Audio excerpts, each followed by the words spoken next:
Ladies and gentlemen, welcome on back here to the USAFE Esports Championship. Day one was absolutely fantastic. I had the pleasure of casting alongside Infinity, where we got to see some immaculate games across both Rocket League and Call of Duty. But that was just the weekend getting started. Plenty of more action coming up over these next couple of days. And I'm Zep Cass, and it's an absolute pleasure to be bringing you the next few days of action with Mark of Game. Mark, how are we getting on today? I am good, great, and looking forward to a fantastic day of both Rocket League and Call of Duty on the screens as well, which is going to be great to cast this alongside yourself again, Zeb, because it's been a while, but we will get into it again and get things flowing with Rocket League to start us off, which we've not casted together, but I mean, we've casted Call of Duty well together, so let's hope for the best way we can run it through with Rocket League as well through this whole day and tomorrow, which is going to be great to see. Absolutely, it's going to be fantastic to see. Again, really love casting Rocket League. A pleasure that we're going to get the opportunity to do it together. But before we get into breaking down all the action, it is worth talking about our sponsor, USAA. USAA was founded over 100 years ago by 25 military members with a mission to take care of their own. Learn more at usaa.com, folks. Make sure to go and check that out. But as you said, terrific day of action ahead of us, both at Rocket League, both in Call of Duty. But we are going to be starting over on the Rocket League side. And for those of you who may be joining us today for the first time, the Rocket League is going to be in a round robin format. So all of these teams that are competing today, or over the course of the weekend, I should say, are going to be playing each other twice, and they're all going to be going through then to the knockout stages. So what's great about that, Mark, where I was talking about it with Infinity yesterday, is that, you know, all of these teams, it's best of 7 as well in Rocket League. So, I mean, each game is a marathon, not a sprint. And then all of these teams going to be playing each other multiple times throughout the course of these few days. I mean, you're going to be seeing a lot of them. So this is the definition of a marathon, not a sprint at that point. So you're going to have a lot of opportunity to sort of change and hone your game to try and deal with each and every team you come up against. Yeah, exactly. Well, yesterday, obviously, they had the chance to the first game against their opposition. They'll get to do it again the next time. Maybe watched it back, looked at what they did wrong, where they can work upon, and hopefully on that rematch in their second sets of games in the next rounds, they can have a chance to try and turn that around, maybe even win the game and upset them and change the standings as it is just now. Because currently, I mean, you might be 0-3, you might be 2-1, you might be 3-0, but there's still more games to go. You got 3 more games today to play, 3 more games where you can then force yourself up that standings to give you a better seed, potentially a better chance to get to that grand finals, which is obviously what the goal is. And obviously your index is to end and win it, to take it to the DAF Esports World Championships in the end of July, which is coming very, very close. Yeah, exactly. And I mean, look, we talked about it yesterday again. You know, it's crazy. Well, not crazy. I mean, it's normal, right? But I mean, it puts the pressure on teams that only one team from Rocket League and one team for Call of Duty is going to make it through, right? I mean, in a lot of these tournaments that you get to cover, where there's tournaments, LAN events, whatever it may be, these teams have an opportunity to go through and take something from second place. But it's go big or go home for today and for the rest of the days as we take a look at the day 2 schedule, as we're going to be going into round 4 here of the Rocket League, which is where we're going to be starting our action this evening on broadcast. I believe the game we're going to be covering, it's highlighted there in the box, folks. Absolutely love this graphic. It's fantastic. We're going to be watching Team Mediterranean go up against Team England Bravo, and of course looking forward to getting into the rest of the action as they are on the screen. Plenty of this action will be happening at the same time as well, folks. Again, for those of you that don't know, it's sort of red zone style happening here over these few days, so the action is happening all over the event. It's fantastic to see. We may hop between games as and when. It might be a little bit chaotic, but it's going to keep the energy high, and I'm really excited to see this Mediterranean side, especially again, because the energy that they brought to their game yesterday was really high. I mean, they were playing against England Alpha, and that was a really, really tight game. I think the best series that me and Infinity had the privilege of covering yesterday went right down to the end at Game 7, where a lot of the pros and cons of both of these sides played very well into each other to make a very entertaining series. So I'm hoping we do see the same against this England Bravo side. I mean, look, Mark, I don't know how long it's been since you casted Rocket League, but I mean, these teams, they bring a lot of action to the table, and I think it's going to be a really fun one to cover. Yeah, just looking at based off the scorelines as well, Mediterranean have gone 2 games that have gone to the final game, up to 7 games played against both the England Bravo and the England Alpha. And then Central EU, yeah, they might have got a little bit of a thrashing in that one, 4-1, but you're going 1 and 2. You're going back to going against a team who you did go and beat, which is England Bravo, to start you off in the day. Can you go on and do it again, give yourself a wee bit of a better scoreline and take that to 2-2 on your scorelines and your standings? Or do Bravo, have they learnt from their mistakes from yesterday? Do they finally get their first win today here against the first game of the day as well, which is obviously against the Mediterranean side, who they took it to Game 7 with? So this is going to be interesting. Like you said, Rocket League is fast paced, and it's just a few little bits that can make a massive difference. There could be a slight whiff, a wrong directional pass, you know, anything can happen, and before you know it, you've left yourself open. You could get counter-attacked, and things change so quickly when it comes to Rocket League. Just a miscommunication, and before you know it, the ball's in the back of your net and you have to try and come back to it. So we'll see how these start us off and how these games end up playing out, because I'm hoping we're going to have a very close game once again and go the distance, because that makes for more interest in Rocket League.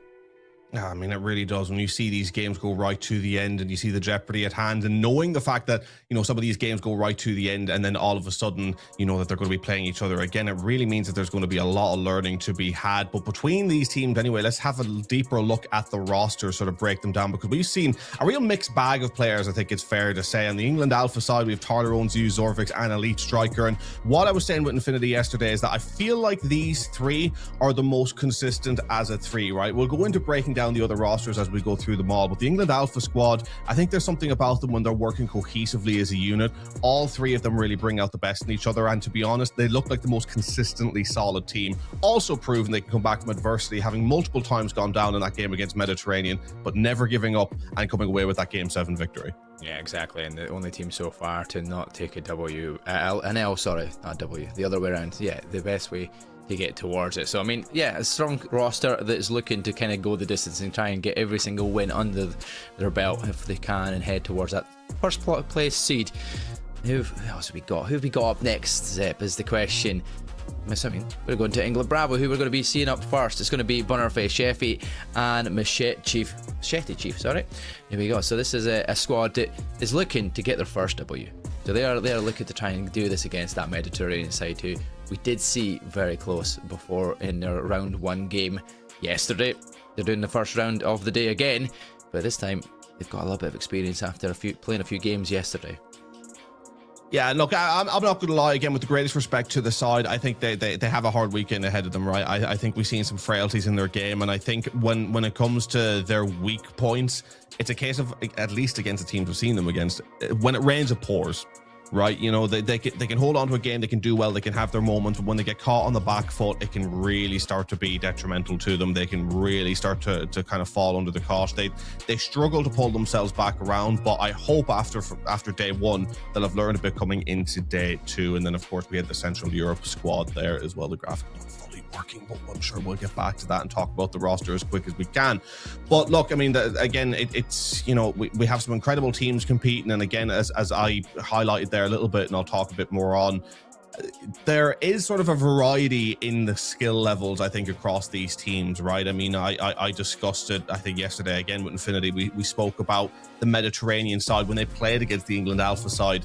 It felt like a case of you had the England Alpha side, who were the most consistent three out of the entire tournament, facing up against a side where, when you have the top two of Mediterranean, you know, performing, they are the best that we've seen. And as we get this graphic working, we get to go back to see the Central European squad where it's Big Red Doodle and Too Fast Too Slow.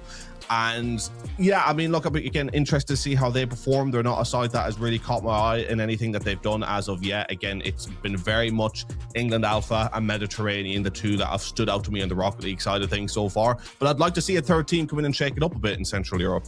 Yeah, definitely. It's always the good thing as well, is that there's a chance to still do that and can still get that chance to fight for that seed one. If you take a win against that England Alpha squad, changes things completely, right? That's exactly what they're looking for, the first L, and then all of a sudden you get an opportunity. And then we go to our final team, will be Radius, Crash Living and Huncho of that Mediterranean side, who, like I said, first up today. We're looking to get straight into it. We're looking to get straight into the action and see our Rocket League games, but it's going to be Mediterranean versus England Bravo on stream. We will be jumping around, as Zepid already alluded to, in red zone style. So if this game finishes quickly, which we're hoping it doesn't, but we will be jumping in between different games throughout your day, between round 4, 5 and 6 coming your way for the rest of today, and then you'll be seeing who qualifies and what seed we're going into that semi-finals. Yeah, and look, going back to what I was saying then about that Mediterranean side, I mean, you had Huncho and Radius. I think as a two, when they were performing, they really seemed like the best two in, you know, the entire tournament. And, you know, again, with no disrespect to Crash Living, sometimes he struggled a bit yesterday. Whether that was just a bit of a blip or that's just how he plays, we will find that out very shortly here today. But I think Mediterranean, in terms of holding their game, they have a big challenge ahead of themselves of trying to figure out how to best balance themselves, right? Because when they were playing England Alpha, that Radius ended up being so important to everything that they were doing on the pitch. So they struggled to find the balance of when to send Radius up to go and score the goals, because he was always involved in every goal opportunity. Himself and Huncho were just always back and forth with each other. But when to have him rotating back then to cover the defense and making sure that he's not being caught stretched across the pitch, it sort of seemed to be a tough balance act for Mediterranean that ultimately cost them in that game 7, with a couple of, you know, easily conceded goals that could have been avoided, and there was definitely another pathway for them to come away with the victory. So they would have felt frustrated off the back of that game. But what I would say for them is sort of a confidence booster to them is that they sort of have the most clear areas to improve and work on in their game. So it's not something that it's like where they have to go down and pick apart the nitty gritty to see where to improve. They know what didn't work for them yesterday off what I consider to be the best Rocket League team so far, so they know what to change to make it work today. And based off of that, let's go and put our predictions in here, Zep, right? Based off your experience of watching them today, we'll give you your predictions first off. There you go. Graphics, yeah, I mean, look, yeah, it's there. I mean, it's amazing. Love it to be there. But as it says down underneath me, folks, I'm going 4-1 for Mediterranean, right? Because look, again, what I seen from me yesterday, I think they are a fantastic squad. I think the Bravo squad did struggle, and I think going up against the Mediterranean side, if they can continue on the same vein of form and continue on the positives that they had in yesterday's games, I think even with the negatives in hand, it'll be more than enough to come through with a confident victory in this one. I hope to be proven wrong, but it's kind of a head versus heart situation here, and I'm going with my head in this one. I think Mediterranean will take it 4-1. Yeah, see, I went close to yours as well. 4-2 for Mediterranean, just based off stats without watching these teams play. But looking back, and I'm thinking, I really wish that Bravo do get the chance to get their first W. This has been one of their closest games to play and get that win. So even if I don't get the prediction right, it'd be good to see Bravo get a W on the board before the day is out. Got 3 chances at that whip, so hopefully you can see that coming your way very soon as well. The first win for Bravo, because there's nothing worse than going through the whole time without getting a win on the board. But winning games is great. Winning a series is the hard part, and we kick us off straight into the action, and this is looking like it could be a really interesting start to the match. We had a chance where almost off the goal line, that could have been straight in the back of the net, but thankfully there was a player back and didn't have to worry too much. But normally the start round, the first round, is the slow tentative round, but these players are already at full speed. Absolutely, and you talked about the statistics as well of what these two teams bring to the table. Our fantastic production team in the back has gathered some of the statistics for us on the Rocket League side of things as well. And what we can say is that the Mediterranean side, out of 19 games played so far in this tournament, have 38 goals, whereas out of the 16 games that England Bravo has played, they only have 20. A little bit of disparity on putting the ball in the back of the net. But if England Bravo can keep that defense locked and make sure not to concede too early, then they do have at least enough of a presence going forward to get some goals, but I just don't see them getting any high-scoring victories, any shock high-scoring ones at least. Yeah, well, as they say, the key to winning is defence. I mean, you've got to be solid in the D, and that can win you games for the most part. Just need to just find the back of the net and kicking us off straight away. It is going to be a goal scored by England Bravo. They're already off to the races, and here we go. This is what they need. They need to start like this to give them some confidence going into this game. And now we've still got plenty of time to play this out, but getting the first goal is surely going to start sending your way forward. You've not got really much to lose at this point in game number 1, but you want to try and get out there strong in a very early start.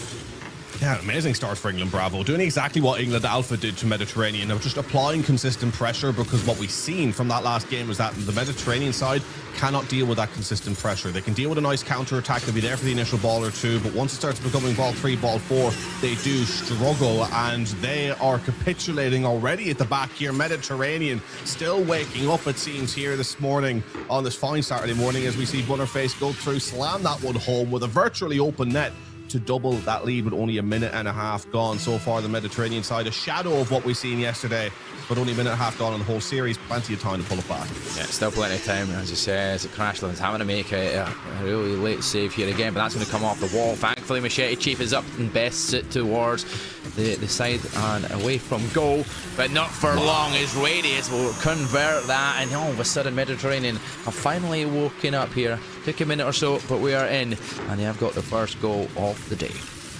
Well, Radius doing what he done best. We've seen that so often yesterday as well, just constantly picking the corners. It's not always the most high power shot, but he'll just swerve in at an angle where you don't think he's going to get it, and he will send it right into either the bottom corner, top corner, constantly going to try and catch you out of position, so you have to be disciplined when Radius is on the ball. But more calamities at the back, leading to Butterface getting his, I think, second goal of the game off the wall. And I mean, this is just, super unfortunate there. I think it did clip Honcho. I mean, I could be mistaken in that. I might have clipped him slightly just to send it with a bit more power towards the goal. And again, defensive frailties from Mediterranean showing up again when they should have this gone out of their game with how strong they are in attack. Yep.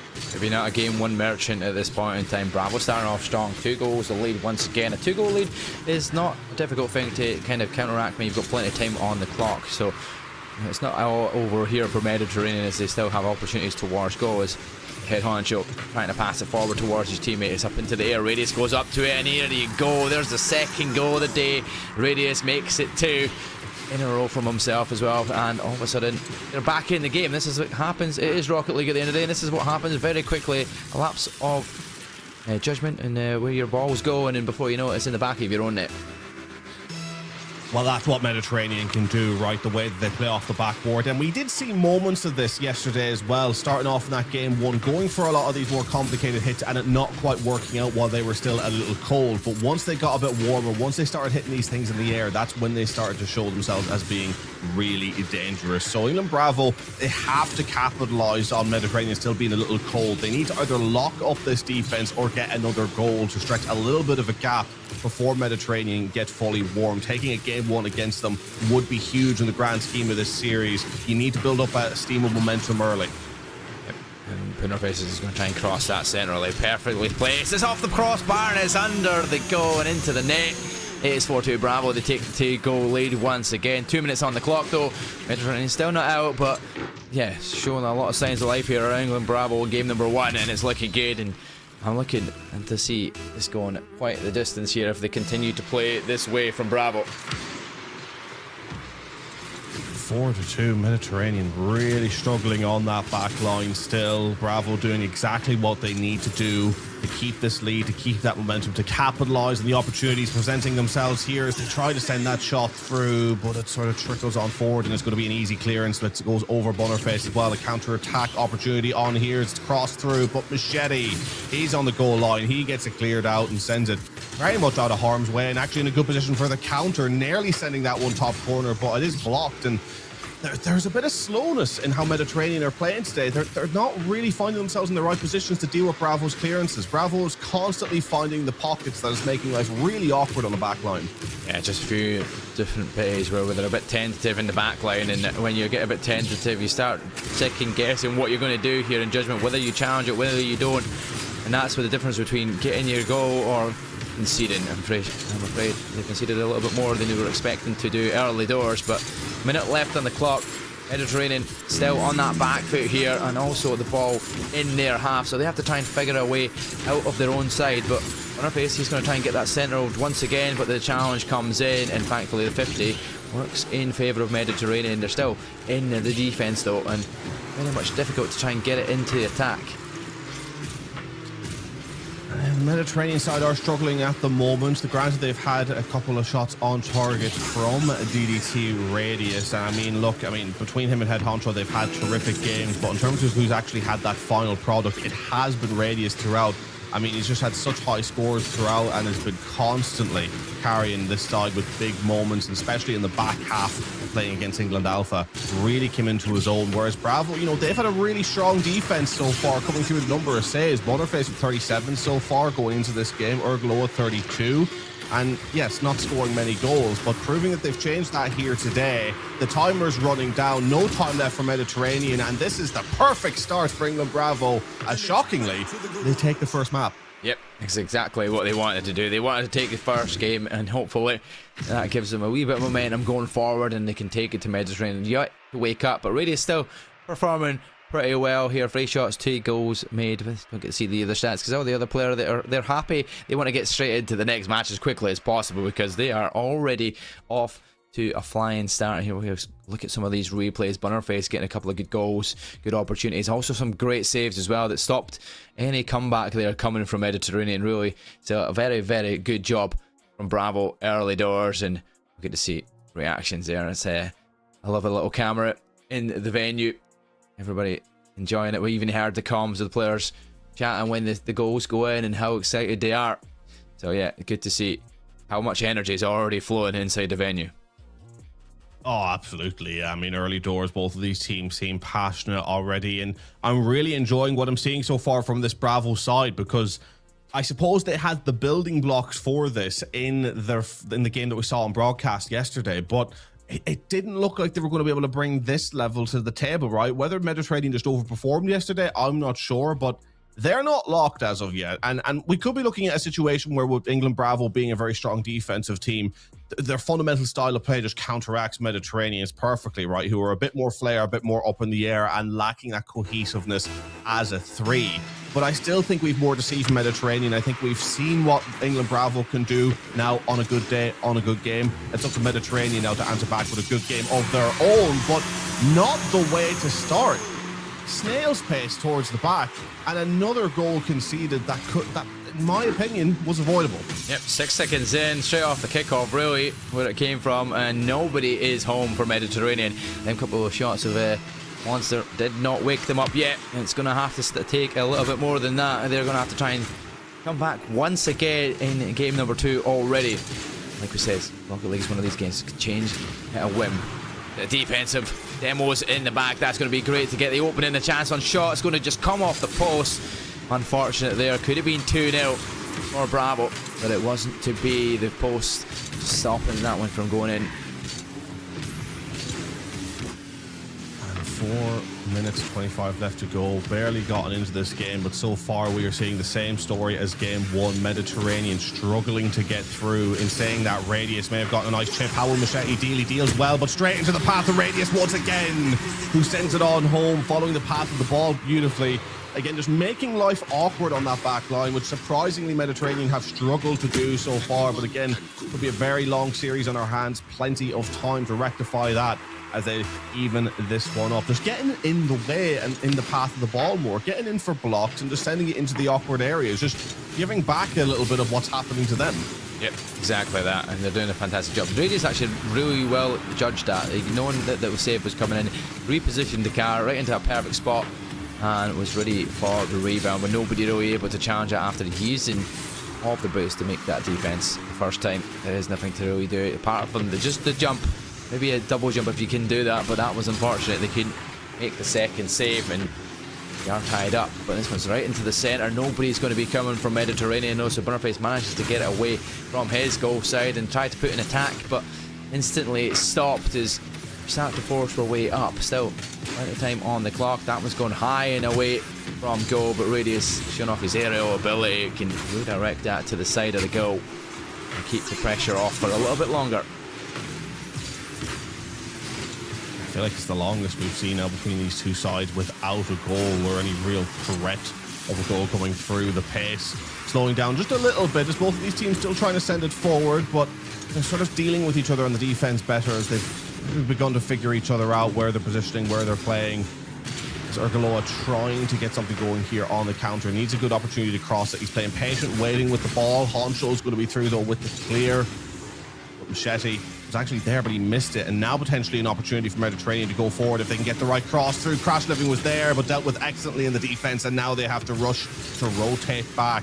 It's gotten pretty tense between these two sides as we're probably, nearly a minute and a half to 2 minutes without a goal going through. A couple of close calls, but on the overall, the defenses are holding. Yeah, defense is holding very strong here. Demos coming in from both sides as well. That's also making things a little bit more difficult when you are starting to work that attack, but this is a chance. Head Honcho is once again just beaten to the pip here, and unfortunately can't get that ball towards his score that he was looking for, and all of a sudden it's once again back on the other half. And like we said, no goal scored, a very defensive game for both sides, nobody really making any mistakes in the defense, which is very crucial because it can win you games, and so far both teams are still looking to get that elusive goal, take the lead. I think both teams realise the defences are the issue, right? As that one gets sent into the bottom corner, Bunner squeezing that one through, and as I just say, both teams realised it. It was still England Bravo who capitalised on just a tiniest of gaps. Again, they were back, but maybe not back deep enough on that goal line. It just gets squeezed through, and that's a terrific goal. But Mediterranean have been conceding a lot of sloppy goals, and Bravo don't concede many.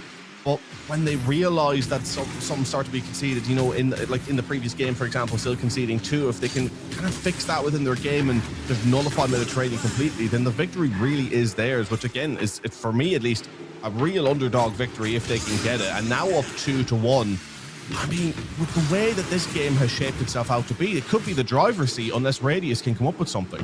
Yeah, I mean, a big game from Radius and a big turnaround here to try and spur his side on.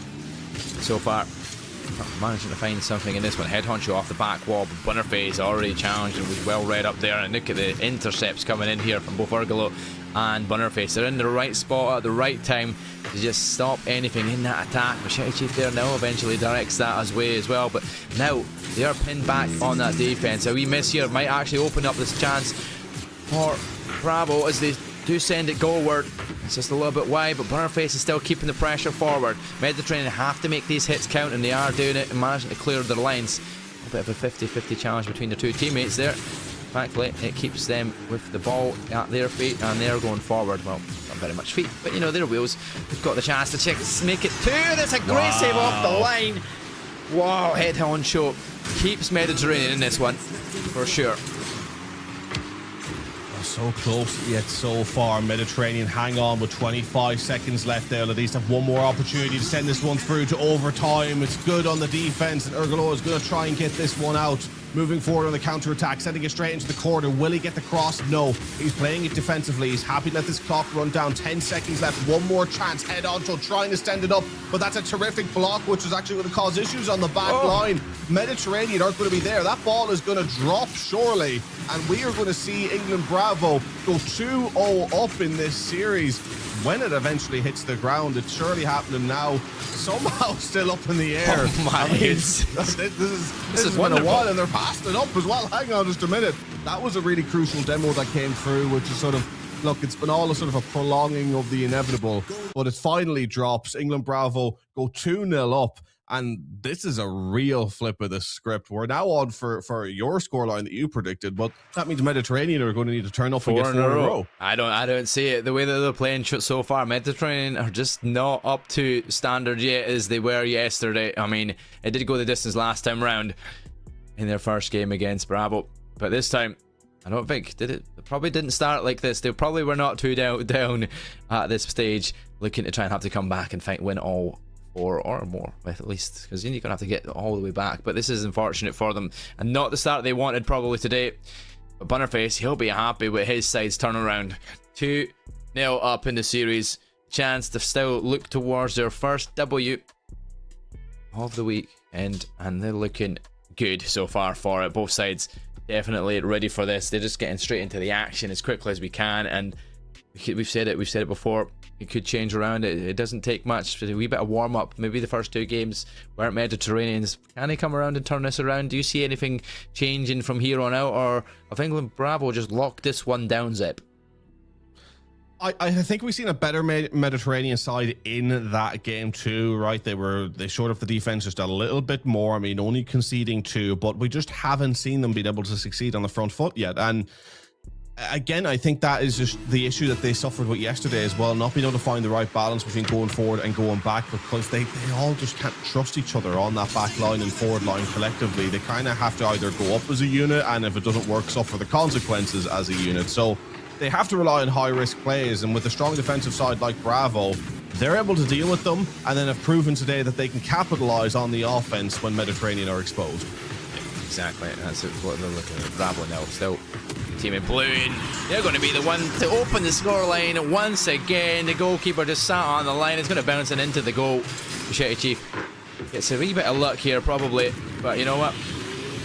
That's what gets you the goals, and if it gets you the goals and you go 1-0 up, you'll be happy nonetheless. They start off strong again. Not as quick as the first game and the second game scorelines, but I mean, they are first to score the goals once again, and we said very much up to today's challenge.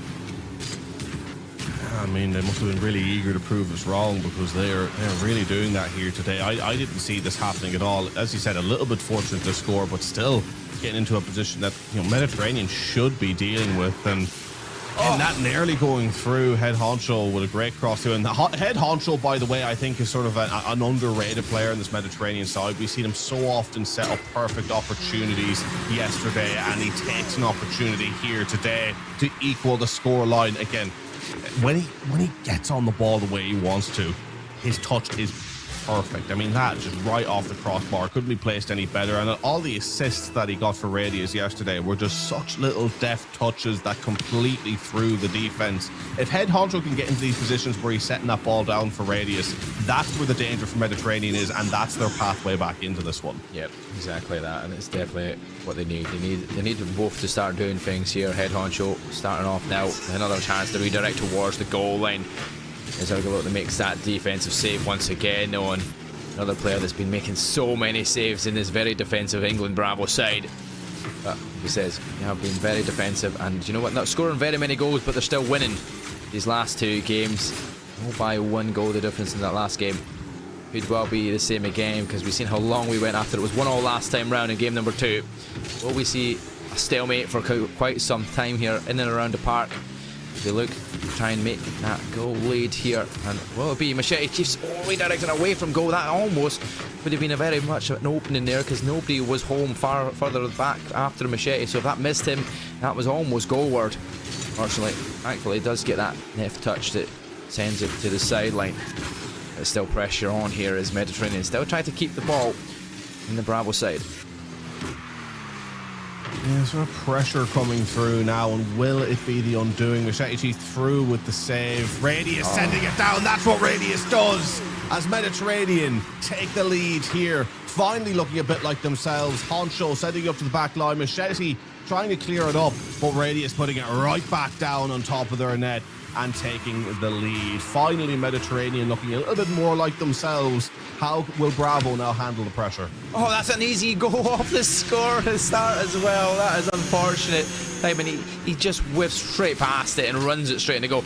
It's one of these ones where you kind of just expect to just kind of do a wee flip, but no, he just runs straight at it, just drive it forward, and that is it. Shetty Chief almost thrown off there from that, and that's a 2-goal lead from Mediterranean. Now, we've not seen this so far in the series. This is the first time they've been in the lead, and with a goal lead like 2, chance now to try and get their first win against this Bravo side in this series here of best of 7, and definitely one of many, hopefully, from them if they can keep that pressure going. Head honcho making a save, directs it forwards. That is going to come off the roof from radius, and that's going to go in the back of the net, or is it? No, it's not. So close, but so far. I mean, but that's what Mediterranean do, right? You see the way Honcho came onto that ball. He came off it on sort of a half volley. I mean, that was all on purpose to get it right towards radius. So again, when they're given the time to start these passing maneuvers to each other, when they start feeling the momentum, they are super dangerous, as that nearly goes right in the top corner. That one does. Honcho on the end of it, berating the England Bravo goal line. They are unable to clear. Honcho eventually able to capitalise, sending that one through. But what did I say about England Bravo? When it rains, it pours. And for what has been such a strong defence, now that Mediterranean have found their form, England Bravo has come a little bit undone here in game number 3. Still plenty of time to rectify that in this series, but game 3 looks very quickly like it's getting away from them. Yep. When your 3 goes down now, it starts to become an absolute mountain to get across here. Bunnerface and Co have not been getting the same touches we've seen in the first 2 games of this series, and now Head Honcho pulling out the saves once again. A chance though from Machete Chief to try and send it central, but once again another save off the line there from Radius will send that forward and away from harm's way. I should have been going to try and challenge that. 50-50 comes in from Argolo, but once again not going to get a challenge towards goal. Good pass back might work out here, but he's already sitting waiting. Head Honcho actually, I think he judges that a little bit wrong, but thankfully in pushes boost to get around there quickly enough. Look at that, that's actually going goalward. And the pressure continuing to mount. A minute left on the clock. Mediterranean up 4-1. Game 3 virtually guaranteed for them to get this first match on the board in this best of 7 series. A much needed one from them, as form finally found. Can England Bravo find an answer? Can they course correct? Can they put themselves back in the driver's seat and just slow this Mediterranean side down? Because when Mediterranean side have momentum, they're dangerous, but they can be taken off that momentum, as the England Alpha squad proved yesterday. They just need to find a way to do it again as they pass and move it through, but the Mediterranean defense is holding up so far. 30 seconds left of the clock. Radius sending it back forward. Not enough danger coming from England Bravo to affect this game. Not enough time left on the clock here, really, to kind of do something here with Mediterranean legal lead.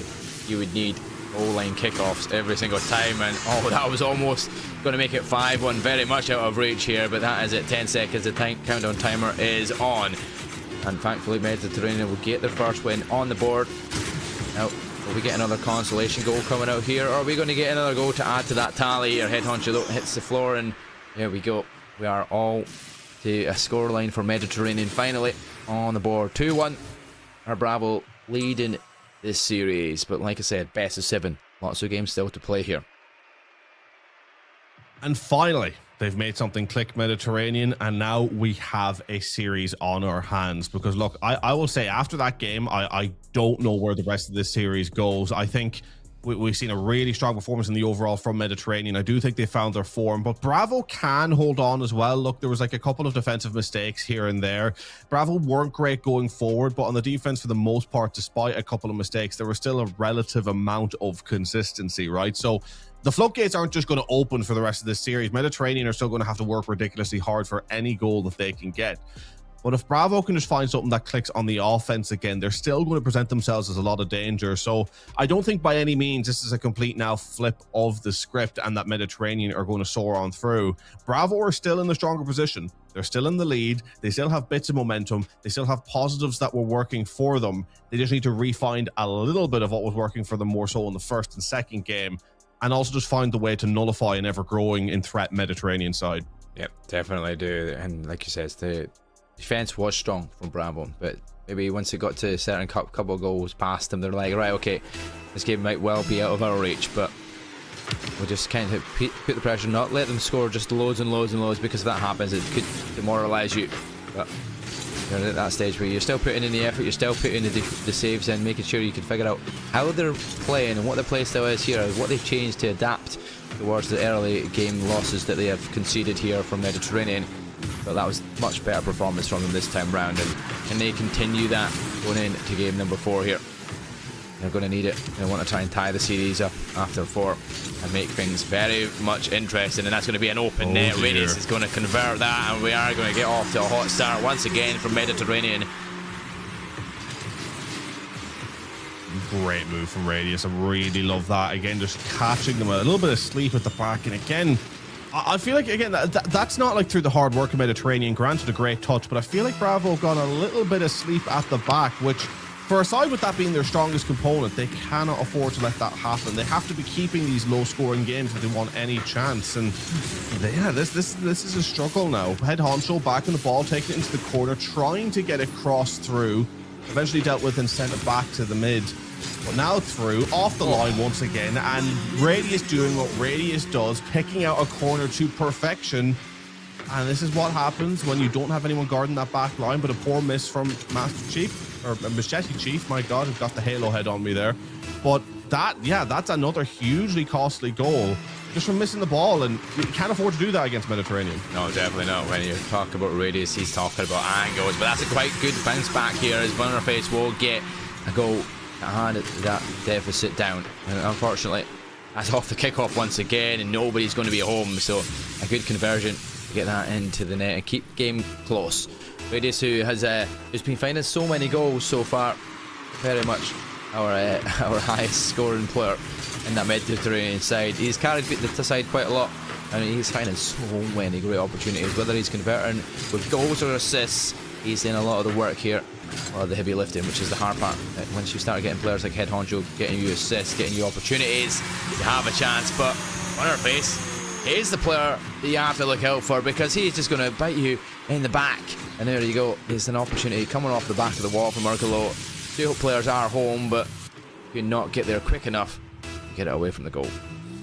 And you have Honcho Samurai Sleep there at the back stick, unless the angle was just a bit deceptive and he was actually towards the boot, struggling to get back, but then it not coming well off DDT Radius. And I mean, that's what happens when Radius gets into these good positions. He is the most lethal player striking, and when Honcho gets into good positions, he's one of the most lethal passers that I've seen so far in this tournament. So that combination is deadly, but they can't afford bad touches because of that. Otherwise, they're going to really struggle, as Radius sends that back to the corner, trying to play it safe. And it was a terrific lead garnered for them, is now found itself chipped away by the Bravo side, who've grabbed a little bit of momentum here. But I think we're seeing at least a couple of more goals in this match. Both of these teams starting to feel themselves a little bit more going forward, as we do see Mediterranean trying to grab something, but Urgaloa is going to catch players off the line again. The rush back from Radius, he just about gets there.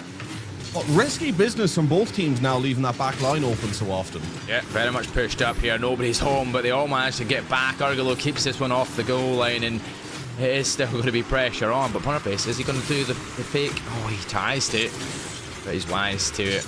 Radius now goes to convert that off the backboard. Hedgehog tries to repeat it, but that might well go falling towards Radius. Unfortunately, doesn't. And it is sent back up to their defensive side. Machete off the wall with this opening here for Butterface to convert. It is saved off the corner as well from Radius. It is the players that we're saying over and over again. Butterface, Radius, Butterface, Radius. Either one of these players you've got to keep an eye on, because they are looking to try and turn this game for their side. Well, Radius is just very much here, there, and everywhere, right? I mean, you've seen it firsthand now how vital he is on that defense and offense. He gets spread super thin sometimes as to where to be and what are the right moments for him, and getting caught a little bit in no man's land there as the ball goes over him. But Crash Living and Head Honcho are there to deal with it. Just under 2 minutes left to go now, 2 apiece. The closest game yet, I feel, between these two sides. Whether Bravo go 3-1 up or this is all tied at 2-2, I mean, this is a massive swing moment for both of these sides. So both of them feeling the pressure. The demo through nearly causes massive issues, but Machete missing it. And now the counter-attack on, but Urgaloa dealing with it. And super back and forth now was Urgaloa playing the fake, sending 2 players to the shops. Can the shot come through from Bunner? Oh, he sends him off the line as well. What the shit? Wow. Argolo just followed it through. He was like, wait a minute, there's a player still in the defense. I'm going to take head honcho out of this game. Bunner, just go put it towards goal. It'll go in. Nobody's going to be there. And he does exactly that. Clears him off the line. The goal goes in. And England Bravo have came back from 2-0 down and are now leading for their chance to go 3-2 up in the series when they're currently 3-2 up in game. I mean, that is an amazing, very well worked goal, and that's the moments you need, right? It becomes a bit of a stalemate, it becomes a bit of a back and forth, and I'm going to stop making my point because Mediterranean undoing it by undoing the lead, answering straight back with 1:11 to go, 3-3 again. The cross just working well, head honcho, Fox in the box there to set it right on through, and what was a well worked goal from England Bravo has been quickly undone. Just like that, it changes. Flip of the script. Ashton doesn't have the boost to go challenging that. Bunnerface will try and keep it into the Mediterranean half. Once again, does the 50, wins that as well, keeps it in their side.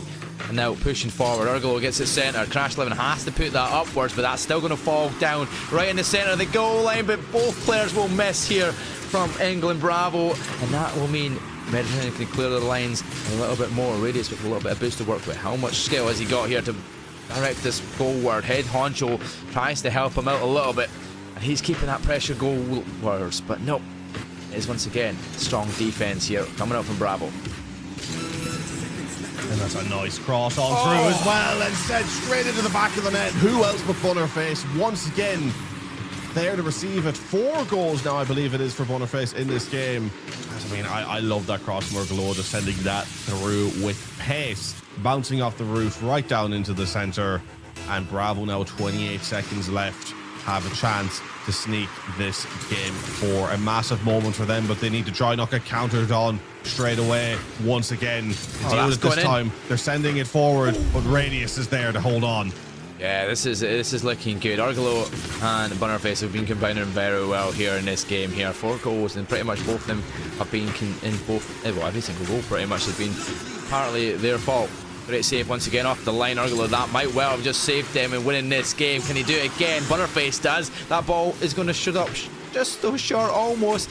Chance now. Maybe one more opportunity for Mediterranean, but they have to keep this ball off of the ground. Bunnerface, surely you just want to put that and hit the ground, but no, he's decided to keep that up as well. This is putting more pressure on England Bravo, but thankfully it will eventually drop, and Bravo will take the lead by 2 once again. 3-1 up in a series. Your prediction out the window already. Mine's out the window too, because yeah, we were both thinking that they were losing this, but they're 3-1 up and looking to convert this to their first W of their weekend. Can they continue to do this and keep that pressure going, Zip? Well, listen, I still could be right on my 4-1 scoreline, or it's the wrong direction, right on the teams. Okay, yeah. I mean, look, I gotta say, this has been fantastic to watch from England Bravo. Right? I mean, I think I've obviously it's a mistake now, but I think I did write off England Bravo a little bit after their performance on broadcast yesterday. They weren't entirely convincing. I didn't know what they were going to bring to this game, but I have to say what they've improved upon here is that they have kept the defensive work going, but they have managed to up their offensive game. And I mean, you've seen how clinical this Mediterranean side can be, right? Like, granted, I still don't think we're seeing the best of their game, and I think that is costing them. But the moments we have seen of them where they lock in offensively, I mean, you've seen how clinical they are. So Bravo being able to deal with that and nullify that game is a huge credit to them. And then the ability to now go forward again, Bunnerface just reveling in these offensive opportunities at the moment, with Urgolo coming through with some brilliant crosses. Finally figuring out a bit of the offense, keeping that defensive line locked up. It's been a huge difference maker for them. Yep, 100%. This is it. They're going into the next game here. It is 3-1 up England Bravo. We're in game number 5. Listen to the top. Game number 5. Who's going to take this one? Mediterranean need to stay alive by winning this one. At least take it to one more. Can they do so? Gonna have to want to do a solid start as they did in that last game, but that did not mean nothing. They went 2-0 up and lost that one. So Mediterranean find a chance to keep finding goals as they did in their game win, where they made it pretty convincing in the end. 4-1 win. That's what they're looking to try and do again here, to try and knock that composure of Bravo. They have to try and knock it. You're dead right. They need to find something to get into their heads, because right now Bravo are happy with where they are. Or are they? Because Mediterranean finally getting one through. Who else but Radius, capitalizing on a terrific cross, getting right over the top of it. Bunnerface just missing the defensive clearance, as close as you could get. But Mediterranean will be happy at that, capitalizing on the first real offensive opportunity. Bravo on the back foot here in what is such a huge match for them. Another head honcho assist directed way of Radius. Exactly what you see most of the time in the scoreline, and there you go. The other way around is an Urgalo pass, and it's a Bunnerface conversion. We're just seeing the similar names and the similar pass and assists and goals coming out here. Is Bravo tying it back up right on the 4-minute mark. And once again, we're seeing very quick counter-attacks, teams falling asleep in the defense after scoring, and it's crazy how many early goals we're seeing off of kickoffs between these two sides. And you know, they're not kickoff goals per se, the majority of them, right? But they're always within the first 10 or 15 seconds we're seeing these teams sort of capitalize on each other. As once again, that one flies up, but this time Bravo are able to deal with it and are actually going to send it forward. Bunnerface with a great hit now into the corner. Might cross itself well for Bunnerface to take the shot, and that whistles just wide. Radius now going to try and take that forward in the counter-attack, but Machete Chief there to send it back up, and so far Bravo having control of the halfway line. Yeah, they're doing great in position, and that's a chance that Urgalo tries to convert. Now it whips past the two players, both committing for awards to that ball. Bunnerface though, he's converted it towards Ed Honcho, who starts to flick it away, passes it towards Radius, an opening net just now, but Bunnerface is going to try and cover that. Now he get to the sky, send it away from goal, into the corner though. It's going to fall in a very nice position for Mediterranean to head goalwards, and that's going to be popped right up. Is there a chance to get up and get this? No, Urgalo's there, and that's an open net home, but he's not going to be fast enough to get there. He flicks it forward, and he flicks it in. It is 2-1 England. Bravo. Mediterranean could not get back quick enough, and we're just kind of amazed by Urgalo's little flick. Caught them off guard, and Radius goes flying past with a bit too much boost in the end. And that is nicely put into the corner from Urgalo, following through with his flick. A terrific counter-attack there from Urgala to get that one through, up 2-1 now. And again, we had seen another terrific pass from Head Honcho just before that, but the clearance was just fantastic, and they capitalized on that counter to perfection. Bravo. And now one more goal would be huge. Again, they need to keep that defense locked, but just a 2-goal cushion would be so massive for them at the moment. But Mediterranean, in recognizing that, going to try and make sure that's not going to happen. Going to try and get up and get another. They'll be looking at that man Radius to try and carry them through to see another day in this series. But Urgaloa once again in the corner, trying to get it sent in. Not the best cross going, but it's stagnant in that corner, and so far no danger for Bravo. Shit, he tried the centre there, but could not get towards it. Bunnerface is looking to try and find more goals once again in this series. Doing a fantastic job. For a team that don't score very many goals, they've been doing a good amount of scoring so far in this series, and they try and keep doing more. We want to try and get that 2-goal gap, but that's going to be a chance for Mediterranean to pop that in. It's just wide of the mark, and unfortunately just going to be sent away. And now Bravo are going to get a chance. It's going to pop straight down. Who's going to get there first? It's going to be the defense, but there's nobody home, and that's going to piddle its way through. Urgalo converts a Bunnerface assist, but really it was all down to the defense. The two players commit to this, opens it right up, and the player coming back was Radius, but there is only so much coming back from there and flicking out of the goal you can do, and he could not get there quick enough to get underneath that ball. And now we have that 2-goal lead that Bravo were looking for with 1 minute 30 left on the clock. This is Mediterranean's game to lose here, and they are now in a worse position than they were to start off in this game. And now they're looking for their first loss against the Bravo side, and for Bravo to find their first W. A minute away. Yeah, this is not good for Mediterranean. I think they've just run out of gas. They have run out of steam. They put up a good fight. We saw moments of what they could do, but moments is all it was. No consistency in the game. We've seen some great passing from Head Honcho, but not enough. And Radius has scored, but it just again hasn't come together as a three, as a collective, as a team, and that has been costly against a Bravo side who's found their footing, found their form, found the way through, and found the ability to win in these situations where their backs are against the wall, where they are the underdogs, but they make it their own. In saying that, though, who else but Radius is going to make life a little bit tetchy in these last 45 seconds as he scores a nice chip from over the halfway line, and that's going to cause a little bit of worry. Don't know if that was confusion in the back there. Argelo's like, I'm going back. There was a player already on the go. He might have got there quicker, and actually Argelo directed it into his own net. Unfortunate for Bravo.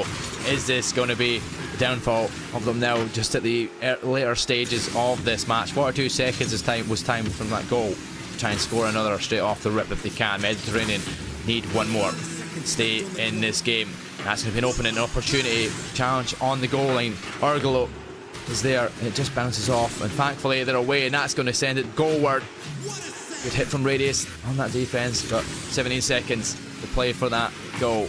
Stay in the series.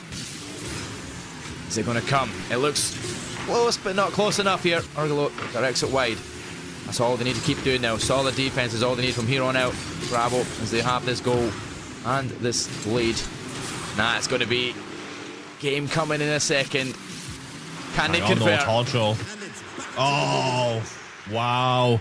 They deal with it in the end up. Bravo slam that one down, and they take this series 4-1. Flipping the script, I had it as 4-1 to Mediterranean. They said the score was right, but who was going to get the score was completely wrong. Fantastic performance from the England Bravo side, dominating Mediterranean in the end up, who never really fully showed what they were all about in this series. And I think you have to give Bravo their credit for keeping them nullified the way that they did. The defensive prowess is showing up once again, now being combined with a little bit of prowess on the offense as well, being able to finally find those crosses and goals and figure out a bit of a formula that works. Granted, it's not perfect Rocket League throughout that we've seen from either one of these sides, but Bravo have definitely grown from what we've seen from them yesterday. Yeah, 100% credit where credit's due. Fantastic game played from Bravo. I know your Argelo and Burnerface have had some great games in that series there, and definitely looking like a squad that could find a couple more wins today.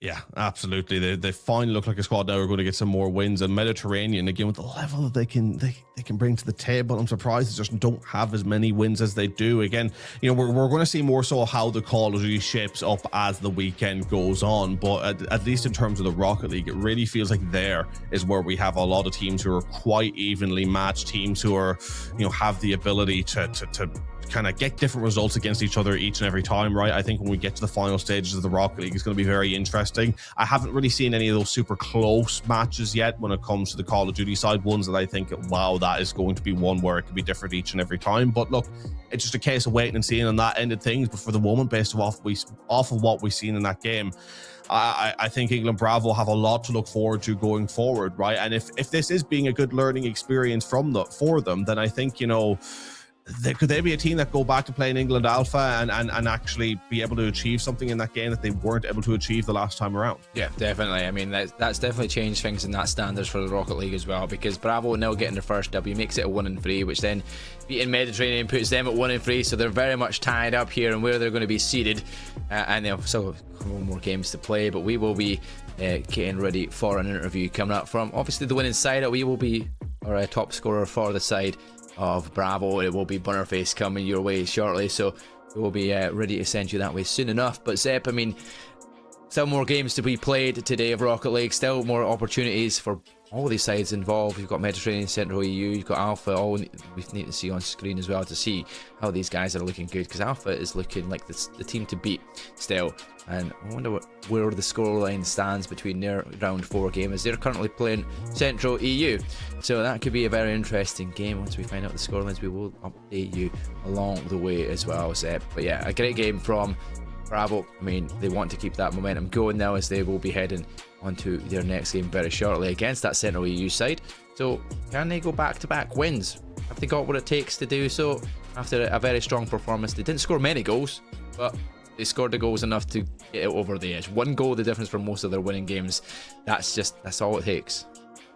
Yeah, exactly. Look, just one goal wins. It's all they need. And again, I think the performances from them have been, just really, really strong, right? I mean, again, mistakes in the games that can be fixed, right? I think that's fair to say from all of the teams that we have seen, right? I don't think we're seeing, as I said before, perfect Rocket League from either one of these teams. But I mean, bravo, they just have done a good job, I think, of just being relatively consistent on that back line, which has allowed them to experiment and find their game going forward, right? I mean, Urgaloa, as a player that I've seen making a lot of great defensive efforts, getting good clearances, and then sending it up front, right? And I mean, look, they were an absolutely terrific side. I mean, they've been a pleasure to watch, and now we actually have the interview ready for you. We're going to find out a little bit more of how that game went from the player perspective. Burnerface being interviewed in the venue. Take it away.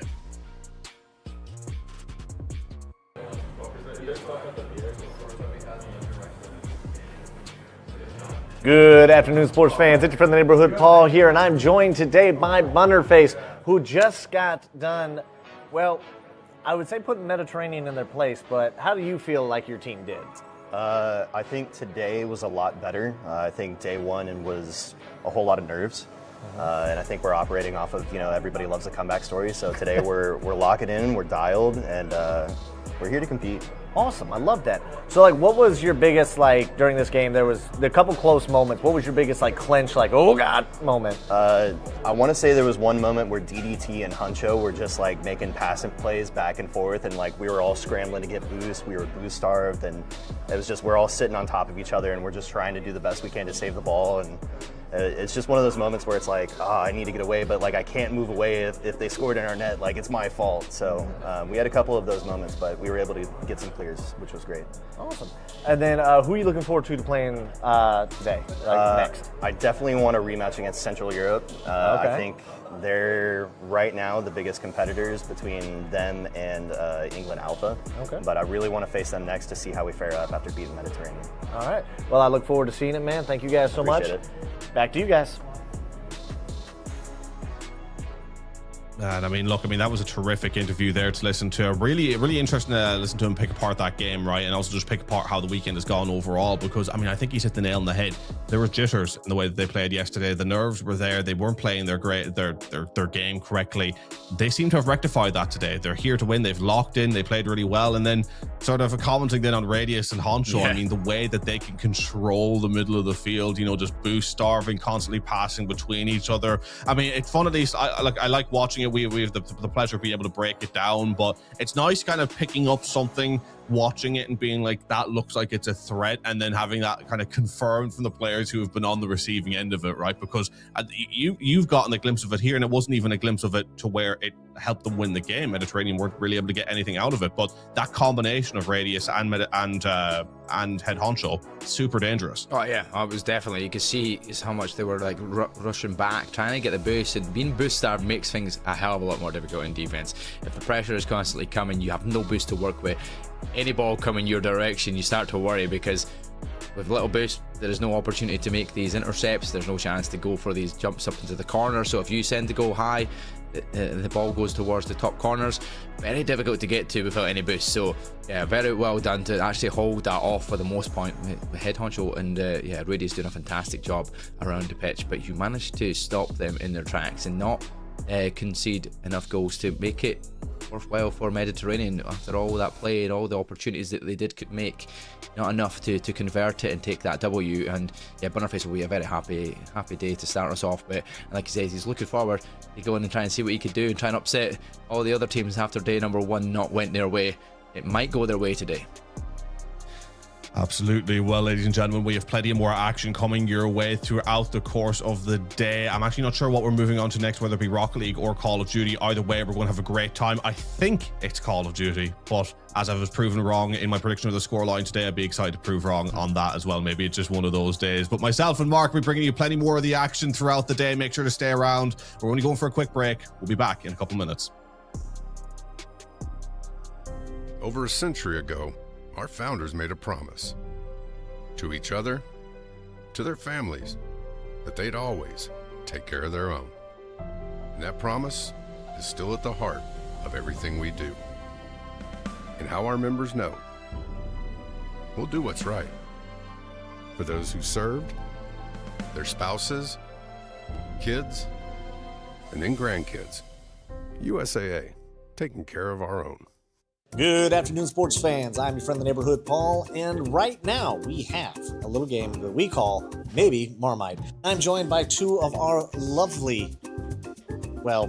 Hi, I'm Kate Lame. I am the USAFE Regional Ambassador. I'm Yates. I'm the ambassador for RAF Lakenheath. These two lovely individuals will roll dice. Whomever gets the higher roll will get to choose a plate, one or two. One of them is Nutella. One of them is the England delicacy Marmite.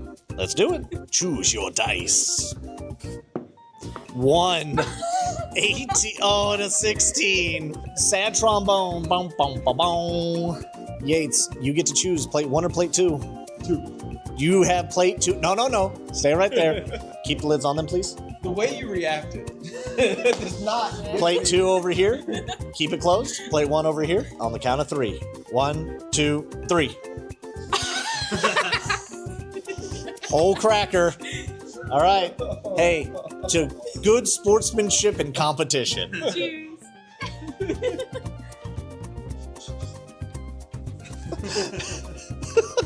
And he's gone.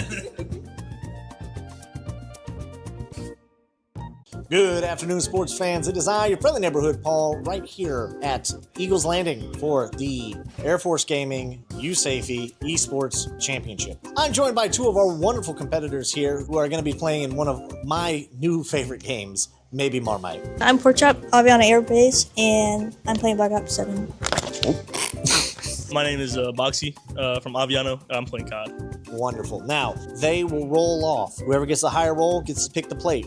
One plate has Nutella, one plate has Marmite. May the odds be in your favor.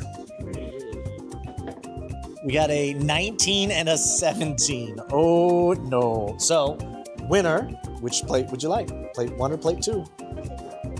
Stick with plate 2. All right. On the count of 3, take the lid off. 1, 2, 3.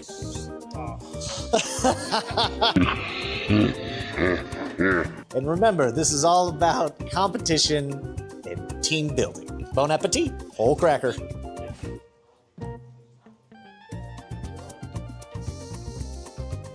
You can see all the levels of regret happening at one time.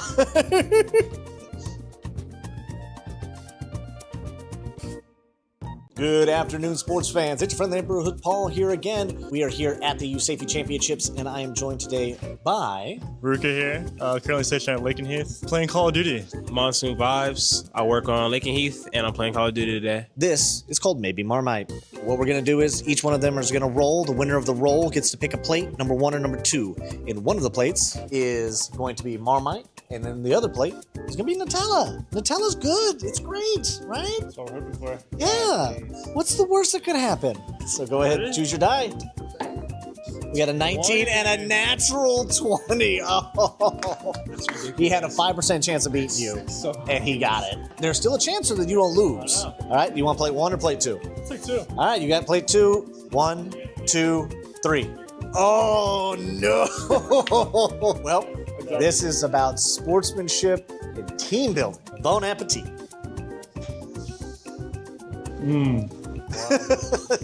Like eating soy sauce. Oh. See you guys next time.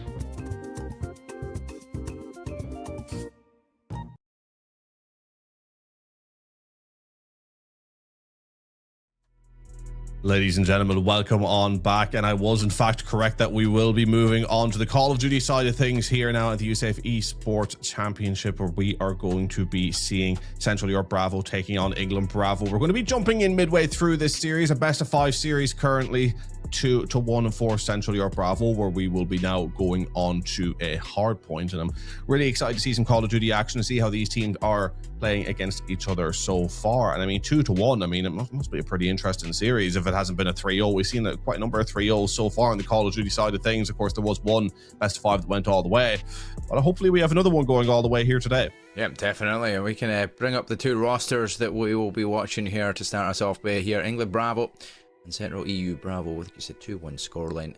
I'm going to get the rosters up somewhere on the screen to see who's competing for both of these sides, if we can. And then, yeah, we'll be showing you what maps we are watching and playing as well here as well. So let's go into that. Let's go and have a look at the rosters. So here we have our side: Rager, Stev, Pork Chop, and Boxy. Again, you know, pretty good players, pretty good side. You know, again, I think what we've been seeing throughout the Call of Duty side so far here is a little bit of a mixed bag in terms of the player skills, right? We've often seen sort of a lot of players that are overperforming, almost compensating for some underperformances here and there. But the Central Europe Bravo side seem like a side that are a little bit more consistent. You know, they have the chances to go through and get these victories, but I just don't know if they're the best team as of yet. But again, after seeing what we've seen in game 1 of the day in Rocket League, you know, seeing how maybe multiple teams may have suffered a bit from the jitters and the nerves of day 1 going into day 2, I kind of don't want to judge any team too harshly as of yet, because we could see some of the major underperformers from yesterday absolutely turn up today. Yeah, well, as you can see, the real Stev, he's got currently a KD of 1.25 across all 12 games that they have played so far. So the player to look out for in this Bravo side for sure. You've got to keep an eye on a few others going into it, but they're playing up against that England Bravo side, and that's going to be Grubby, Normac, Greg, and Zyrte CoD. So let's see what these guys can do against them. The Bravo side have played currently 11 games, not including obviously these ones that we just missed out on so far in the first 3 games. But yeah, overall, all running a negative KD here for the Bravo side. So very much need to try and up their game here in this one, because if they're the ones that are 2-1 down in the series, this hardpoint might be a difficult one. Yeah, and that's the really worrying part, right? If you have a team that's quite poor, the KD, you haven't been able to find that working formula yet, and then you're going on to a respawn for a crucial game. That is very, very damning, right? Because in a search and destroy, you can rescue a game, you can have a poor KD, and you can come through in moments, you can play it together, pick your trades, and ultimately have a safe game at the very least. Hardpoint, though, you're going to get exposed. If you're not slaying out in the right areas, you're not getting those important transitional kills, you will be punished. And I mean, when it comes to the maps, look, we will be getting into those, but I'll give you a sneak peek now on the vocals. At least I believe it's Gridlock that we're going to be going into next. I mean, you talk about transitional kills rotating between P2, 3, and 4. It is so important that you can retain map control throughout. So the fact that they're a team that's not really, you know, popping off in the slaying department could be very damning going into that map. There you go, see the current score lines that are up on the screen there as well. 250 to 205 for our first hardpoint there on Den. I mean, England Bravo taking that one. Not convincing, but I mean, 45 points to the lead is quite a good start. And then flip the switch here, go around the other way, and Central Eastern Bravo side do win that search and destroy by 2 rounds. So yeah, very close game. We are going into game number 4, which was 2-1. I'm not sure what this Den Overload scoreline was, unless we are just going into Den Overload. It's only 1-1, so maybe it'll be interesting. Yeah, it's a possibility. Maybe the graphics are wrong. Maybe we're wrong. Someone's wrong. But hey, it happens. Don't judge, right? My God, guys, leave the judgment at the door, please. Just judge the gameplay. Judge the COD, which will be coming up very, very shortly now. In fact, immediately. And it is going to be map number 4. It is going to be hardpoint. It is the graphic that was wrong, and we were right. Pat myself on the back. Redlock hardpoint coming up, map number 4. Who's got what it takes? Our Central Europe are going to get the job done here, or can England Bravo claw their way to a map 5? We're about to find out. Go ahead. Redlock hardpoint underway. Game number 4. A very crucial game here for England Bravo. Want to get off to the races quickly and get a very good start going into it. Boxy getting the first kill straight off with a nade. But the contest for P1 might be interesting until real Stev just decides, yeah, you know what, a 2-piece from me, another from Boxy. All of a sudden, our point is ours. And a very good start to get into the action. Yeah, great start so far. Complete mid-map control. Dealing with a little bit of issues here, though, on the point. Not really knowing where to look. A couple of players caught looking the wrong way. It's going to make life a bit difficult here towards the point. Rager Gaming eventually getting taken out, and England on the point, but for how long? 2 of them trying to play their lives, but Stev on the point, and he can slay out from what we've seen yesterday. 4-1, making it 5-1. Can he make it 6? Single-handedly decimating the opposition on the point here. Normac trying to hold on. It's ring around the rosy when it comes to this truck, but it is going to be Stev that wins it. 6-1 on a 3 spree. Held a little bit of the scraps, a modest moment, and they're rotated now over towards B2, and they're trying to make sure they guarantee the spawns while losing the hill. I think keeping the spawns actually scratched that. Boxy just spawned out. Yep, Caribbean managed to rotate around the back there, and all of a sudden England Bravo get the close spawns here in behind. They're going to get the chance to get some time here and take that late step on a 5 spray. Finally shut down there. Needed that here from Gribby, because otherwise Stevie would be building towards stakes. He's the player that's got the positive KD and one of the top KDs in the lobby for sure. So definitely one of the players that you have to get shooting down. You don't want to be him running amok around the point. But the Bravo side managed to make that break quite early on. We have a tied scoreline on our hands here, and that is everyone dead here from Bravo. So they're going to be spawned out the other side up to the north of the map. But they're going to be making the move early to P3 first. And it's going to be all about Bravo's break. And I mean, look, you have to take this into consideration that Stev has nearly the amount of kills. He actually is tied for the amount of kills of all of his other teammates combined, which really just shows the levels that he is operating at today. Really, really strong performance from him. And again, it's just not surprising. We've seen what he was able to bring to the table yesterday, and he's just continuing to pop off in that regard here today, as Bravo have rotated well towards this P3 again. Back and forth on the point, to where what I will say about England Bravo, and where it's starting to make a little bit more sense as to how they got so much time against a side that can outslay them like Central Europe, is that when Bravo get kills, or England Bravo I should say, excuse me, get the kills, they're getting them together. It's down as a 3 or down as a 4, and it's allowing them to get consistent time, where Central Europe, it's a little bit more sporadic, it's a little bit more of a checkerboard kill feed the majority of the time, which is allowing England Bravo just to get those extra 10 and 15 seconds you wouldn't think that they would get if you were to look directly at the KDs. Yeah, definitely. Well, that's the thing with Central Eastern Bravo. Like, they've got a depth problem. Like, there's a one-stop top KD slip killer out there, and that's the real Stev. They're doing everything along with Rager Gaming. Most of the time, Boxy's the one that he's going to keep an eye on. If Boxy actually starts performing, all of a sudden, the games start to be very much in their favour. Speaking about Rager Gaming, look at that. He's on a 5 spree. He's building things. They're getting the scoreline in their capacity. They're winning by quite a bit, and now Porkchop gets a couple of good kills. Everybody's starting to run amok here in the point, and they are taking a good solid lead here. Almost end our first set of rotations here. Bravo still struggling to get in and out and find enough kills. Apart from that P2 to P3 transition, where they all got wiped and then got P3 early. They got a good amount of time on there, but now they're just getting shut down every single time they get the opportunity to try and make that break. With 18 seconds left on the clock, this could be Central Europe's Bravo to get past that 100-point mark.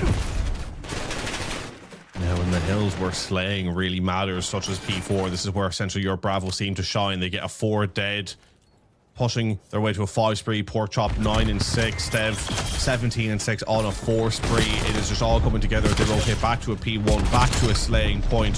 Struggling a little bit here. Porkchop will get 1, surely going to get shredded as Greg picks up a 2. Greg actually 14 and 10, sort of doing as much as they can for England Bravo to try and hold their side together, because let's face it, the kills aren't coming from anywhere else on the side, with the greatest respect to them. Just 40 points behind. Anything is still possible, but right now Central Europe massively outslaying in the KD department. If they can translate that to a little bit more direct time, then it's going to be good night Irene for England Bravo's chances in this series. Another kill feed painted blue, as now it's Stev 18 and 6 on that 5 spree, nearly 1 minute in hill. It's Central Europe Bravo pretty much in complete control. Yeah, real Stev just absolutely running amok here. 6 kills in a row, Boxy with 3 in a row. They're hope shutting down this point here. Nobody's really getting in. Gribby's trying to make the opportunity. Porkchop shuts them down, back and forward. The kills are going, but it's still going to be the real Stev with 7 in a row. Hellstorm earned here as well. I think we have anyway. That's definitely a good chance here now. Going towards P2. Early time for Bravo.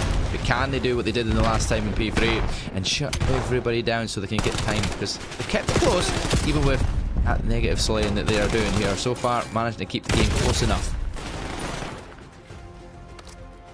127 to 90 here, as you say. England Bravo keeping it close, but I just feel like their side, they're going to be able to keep it close, but they never have those moments to where they can go into the ascendancy and take the lead, take those clean hills. That just gets you over the line. They keep themselves in the position where they can still win the race, but will never go for that final sprint. Again, I'm eager to be proven wrong on that point, but so far, once again, Central Europe are going to get sort of the remaining 15-20 seconds on this point, keep the lead, be over 150 to 90, and I mean, at that point, it's a whole hill England Bravo need to lock down. And P3, yes, they can make mixy, but they've struggled on the P4s, and Central Europe are seemingly starting to slay out even more now in comparison to England Bravo. So it's not looking pretty, and unless they switch up their gameplay, there doesn't seem to be a path back into this map. Yeah, it doesn't seem likely here. Real Stev and Rager Gamer, we said they were carrying. Look at their KD so far. 23-7 and 21-8, respectively. Oh, a solid KD between the two of them. Managing to go over 50 surely enough here. between the two of them combined. Maybe even get some of these players over 30 each. That is a very strong squad here from Central Europe Bravo. A team to be keeping an eye out on for sure, as they lead by 90 points in hardpoint. But that, once again, P2 to P3 here, where the transitions have went. P3 has always been a good time here for England Bravo. England Bravo sort of make the most of the point where they can, but I'm looking at the rotations. It is Stev that's completely rotated now towards that new point. We have seen England Bravo get nowhere near it. This being such a key point as well. The only thing that maybe the undoing is Stev is the fact that the spawns are now in the back for England Bravo. Stev recognizes that though, has the comms and now rushing into the point. He is going to be able to pick up one, traded though, unable to pick up the second. Here's a chance for England Bravo. They need to lock down this hill. But in saying that, the spawns have just flipped. They've just rotated out. A huge 2 coming through. Greg ultimately traded out. And I think that's going to be good night, Irene. It's going to be 188 to 108, 80 points in the difference. And that's going to be rising as Central Europe poised to get a lot of time in the remainder of this P4. Yeah, there you go, Steph. Looking to try and add the 30 kills here. 28 to 9. Looking good so far. 2 streak and 3 streaks from Porkchop. They're keeping England Bravo out of this point. Even though they've got the close spawns, they're not getting a chance. Break comes in for the contest, but all of a sudden shut down once again. Only a few more seconds remaining. 20 seconds to get them past and closer to that finish line here. Central Europe Bravo to close out the series, unless England Bravo could somehow find the biggest of come arounds here, which is going to be a big deficit to try and fight back from here, going into World P1 where they're all set up and ready, kind of shutting down from that P4 to P1 rotation. It's going to be Boxy looking around the back if they can. Normac's going to be pushing forward there, but they've managed to shut down Boxy in the back, and they're still trying to get into time. They're going to have to get a contestant soon, because even though it's P1 and it's dicey, they can't afford to give away too much time now. No, they can't. But I mean, look, what can you do at this point, right? Because Central Europe, even granted they are outslaying, they haven't always played the best on the timing. The Bravo have done a great job, but God, as soon as I say that, Porkchop with the 3-piece, 24-14 now, what a KD. But Stev 31-12, Ranger Gaming with a 2 KD as well, at 26-13. It's been immaculate across the board, and what was a 60-point lead slowly grew to an 80-point lead and is now over a 100-point lead as Central Europe firmly in the driver's seat here. The battle of the Bravos. It'll be Central Europe getting the Bravo here from us casters and the audience in the LAN center, as it looks nigh on guaranteed at this point that they're going to get this one wrapped up on P2, completely rotated. Boxy with 2. They've got P2 locked, and I think that's going to be game. They certainly do, and you know what? It's funny, they've got a 100-point lead, and it's going to be even more by the end of this but they also have about 100 kills combined as a squad in the hardpoint alone. That is just crazy numbers indeed. And a very strong shutdown. Team on the opposite side are lucky if they got halfway towards that point. We have a little bit of an issue for my end. I don't know if it's everybody's end, but there we go. It's my end as well. What it's because it's a second, and all of a sudden we're like, no, wait a minute, we're not ending this here. 2, 4, 9, 2, 3, 3, but it ends up there, and it will be Bravo that will take that win there in the end. Porkchop, that's the 3-piece we just seen, just on the final P1. Fantastic way to end it on out, as Central Europe Bravo will take the series 3-1, and that was a very convincing hardpoint. A massive difference in that slaying power. Absolutely a dominant victory. I mean, take your pick as to who was the top player. I mean, Stev obviously with the largest numbers in terms of the KD, but I mean, everyone in that Central Europe side can take a bow. I just think England Bravo, other than Greg, don't really have any player who can take a game by the scruff of their neck. And even with Greg, I would say kind of just playing in a way of hanging in there more so than excelling in any one area. But there's only so much that you can do when you're playing up against 3 players who are really comfortable in their ability to outslay against you, even beyond the tactical side of things. So, you know, again, commiseration taking the Bravo in that game. I felt like, you know, what I will give credit to them for, and granted we didn't get to watch the majority of this series, they play really well at getting a lot of time while being on the back foot, right? They are very economical in terms of that, I suppose, KD to what that gets you from the game, sort of this disparity, right? Even though with the low KD, they're getting a lot of time. They're keeping themselves in. Again, I think, what was the search destroy 6-4? I mean, like, they keep themselves in these games despite being on the back foot, which takes, you know, a lot of tactical prowess as well and a lot of togetherness as a team, and I have to commend them for that. But Central Europe Bravo, they're just an entirely different level. Yeah, definitely have just outperformed it. Well, not even outperformed, just absolutely dominated really in the grand scheme of things. When it comes to respawns, they're just slamming. They know exactly what they need to worry about. It's their S&D and individuals and just trying to up their game when it comes to that. But if they can do that and just slam out teams like that with a KD as strong as that, I mean, they're going to be a very difficult team to beat indeed. We'll see if we will be getting an interview with the winning insider as well, potentially coming up next. But you know what, this is thick and fast. We're going into the action. We're going from Rocket League. We're going to CoD. Where we go next, Sep? We'll wait and see. It's going to be interesting. We're going to have Pork Chop coming up for an interview, so we'll stand by for that one. But as a whole, obviously we've seen one map between the two sides. I didn't get to see the rest of it, but based off yesterday and that last of that game there, teams wise, when it comes to CoD, who have you got your eye on? Yeah, you know, it's kind of hard to say as of yet. I think that Central Europe side are a really, really strong side as well, right, in terms of the slaying ability. I think, you know, I look with the greatest respect, the England Bravo side, definitely a side that I think isn't anywhere near. But in terms of the rest of the sides that we have competing here, what I've seen from them so far is that it's like 2 players who will do immaculately well for their side, and then 2 others who are just kind of piggybacking a little bit more, again with the greatest respect to them. But I mean, you know, I look at that England Alpha side, for example, you know, you have Rocket and Raz. I mean, what we have in the stats here, what, a 1.59 and 1.49 KD between them, and a little bit of disparity then between Gingy and Monsoon Vibe, sitting a little bit on the lower end. But what I have seen from England Alpha is their ability to be able to carry those stats through, right? I mean, those top players are still doing more than enough, and they're not just stat padding. They're getting the games won. And I mean, look, we could go into all the teams. I'm sure we will over the course of these next couple of days and of the broadcast today. But for now, we have the interview ready with Pork Chop in the venue. Take it away.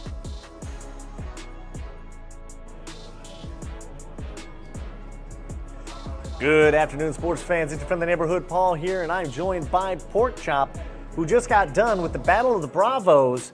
And how you doing today? How you feel like your team did today? I feel like we're doing good. Our correlation with each other has been a lot better than it has. So. All right. What was like your biggest oh man, like clinch moment of like, oh, this could go either way? Definitely overload. That's normally how those games go on that game mode. So, and it was again today. So definitely that one. Okay. Now, of the 2 teams that are remaining that you haven't played yet today, who are you looking forward to most to playing? Both of them. I mean, this is making the game fun again, so I'm definitely excited for both. Awesome. Yeah. Well, thank you so much for your time. I appreciate it. Back to you guys. Well, I mean, look, a bit of a short and sweet interview there, but I like it straight to the point on a lot of those points. And yeah, I mean, look, as she said, ropey on the overloads from time to time. Overload usually tends to be, but I mean, what's great about it is that, you know, we're seeing not just for that interview, but for multiple interviews, you know, the enthusiasm in the venue. I mean, a lot of the players seem to be loving their time there, getting in to compete, whether it be in the Rocket League or in the Call of Duty, just really enjoying their time, getting to play against each other, you know, multiple times, sometimes realizing there might be a bit of a skill disparity here, there, and everywhere throughout the rosters, but ultimately just having fun with it. It seems like everyone's having a really great time there today. Yeah, definitely. That's what it's about as well. Like, yeah, you might lose wins, you might win ones, you might not even but you were going to enjoy it. That's what your main thing is. You want to enjoy it. It is a game at the end of the day, but it's all competitive as well. So everybody's competitive, right? We're all competitive inside us. We like to lose. We love winning. The thought of winning is obviously what they're all here for. But at the end of the day, enjoying your time out here. That is actually surprisingly as well, based off of that game that we just watched there. That was Central EU Bravo's first win as well out of the 5 games they have played. So that is crazy to think that they can slay out like that and yet have to pick up the W until then. So crazy how things can change. Day number 2 for us has been teams that have not won a game yet have finally won their first games for both Rocket League and Call of Duty ZEP. So maybe we're their good luck charm together. Maybe that's their wins that they need. So every team that's not get a W today is your day. Yeah, I mean, exactly, right? And it's fantastic to see. Again, we want to see teams come through here. We don't want to see a team go away without a victory. We don't want to see that. And at the very least, if a team comes away without a victory, we want close fought games. But ultimately, you know, at this stage in the tournament as well, we want people to have fun. And it has been a lot of fun here over on the first half of the day of the Saturday of the USAFE Esports Championship. We're going to have plenty more action coming your way shortly. We're taking a little bit of a break now as we get things set up. Everyone gets a little bit of their lunch break over in the venue alongside us. But we're excited to be back with more action slightly later on. So don't go anywhere, folks. Going to a break now for a little bit, 20 minutes, half an hour. Get a water, get a bit of lunch yourself. Come back, time the lunch perfectly. Let us know in chat what you're having for lunch. I'm enthralled by what you're going to be having for lunch. Mark, Looking forward to getting back into this one after the break. Until then, see you soon. Over a century ago, our founders made a promise to each other, to their families, that they'd always take care of their own. And that promise is still at the heart of everything we do. And how our members know, we'll do what's right for those who served, their spouses, kids, and then grandkids. USAA, taking care of our own. Good afternoon, sports fans. I'm your friendly neighborhood Paul, and right now we have a little game that we call Maybe Marmite. I'm joined by two of our lovely, Hi, I'm Kate Lame. I am the USAFE Regional Ambassador. I'm Yates. I'm the ambassador for RAF Lakenheath. these two lovely individuals will roll dice. Whomever gets the higher roll will get to choose a plate, one or two. One of them is Nutella, one of them is the England delicacy Marmite. Let's do it. Choose your dice. 1, 18, oh, and a 16. Sad trombone. Boom, boom, boom, boom. Yates, you get to choose plate 1 or plate 2. 2. You have plate 2. No. Stay right there. Keep the lids on them, please. The way you reacted does not. Plate 2 over here. Keep it closed. Plate 1 over here. On the count of 3. 1, 2, 3. Whole cracker. All right. Hey, to good sportsmanship and competition. Cheers.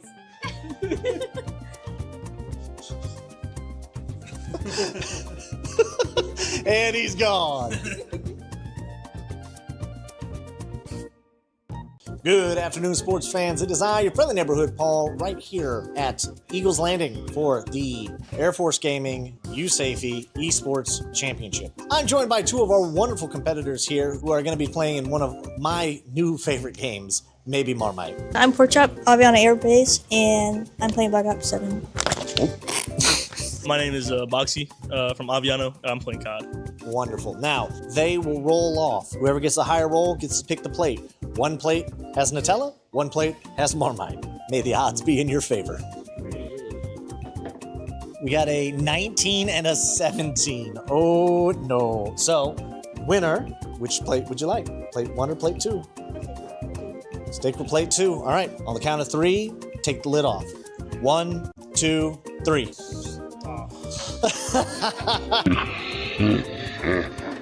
And remember, this is all about competition and team building. Bon appetit. Whole cracker.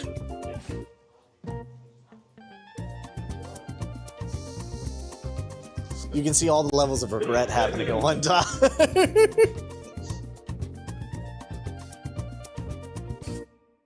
Good afternoon, sports fans. It's your friendly neighborhood Paul here again. We are here at the USAFE Championships, and I am joined today by Ruka here, currently stationed at Lakenheath, playing Call of Duty. Monsoon Vibes. I work on Lakenheath, and I'm playing Call of Duty today. This is called Maybe Marmite. What we're going to do is each one of them is going to roll. The winner of the roll gets to pick a plate, number 1 or number 2. And one of the plates is going to be Marmite, and then the other plate is going to be Nutella. Nutella's good. It's great, right? That's what we're hoping for. Yeah. What's the worst that could happen? So go ahead and choose your die. We got a 19 and a natural 20. Oh. He had a 5% chance of beating you, and he got it. There's still a chance that you don't lose. All right, you want plate 1 or plate 2? Plate 2. All right, you got plate 2. 1, 2, 3. Oh, no. Well, this is about sportsmanship and team building. Bon appetit.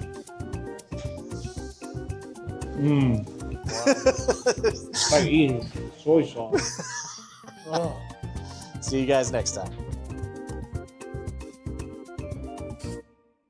Good afternoon, sports fans. It's me, your friendly neighborhood Paul, back again with the USAFE Championships, and I'm joined by two wonderful competitors today who are going to be playing a little game that we've called Maybe Marmite. I am Machete Chief. I'm from RAF Lakenheath, and I am on one of the Rocket League teams. My name's Butterface. I'm also from RAF Lakenheath, and I am on the same Rocket League team that Machete Chief is on. They are going to roll off. Whoever gets a higher roll gets to choose a plate. One plate will have Nutella. Pretty good. And one plate will have Marmite, the British delicacy. Now, have you had Marmite before? Yes. You had Marmite before. Oh, I hope I hope we don't break the streak today. 3, 2, 1. We have an 18 and an 18. Roll again. Go. Oh, we have the winner, 11 versus 9. All right, so do you want plate 2 or plate 1? Do not feel pressure to take the plate in front of you. I feel like you would only say that if the Nutella was there, but then maybe you're trying to do that to fake me out thinking that the Nutella was there. That would require me to remember where I put them. Oh, I don't like that answer. Plate number 2. You guys are gonna flip it at the same time. On 3, you're gonna take the top plate off. 1, 2, 3. Oh no! Boom, boom, boom, boom, boom. This is about teamwork and resiliency. Bon appetit.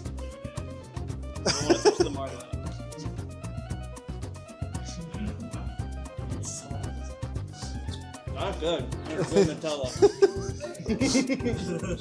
Existence is suffering. Until next time.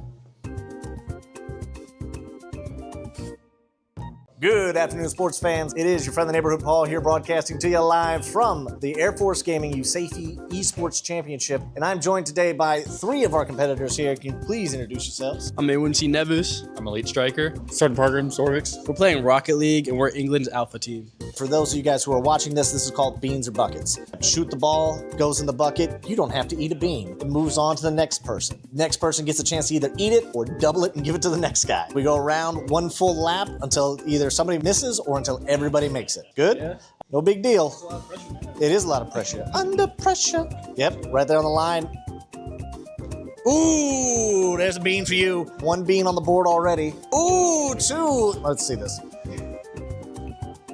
Oh, 3 beans. You know what? At least you guys all failed together, right? It's teamwork, togetherness. So we're going to have you guys spin 1 each. So starting off with the team captain. Let's get a spin in. All right, you got dog food or cola.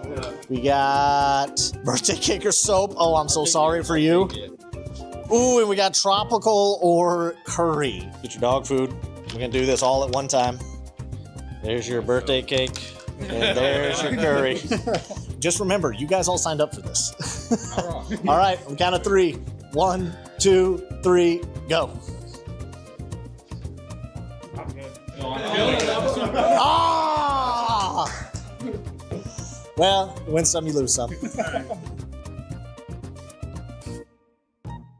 Good afternoon, sports fans. It's your friendly neighborhood Paul here again at the USAFE Championships. Today, we have 2 more wonderful competitors here at our new favorite game, Maybe Marmite. Competing today is... I'm Isaac CoD. I'm playing Call of Duty, and I'm from Spangdahlem. I'm Darth. I'm from Ramstein Air Base, and I'm going to be playing COD with Isaac CoD. Teammates pitted against each other because we love the drama.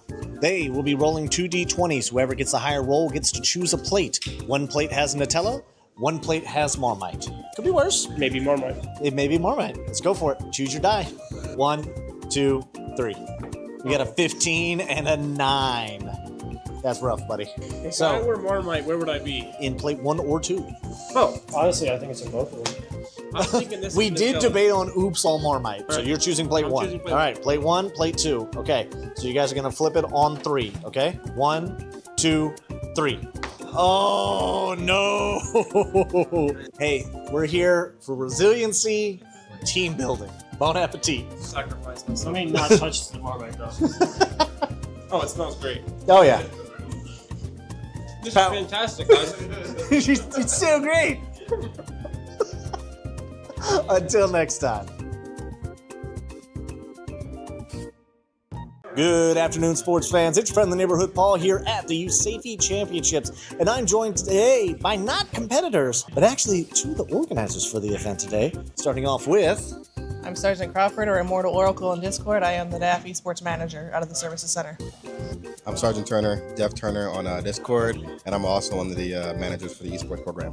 In other words, the people who make this ish happen. For those of you, I gotta readjust this. This is getting heavy and I want to set it down, but I can't for the bit. We are playing a lovely game that we are calling Maybe Marmite. These 2 will roll a d20. The higher roll gets to choose the plate. Underneath one of the plates, Maybe Marmite. All right, choose your die. So you get roll at the same time. Oh, see, that's what you get for rolling early. That's what you get. 5 to 16. All right, so plate 1 or plate 2? I'll go plate 2. Plate 2. Plate 2, maybe Marmite. So, wait. We're going to flip them on 3, okay? 1, 2, 3. Oh. You got the Marmite. You gotta eat the whole thing. What's good is the victory? I don't. See, this is where it turns out sometimes you can pull defeat from the jaws of victory. And this is about teamwork and resiliency. Yeah. Bon appetit. I can take like a little nibble. No. Don't be a coward. Bottoms up.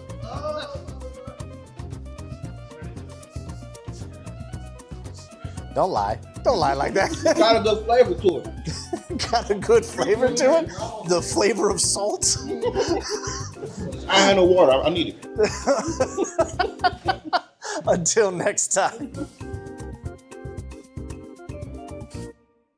Good afternoon, sports fans. It's your friend, the neighborhood Paul, here at the USAFE Championships, taking a step away from the consoles to play a little game that we like to call Maybe Marmite. Our first competitor is... No, don't touch the angel. I can touch it. No. What's up, guys? My Discord name is Big Red. I'm from Ramstein. I'm here to play some Rocket League. And I am Doodle, also from Ramstein, and also here to play Rocket League. We do love when we put teammates together to fight against each other. They will roll a d20. The higher roller gets to choose a plate. One plate has Nutella. Pretty good. The other plate, Marmite. That's so good. We'll roll at the same time. So grab your d20. All right. Ready? 3, 2, 1, roll. What is that? A 9 and a 4. Yeah. Sorry, buddy. It's not really much. Number 2 or number 1? I go 2. Choose your fate. Okay, you don't have to pick the one directly in front of you. No, I'm doing 2. All right, you're going 2. Okay, so on 3, you're going to remove the lid at the same time. Okay? All right. 1, 2, 3.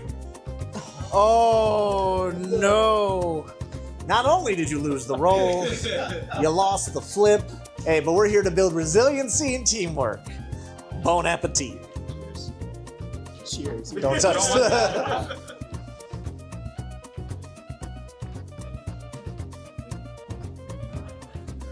Oh. That's something. I'm FNH Paul. Until next time. Good afternoon, sports fans. It's your friendly neighborhood Paul here at the USAFE Championships, where we are playing one of our favorite games, Maybe Marmite. I'm joined today by 2 competitors who are taking a step away from the screens. Our first competitor is... Crash Living from Marone Air Base. And you're playing what? Rocket League. I'm Radius from Marone Air Base. I'm here to play Rocket League. Oh, we love making teammates fight each other. As they will be rolling a d20. The higher of the 2 rolls gets to pick a plate. One of them maybe has Marmite. You guys ready? Go. Okay. Choose your die. All right, you guys gonna roll together on 3? 1, 2, 3. Ooh, a natural 1. That's rough. That's rough, buddy. But hey, you might have just lost this round. Will you choose plate 2 or plate 1? Don't flip it. Just choose. Oh yeah, we got to put the vacuum down. The mic fell off of it. Hey man, it's whatever you want to pick.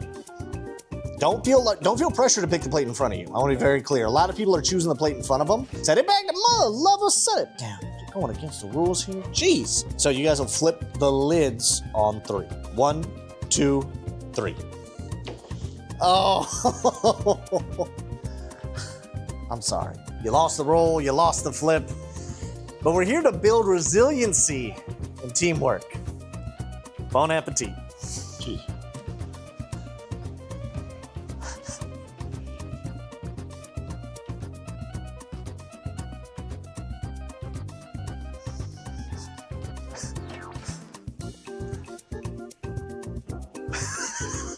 Old cracker, man.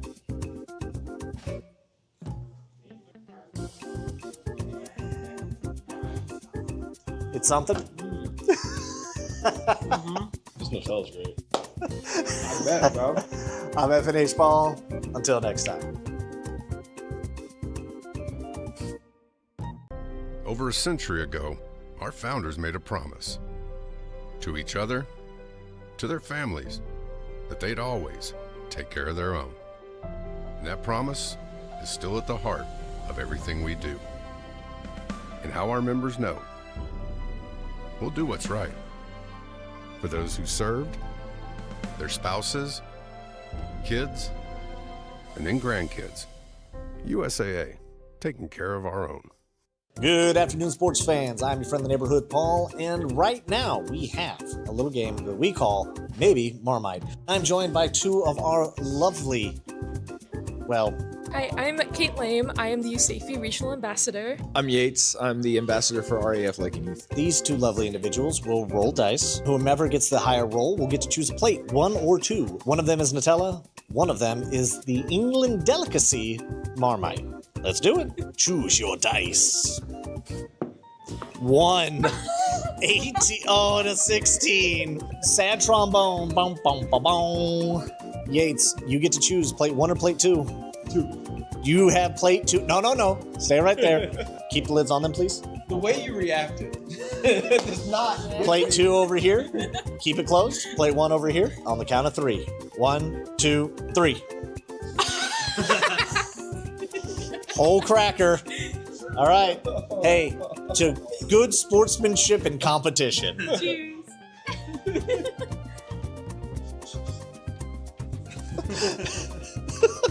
And he's gone. Good afternoon, sports fans. It is I, your friendly neighborhood Paul, right here at Eagles Landing for the Air Force Gaming USAFE Esports Championship. I'm joined by two of our wonderful competitors here who are going to be playing in one of my new favorite games, Maybe Marmite. I'm Porkchop, Aviana Air Base, and I'm playing Black Ops 7.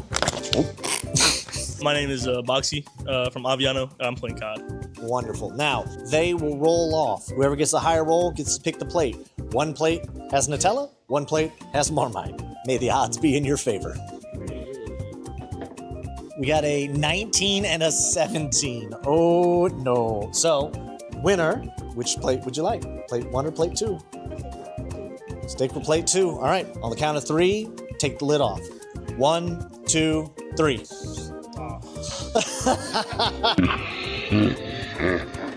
And remember, this is all about competition and team building. Bon appetit. Whole cracker.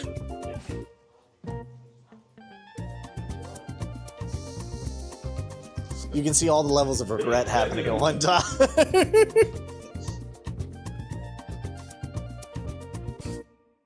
Good afternoon, sports fans. It's your friend, the neighborhood Paul here again. We are here at the USAFE Championships, and I am joined today by... Ruka here, currently stationed at Lakenheath, playing Call of Duty. Monsoon Vibes. I work on Lakenheath, and I'm playing Call of Duty today. This is called Maybe Marmite. What we're going to do is each one of them is going to roll. The winner of the roll gets to pick a plate, number 1 or number 2. And one of the plates is going to be Marmite, and then the other plate is going to be Nutella. Nutella's good. It's great, right? That's what we're hoping for. Yeah. What's the worst that could happen? So go ahead and choose your die. We got a 19 and a natural 20. Oh. He had a 5% chance of beating you, and he got it. There's still a chance that you don't lose. All right, you want plate 1 or plate 2? Plate 2. All right, you got plate 2. 1, 2, 3. Oh, no. Well, this is about sportsmanship and team building. Bon appetit.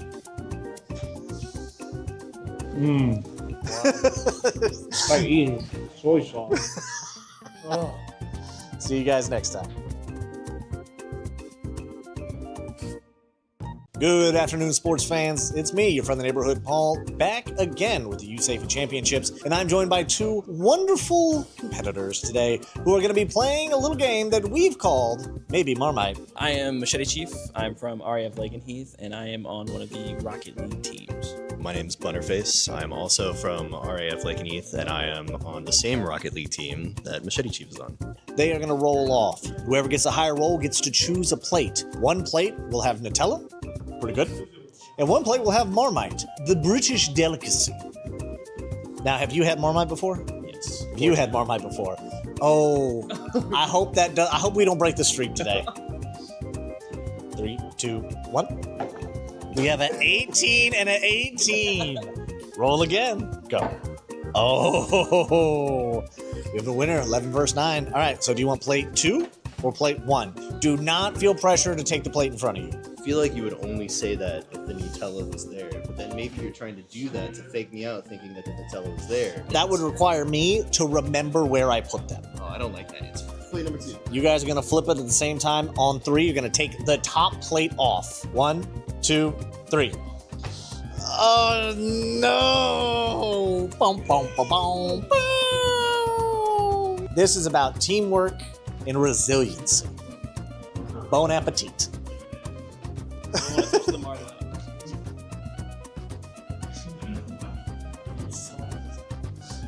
Not good. Good Nutella. Existence is suffering. Until next time.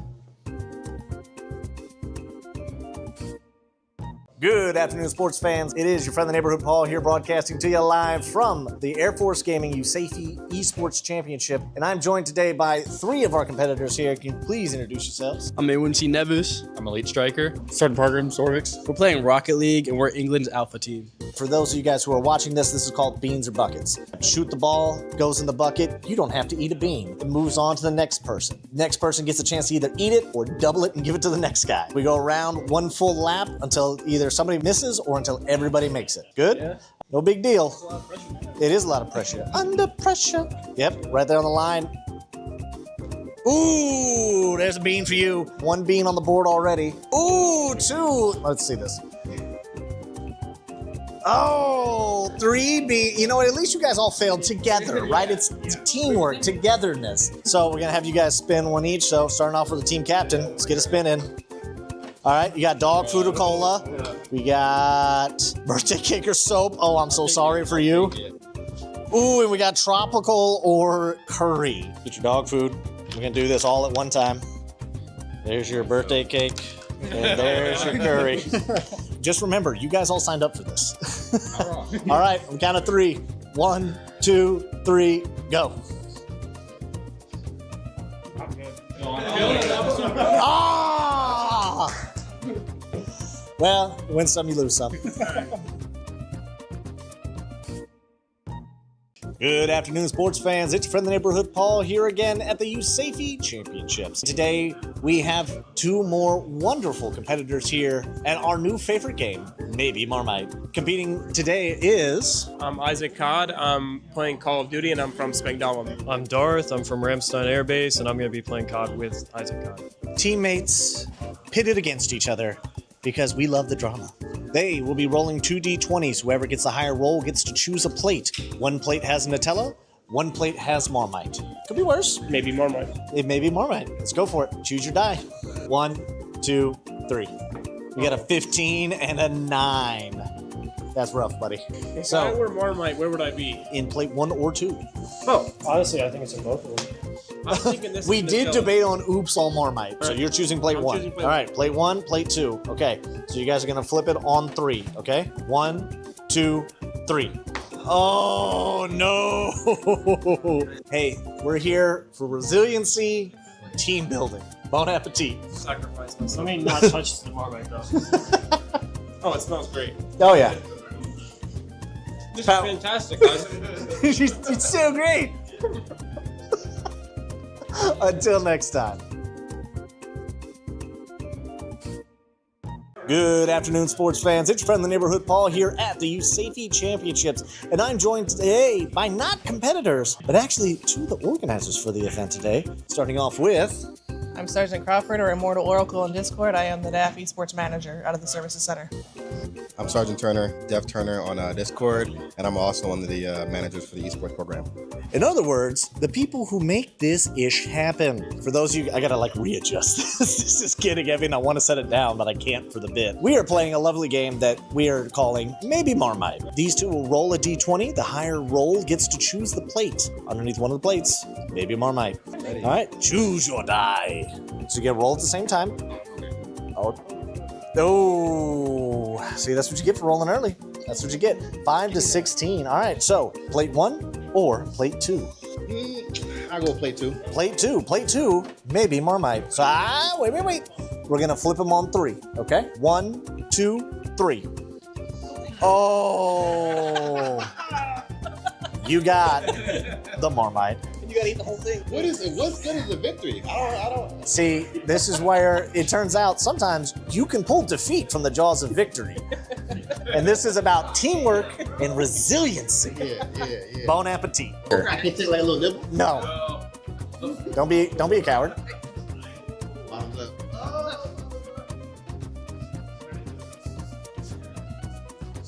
Don't lie. Don't lie like that. Got a good flavor to it. Got a good flavor to it? The flavor of salt?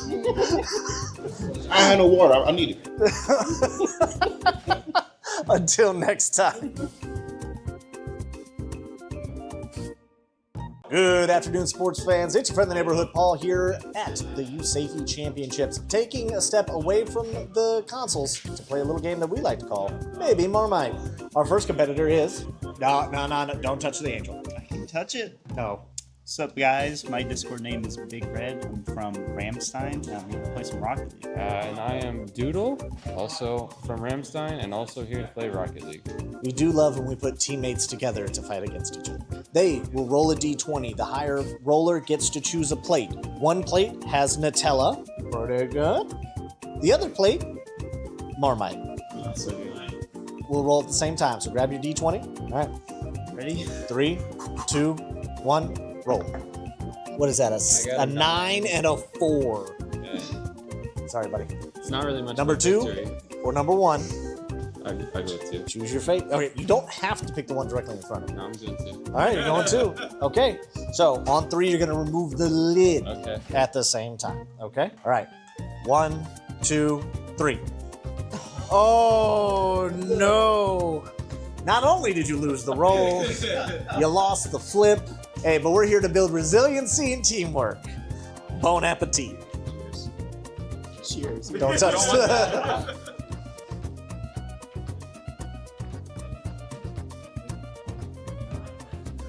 Oh. That's something. I'm FNH Ball. Until next time.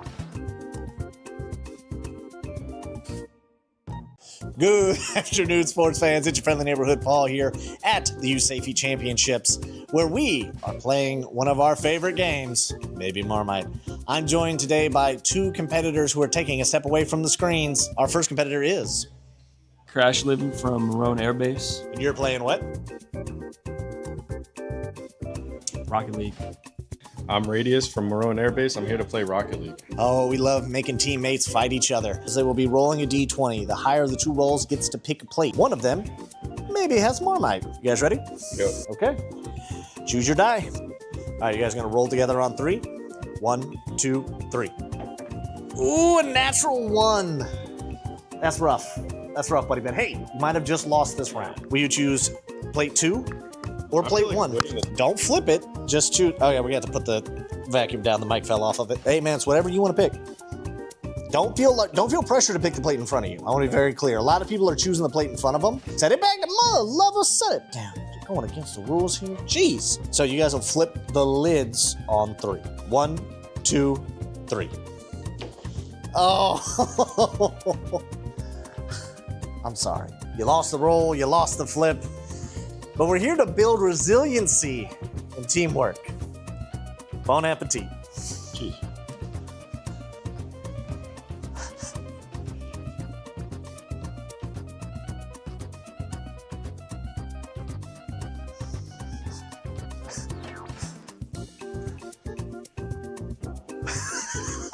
Whole cracker, man.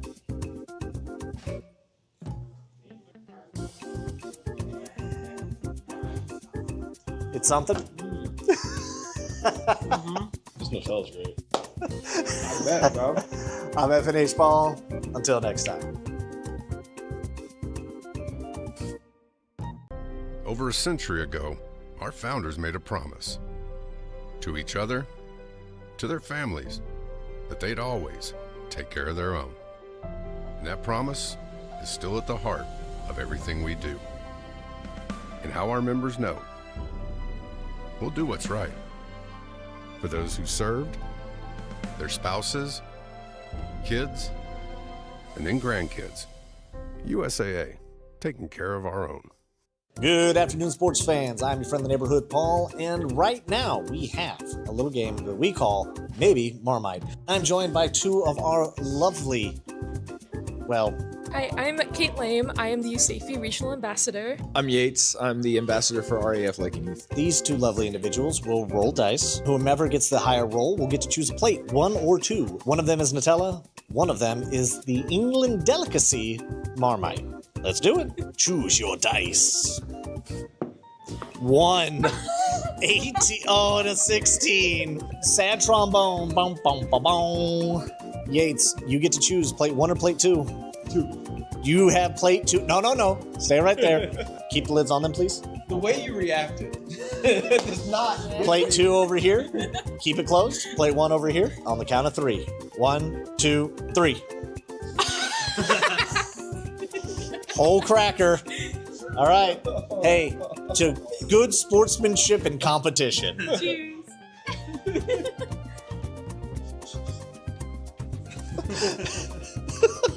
And he's gone.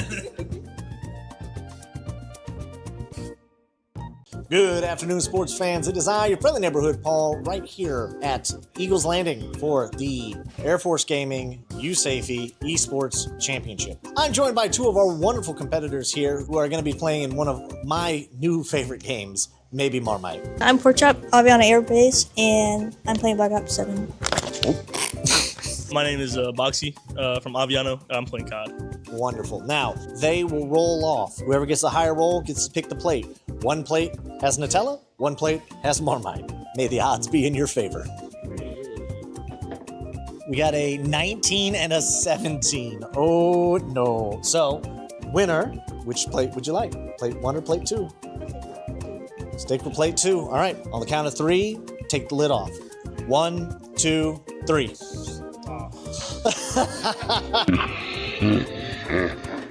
And remember, this is all about competition and team building. Bon appetit. Whole cracker.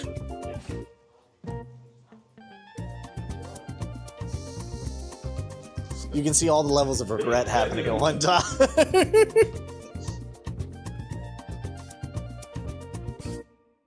Good afternoon, sports fans. It's your friendly neighborhood Paul here again. We are here at the USAFE Championships, and I am joined today by Ruka here, currently stationed at Lakenheath, playing Call of Duty. Monsoon Vibes. I work on Lakenheath, and I'm playing Call of Duty today. This is called Maybe Marmite. What we're going to do is each one of them is going to roll. The winner of the roll gets to pick a plate, number 1 or number 2. And one of the plates is going to be Marmite, and then the other plate is going to be Nutella. Nutella's good. It's great, right? That's what we're hoping for. Yeah. What's the worst that could happen? So go ahead and choose your die. We got a 19 and a natural 20. Oh. He had a 5% chance of beating you, and he got it. There's still a chance that you don't lose. All right, do you want plate 1 or plate 2? Plate 2. All right, you got plate 2. 1, 2, 3. Oh, no. Well, this is about sportsmanship and team building. Bon appetit.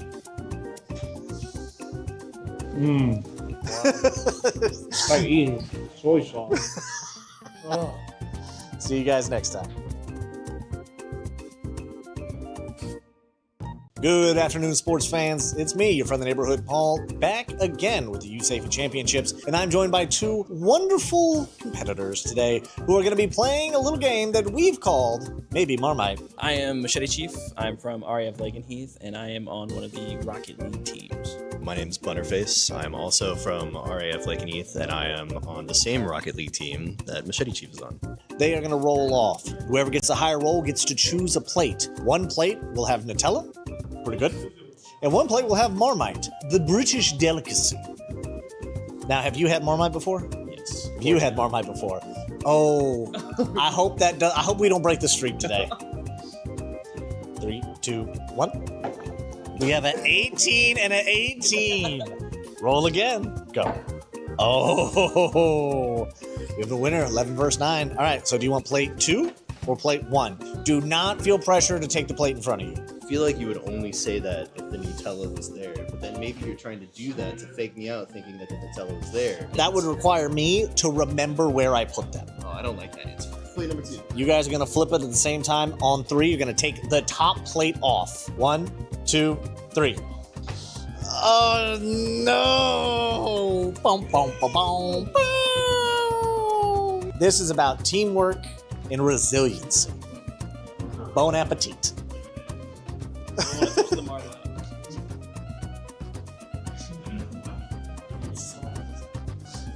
Not good. Nutella. Existence is suffering. Until next time.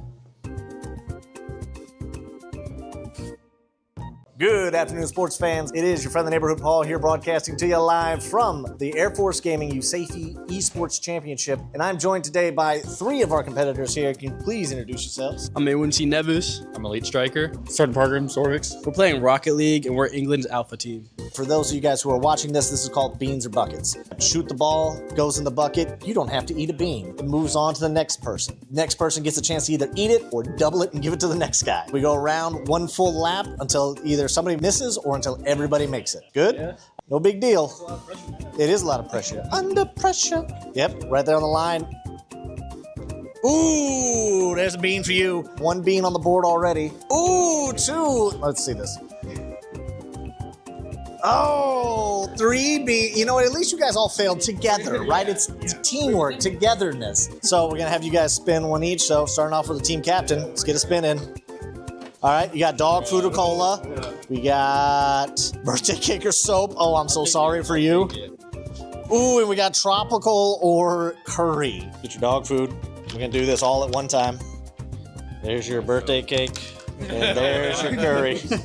Just remember, you guys all signed up for this. All right, on the count of 3. 1, 2, 3, go. Ah! Well, you win some, you lose some. Good afternoon, sports fans. It's your friend the neighborhood Paul here again at the USAFE Championships. Today, we have 2 more wonderful competitors here and our new favorite game, Maybe Marmite. Competing today is... I'm Isaac CoD. I'm playing Call of Duty, and I'm from Spengdahlem. I'm Darth. I'm from Ramstein Air Base, and I'm going to be playing CoD with Isaac CoD. Teammates pitted against each other because we love the drama. They will be rolling 2 D20s. Whoever gets the higher roll gets to choose a plate. 1 plate has Nutella, 1 plate has Marmite. Could be worse. Maybe Marmite. It may be Marmite. Let's go for it. Choose your die. 1, 2, 3. We got a 15 and a 9. That's rough, buddy. If I were Marmite, where would I be? In plate 1 or 2. Oh, honestly, I think it's in both of them. I'm thinking this We is did Nutella. debate on oops all Marmite. So Right. you're choosing plate I'm 1. choosing plate All right, plate 1, plate 2. Okay, so you guys are going to flip it on 3. Okay, 1, 2, 3. Oh, no. Hey, we're here for resiliency, team building. Bon appetit. Sacrifice Let myself. me not touch the Marmite though. Oh, it smells great. Oh, yeah. This is fantastic, guys. It's so great. Until next time. Good afternoon, sports fans. It's your friend the neighborhood Paul here at the USAFE Championships. And I'm joined today by not competitors, but actually 2 of the organizers for the event today. Starting off with... I'm Sergeant Crawford, or Immortal Oracle in Discord. I am the RAF Esports Manager out of the Services Center.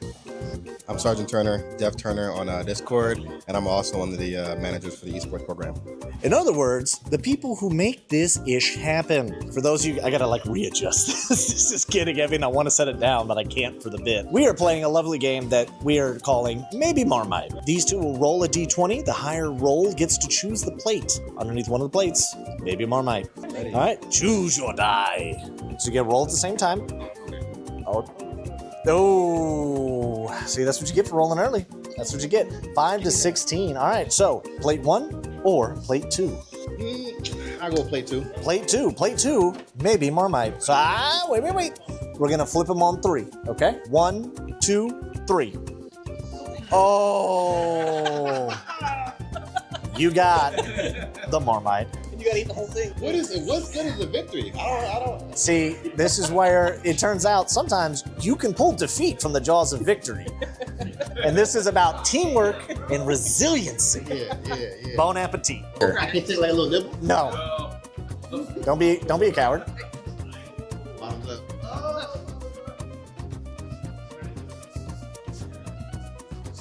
Don't lie. Don't lie like that. Got a good flavor to it. Got a good flavor to it? The flavor of salt? I had no water. I need it. Until next time. Good afternoon, sports fans. It's your friend, the neighborhood Paul, here at the USAFE Championships, taking a step away from the consoles to play a little game that we like to call Maybe Marmite.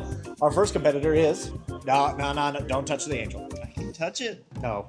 What's up, guys? My Discord name is Big Red. I'm from Ramstein. I'm here to play some Rocket League. And I am Doodle, also from Ramstein, and also here to play Rocket League.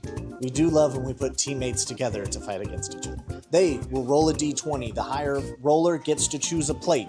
One plate has Nutella. Pretty good. The other plate, Marmite. We'll roll at the same time, so grab your d20. All right. Ready? 3, 2, 1. Roll. What is that? A 9 and a 4. Yeah. Sorry, buddy. It's not really much. Number 2 or number 1? I go with 2. Choose your fate. Okay, you don't have to pick the one directly in front of you. No, I'm doing 2. All right, you're going 2. Okay. So on 3, you're going to remove the lid at the same time. Okay. All right. 1, 2, 3. Oh no! Not only did you lose the roll, you lost the flip. Hey, but we're here to build resiliency and teamwork. Bon appetit. Cheers. Don't touch the...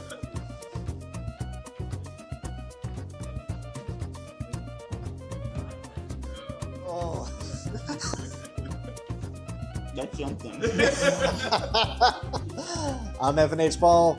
Until next time. Good afternoon, sports fans. It's your friendly neighborhood Paul here at the USAFE Championships, where we are playing one of our favorite games, Maybe Marmite.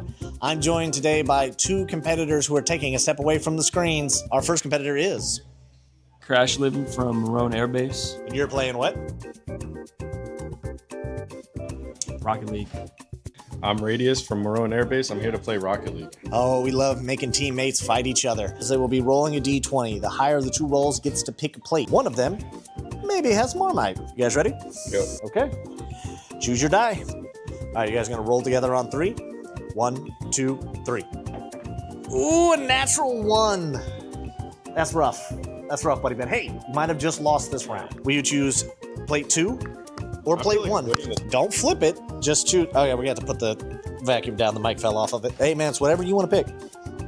Don't feel pressure to pick the plate in front of you. I want to be very clear. A lot of people are choosing the plate in front of them. Set it back to mother lover. Set it down. You're going against the rules here. Jeez. So you guys will flip the lids on 3. 1, 2, 3. Oh. I'm sorry. You lost the roll. You lost the flip. But we're here to build resiliency and teamwork. Bon appetit. Cheers.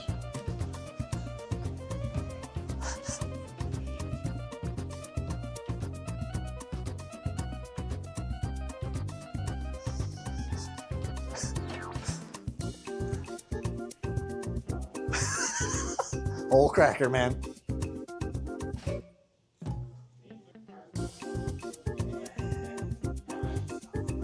It's something.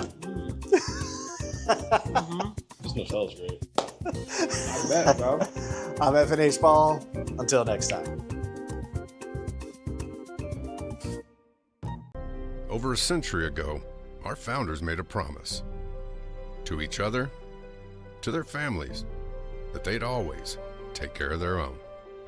And that promise is still at the heart of everything we do. And how our members know, we'll do what's right for those who served, their spouses, kids, and then grandkids. USAA, taking care of our own. Good afternoon, sports fans. I'm your friend, the neighborhood Paul, and right now we have a little game that we call Maybe Marmite. I'm joined by 2 of our lovely, well... Hi, I'm Kate Lame. I am the USAFE Regional Ambassador. I'm Yates. I'm the ambassador for RAF Lakenheath. These 2 lovely individuals will roll dice. Whomever gets the higher roll will get to choose a plate, 1 or 2. One of them is Nutella. One of them is the England delicacy Marmite. Let's do it. Choose your dice. 1, 18, oh, and a 16. Sad trombone. Boom, boom, boom, boom. Yates, you get to choose plate 1 or plate 2. 2. You have plate 2. No. Stay right there. Keep the lids on them, please. The way you reacted does not. Plate 2 over here. Keep it closed. Plate 1 over here. On the count of 3. 1, 2, 3. Whole cracker. All right. Hey, to good sportsmanship and competition. Cheers.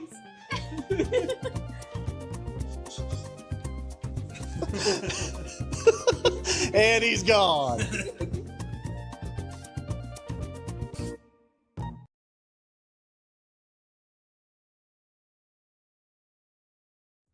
Ladies and gentlemen, welcome on back to the USAFE Esports Championship. A little bit of an extended break there. Everyone got their lunch. Everyone is full and ready to get rocking with the rest of the day. It is myself, Zeph Cass, alongside me, Mark of Cass.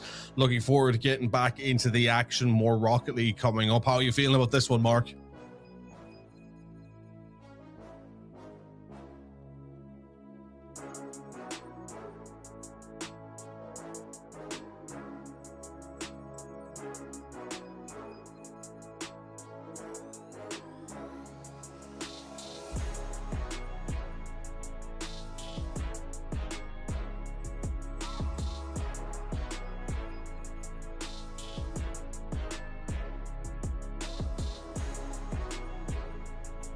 Is there a mute coming through? Do we have a technical difficulty? I was wondering what was happening there. Mark, now I cannot hear you. I think you're muted on Discord now as well, Mark. I don't know what is happening. Yeah, there. I don't know. There we go. Are you coming through? Producers, let us know if Let me know. coming through on. Maybe we're all good now. Weird. Amazing. Lovely. I don't know. Mark, I don't know what happened. I'll cut in ahead of you there, Mark. We'll get back to the points because we got this game coming up. I'm going to rush into this. We can fly through the rosters, etc., etc. Before we get into that, folks, though, we got to give thanks to our sponsors over at USAA. USAA was founded over 100 years ago by 25 military members with a mission to always take care of their own. If you want to learn more about that, folks, make sure to go and check out usaa.com. But Mark, again, fantastic game coming up. One that I'm really excited to cover with you because it's a rematch of what we have seen yesterday. We're going to be seeing a number of rematches throughout the course of the weekend, given this round robin format. But it is going to be England Alpha versus the Mediterranean side in Rocket League. These sides took each other to game number 7 yesterday. Will it be the same today, or have we seen teams grow or perhaps shrink? I mean, this is something we were talking about before going back from the break, that we're worried about Mediterranean after their last game against England Bravo, that maybe they've just lost a touch of their form. Yeah, exactly that. Well, we were saying that, yeah, they've been a very decent squad, but I mean, very close games. So a Mediterranean have never been like absolutely wiped out until today, where that 4-1 loss is going to be a bit one to come back from. But that being said, they're coming up against an Alpha side who are looking good, right? So far 3-1, but that one they just lost was literally just today as well, and they lost 4-1. So it's like both teams coming back from 4-1 down, have got a second game today. One of them was going to win it either way, but how is it going to come out? Who's going to come out on top? Is Alpha? Is it Mediterranean? Both sides have got a score to settle here for sure, and it's going to be an interesting one because it might be one of the most competitive ones we've got now, considering they're both coming off of a loss. Yeah, absolutely. And we love to see a competitive game. And we are going to have a quick look at the rosters as well, ladies and gentlemen. We go over to the England Alpha side of things. You've seen them before. Here they are again. Tyler owns you, Zorvix, and Elite Striker. Of course, their beautiful faces not popping up on the graphic that time around, but I'm sure we'll get to see them again. But I mean, look, it's something I've been saying about them from what I have seen of them at the very least. Very consistent as a 3, very together, and can do a lot of damage. There we go. There we have the striking poses, the long, luxurious locks as well of Elite Striker. I mean, I tried to do my hair like that once, but it's receding a little bit too much for me to get away with it. It's my little secret, folks. Don't tell anyone else about that. But Mark, I gotta say, they are a very, very good team, a team that has proven they can fight back from adversity, and going up against the Mediterranean side who, look, as you say, they're both on the back foot, but we need to see how Mediterranean can bounce back from how they've played, because they're a team that I feel like has gone a little bit more into their shell when they went up against a side against England Bravo, who felt like it was the opposite case for them. I wonder how England Alpha are going to fare out from this position. Wow, these two have got the 2 top scorers so far of the whole tournament, and it is going to be Zorvix and Elite Striker, who have been combining for a massive amount of goals, like 43 combined before today.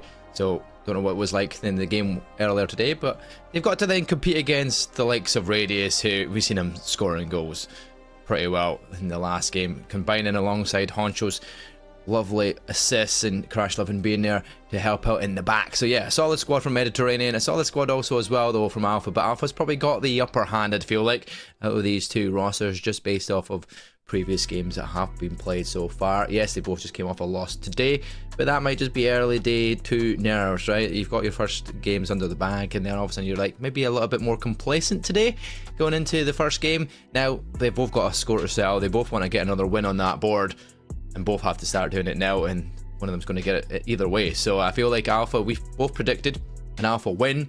We did that last time round, we know where that went. It didn't go the right way, so maybe Mediterranean going to win this because we both predicted Alpha.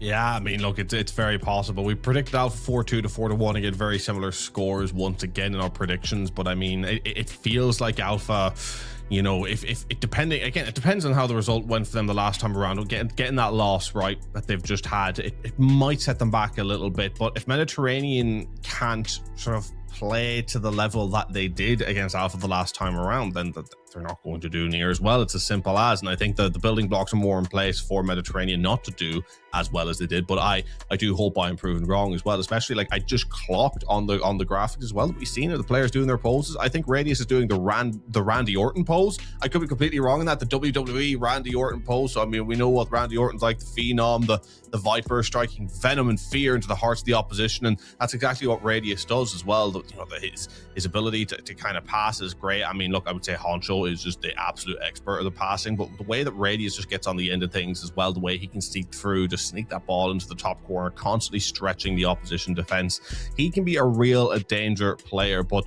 England Alpha had a lot of little things in their game, like granted they're very, very consistent. There wasn't anything that was immediately striking for them that they needed to shore up and fix up, but because of that as well, you could argue if they're just raising the bar on everything ever so slightly, that can be more than enough to do the job against Mediterranean. Of course, we'll find out if that is the case as we're into game 1.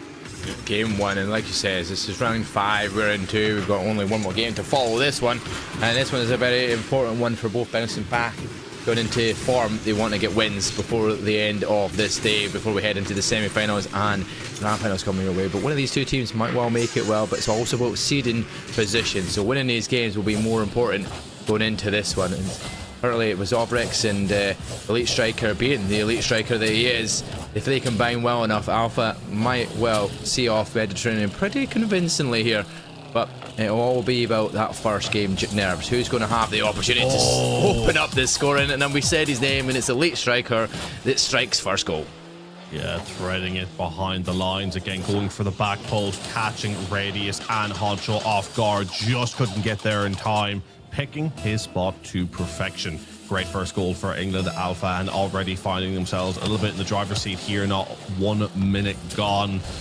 And yeah, Mediterranean are going to have to find a way to bounce back early, nearly going to concede though to double their deficit, but managed to hold on. It strikes the post and goes wide as Radius once again trying to get up to send this one flying. It doesn't quite happen though, and that was another opportunity for Elite Striker. And once again, we are seeing from Mediterranean the clears aren't quite working out for them. They are being cropped up for Alpha, who have already had a couple of opportunities here to get some shots through. Again, early doors, people are still warming up into this best of 7, but so far a little bit of a ropier start for Mediterranean, which I will say as well is kind of in sort of contrast to what we've seen from them yesterday, because yesterday they were starting out really hot against England Alpha, and it was England Alpha who warmed up to the game. So are we seeing a bit of a role reversal? Yeah, we might well be. We might well be seeing that role reversal today, being a different day than day number 1, where everybody was just feeling each other out. But this is now everybody's got to the action, got into the positions, and know exactly what they want to be doing in game number 2 and day number 2. But you know what? I've been noticing today in this set of the cards that we are picking to the Rocket League scene, none of them are really on brand with the competitive edges that you see the competitive players using. We're not seeing any Octanes or Fenix really. It's a mixed bag of vehicles, and always good to see a big chunky people carrier in there as well. So I mean, I like the mix up, the change up, and that's going to be a change up here as Tyler Onju passes on towards Zorvix, and he gets the second goal for that England Alpha side. Like I said, a few minutes are gone and we're 2 goals up. Alpha is looking like they are more in control of the possession for the most part of the game as well. So it is looking very much their favoured game for game number 1, at least anyway so far. And a poor defensive effort there from Mediterranean. Again, trying to clear to the corner with his teammates Honcho, but it just didn't go towards the right place. And it propped itself up perfectly for Alpha. No one really on the back line. Again, everyone kind of caught just not in their rotation. Nearly all 3 players were in the same position at the time Honcho hit the ball, trying to at least get it into their corner. And yeah, just positionally it's not working as of yet, and England Alpha are capitalizing on that. Again, a side who will capitalize on opportunities if they are given them.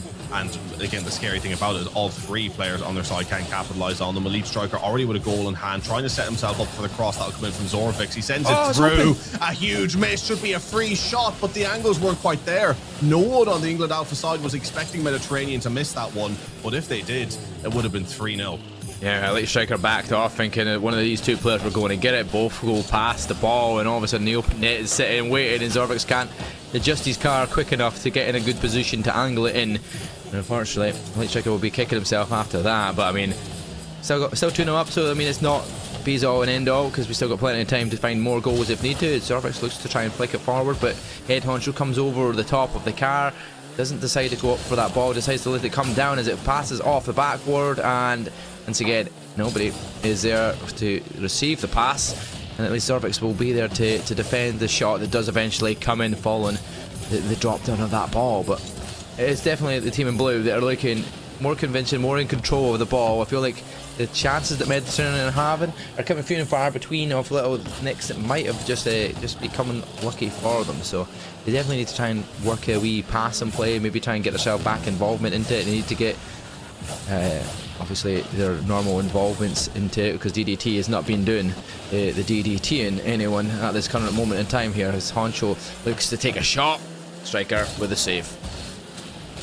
And I have to say, like, Mediterranean have really been bringing nothing to the game at the moment. It seems quite apparent early on that they're going for an offense as the best form of defense, as defense has been non-existent. But the problem is that the offense has been virtually non-existent either. They've not been able to string anything together really going forward, not provided any real danger, any super threatening shots, and they've left themselves so exposed at the back. I mean, the defense has been, I'll be honest, I think they're lucky to have only conceded 2. I think there could have been way more through. There could be more through before the end of this game. 15 seconds to rescue a goal, to maybe try for a kickoff for overtime, but it doesn't look like that is going to happen. Mediterranean completely and utterly nullified in this game, as this one is going to draw to a close. 5 seconds remaining. No chance for Mediterranean to make the comeback in game 1, and it will be England Alpha taking the lead off the back of this one with the victory at 2-0. Of course, maybe unless this does drop in, but it looks like it's hitting the floor, and there we have it. A good victory for England Alpha, and one where they shut down Mediterranean. I mean, I'm shocked at how little threat they provided throughout those 5 minutes.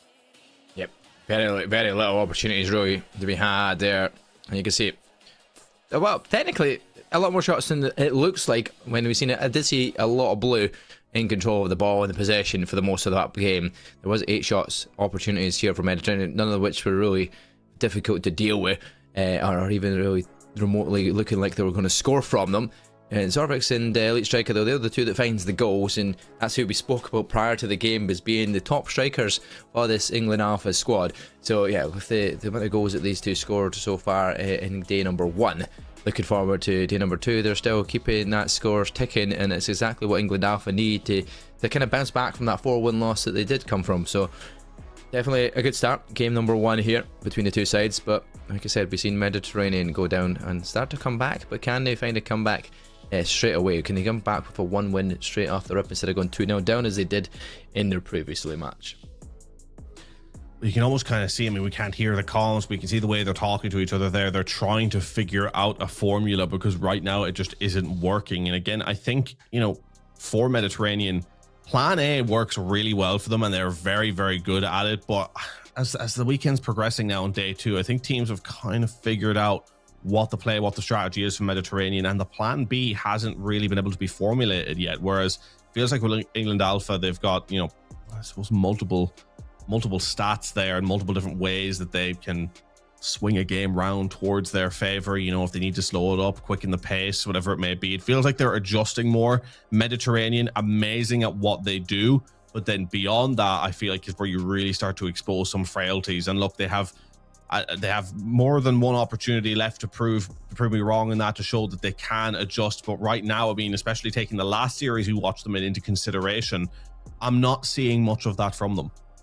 Yeah, no, definitely not. It was very difficult to see that coming from them so far. I wonder if it's based off of what they did during their break, because 4 or 5 minutes is a little bit of a time, especially from their previous games. So, like, getting cold and such like coming into the game, have they been keeping themselves warm? What did they have to fuel themselves up is the question as well. I wonder if that's made a difference of how they've prepared for game number 2 of the day, straight off of that longer break. So I mean, it could also kind of throw you off a rhythm. Once you've done your warm-up in the early morning, you've played your first game, you kind of just want to keep going, don't you? Like, it's just to keep that kind of freshness going all the way through the day and through the games. But taking a break like that, does it affect you coming back in? Surely does. Maybe a little bit of warm-up you got, but it's not the same as a competitive game, getting warm-up. So straight off of that, we see that obviously England Alpha have that game 1 win. We go into game number 2, Mediterranean looking to try and bounce back quickly.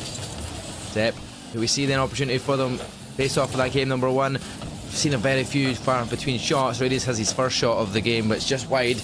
And yeah, they need to definitely up their game, and Head Honcho needs to start getting these opportunities with the passings that they had played in the previous series.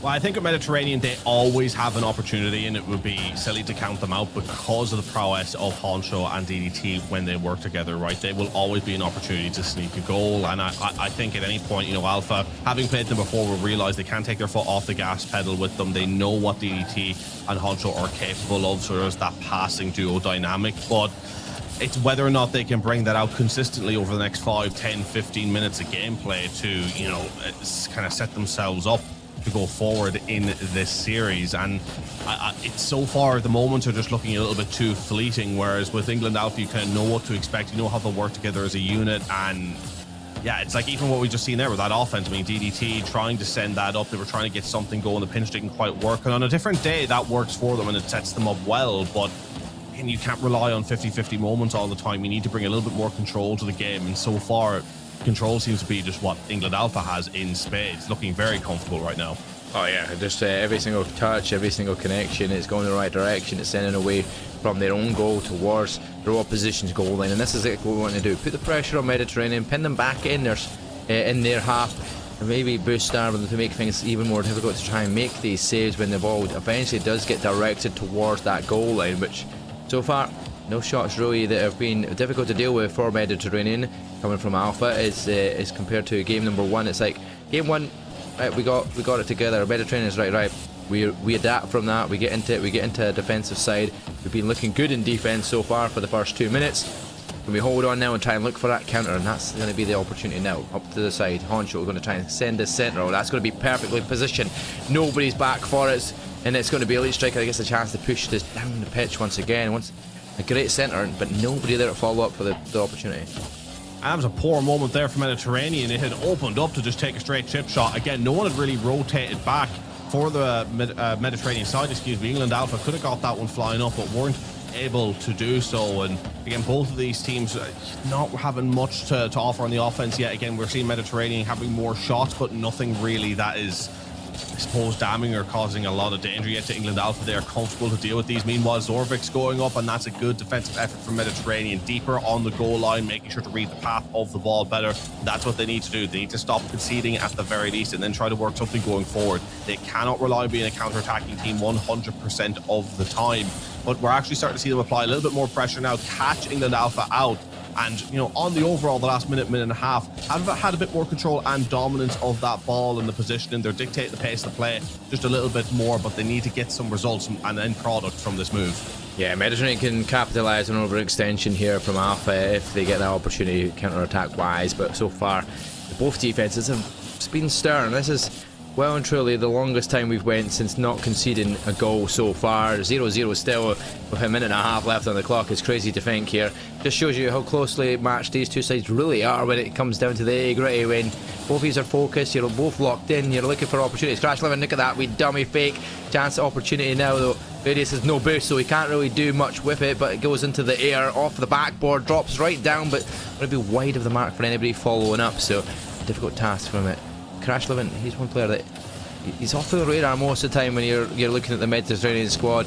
Can we see something from Crash 11? Just pull something out the bag and surprise their opposition, because they're expecting Honcho and DDT to do all the work, really. And I think if you're any other team facing off against that Mediterranean side, you'll know that. You'll know that Crash 11 maybe not as much of a threat as the others, so somehow pull something out the bag could really upset the rhythm of what everybody's used to. Well, look, Crash Living, at the end of the day, if he can hit the ball, I feel like he'll be doing enough, right? But hitting the ball at times has proved a little bit difficult, you know, in dealing with those defensive issues. And as that shot goes through from Elite Striker, again, a bit of a calamity, missing the clearance, and that's damning. I mean, we've seen it in Game 7. We had a couple of ones where Crash Living was caught in no man's land chips over the top, and like his consistency and just being able to hit the ball and get crosses in every now and then, I think would be life-changing, actually a little bit of an exaggeration, but it'd be hugely game-changing for Mediterranean in the sense of just being able to have a little bit more reliability and getting that ball fed up to the two top players, sort of, you know, regardless of how the pace of the game is going, not having to worry about that ball being missed on the defense.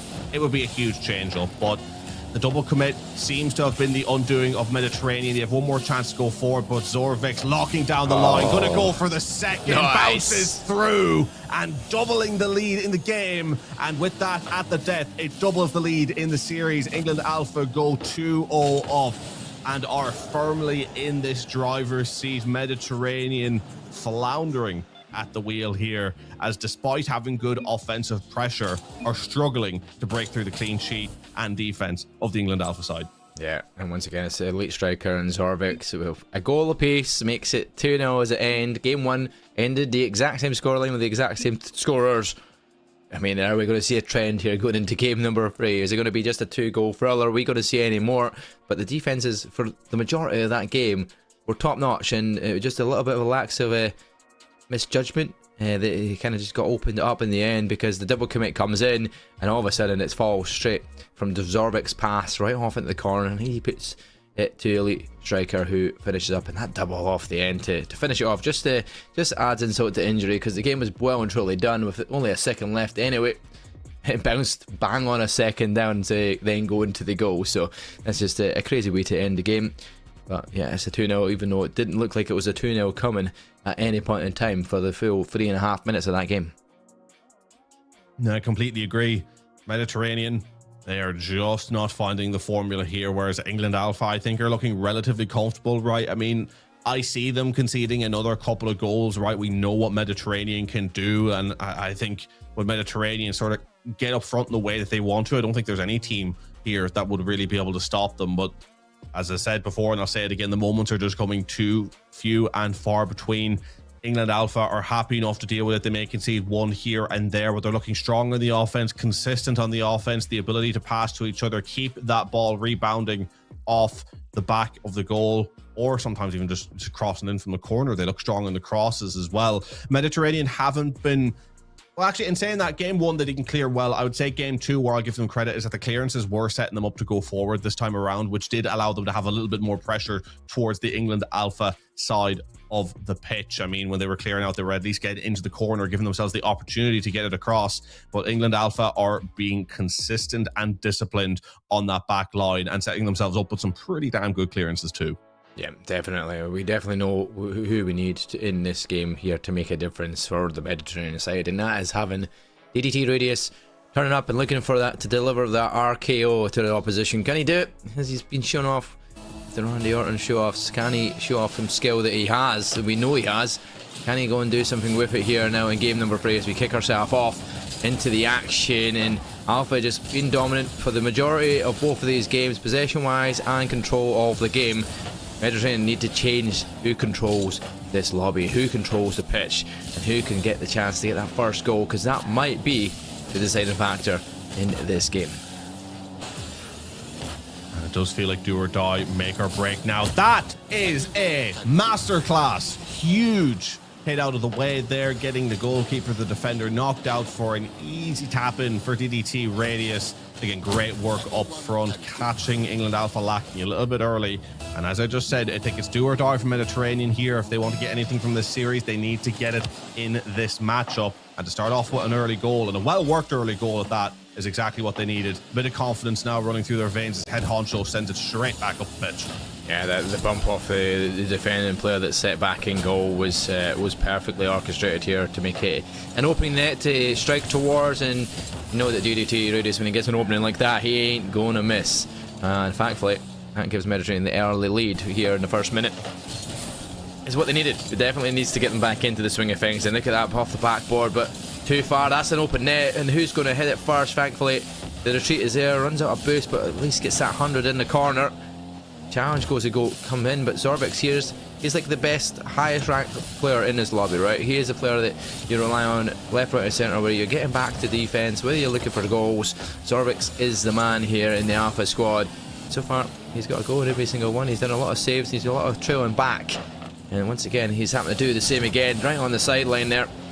It will stop any push Joey coming from Mediterranean, and it looks like it's going to slow the pace down a little bit here, just to kind of knock off that ball speed, because the quicker that ball goes, the harder things become to connect to in the right position. And Head Honcho's been gifted a great pass straight down the centre, but the striker is at least there for that defensive.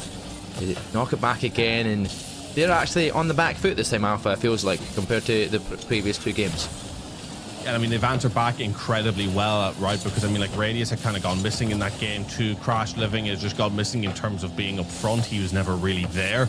And then also Head Honcho as well hadn't really had any shots through. And Crash Living was very eager to get something on the board, and he gets it through there. Just, again, being in the right position at the right time. Sometimes you would argue you shouldn't be that far off the pitch as the last man back, but you sniff out an opportunity. You let your instincts get ahead of you and get the better of you, and you chase those things, and sometimes they'll pop off for you. And England Alpha, in a shadow of their former selves in this game, as Mediterranean, have risen to the pressure when they needed to the most. Yeah, we could read stats, we could read into the fact that Crash Living hasn't really got very much of a score combined for the most part over the series. Not very many goals scored, 4 goals actually before that one. That makes it his 5th. But you know what?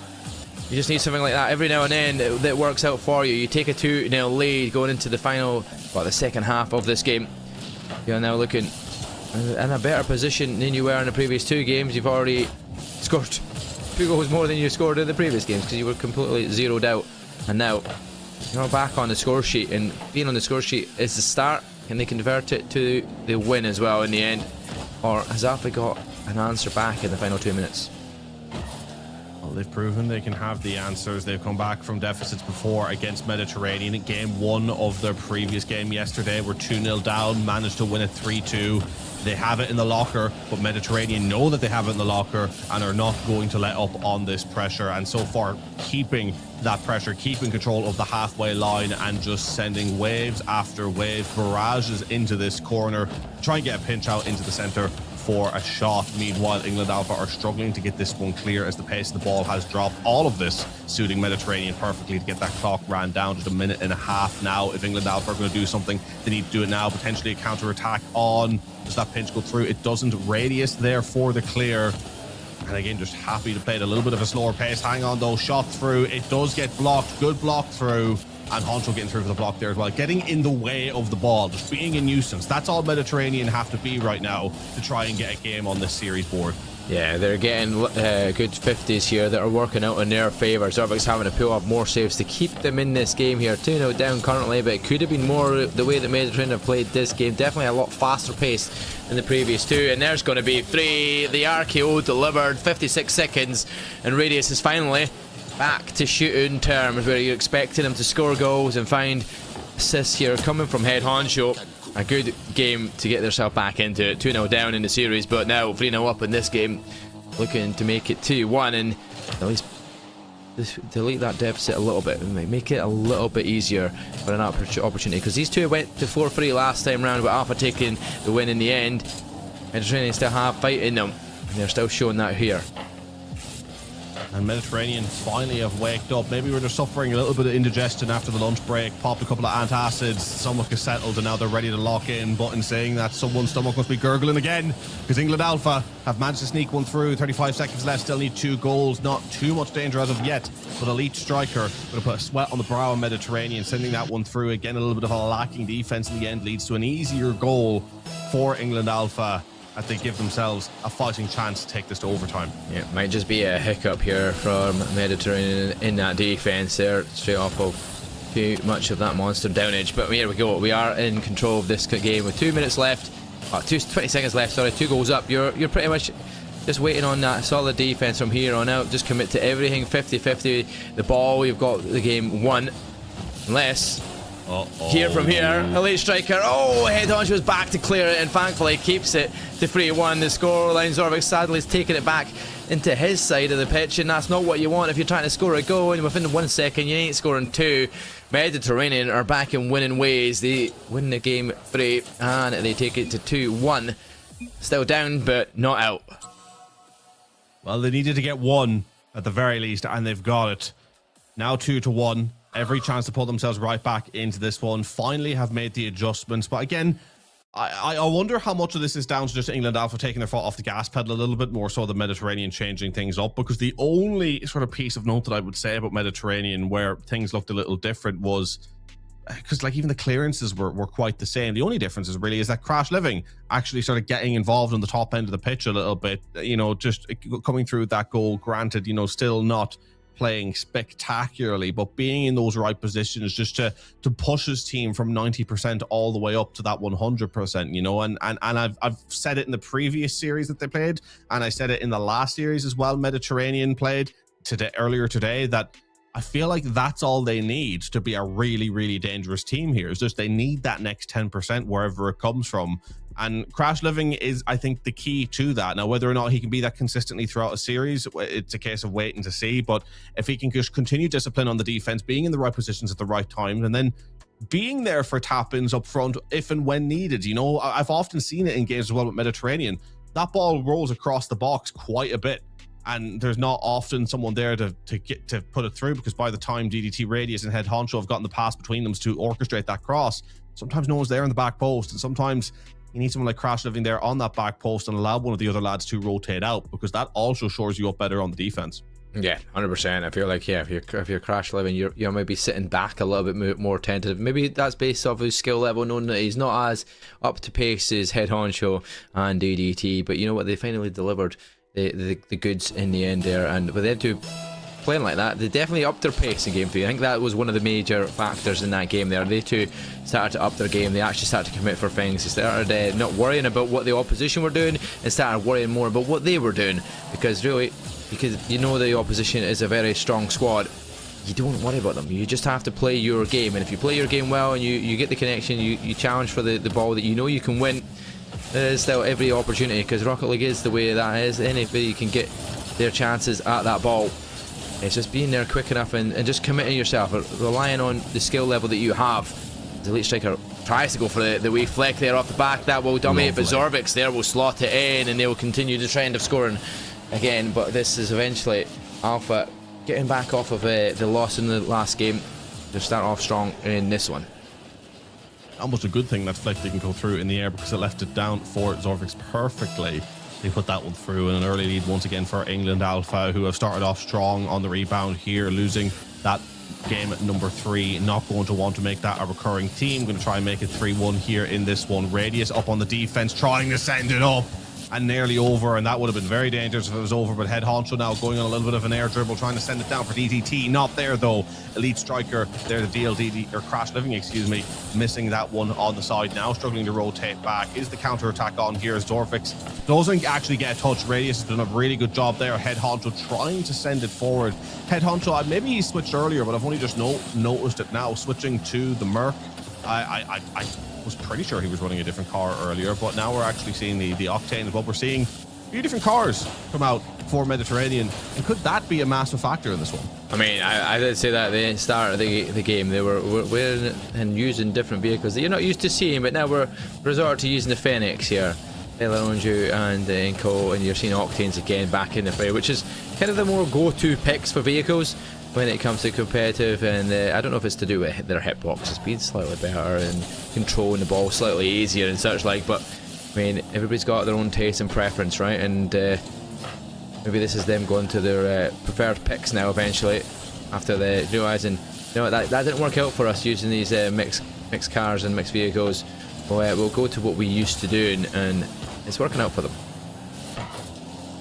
The shot kind of going to the wrong corner there for England Alpha. If they just sent it direct, it might have been more of a threat. But regardless, they're not going to complain as they try to send this one forward. Once again, head honcho there to kind of deal with it. It's up in the air though, and Zorvix has slammed that back home. Second goal now to go 2-0 up. England Alpha looking strong once again. Mediterranean last game doing a good job of nullifying Zorvix with only one shot on target, and that was a difference maker. But Zorvix has woken up once again. He's found a way around the Mediterranean defense, and he just shows what a danger player he is. I mean, when you look at the two danger players on either side, Zorvix and DDT Radius, whoever's the quietest just determines who loses the game, it feels. Yeah, and Zorvix so far hasn't missed. He's converting every single shot. He's done 2 goals, 2 shots. It's exactly what you want as a striker, and as a top goal scorer in your squad. You want to make sure you're converting every opportunity you possibly can, and the higher opportunities of conversions, the more wins you're going to pull out of the bag easily enough the way they're playing. And that Radius, like you said, he's not really getting very many touches as he did in that previous game. He's almost only got double the amount of crash living, and that's saying something, because DDT, he could normally be well into the 100s, 200 points mark at this point in time.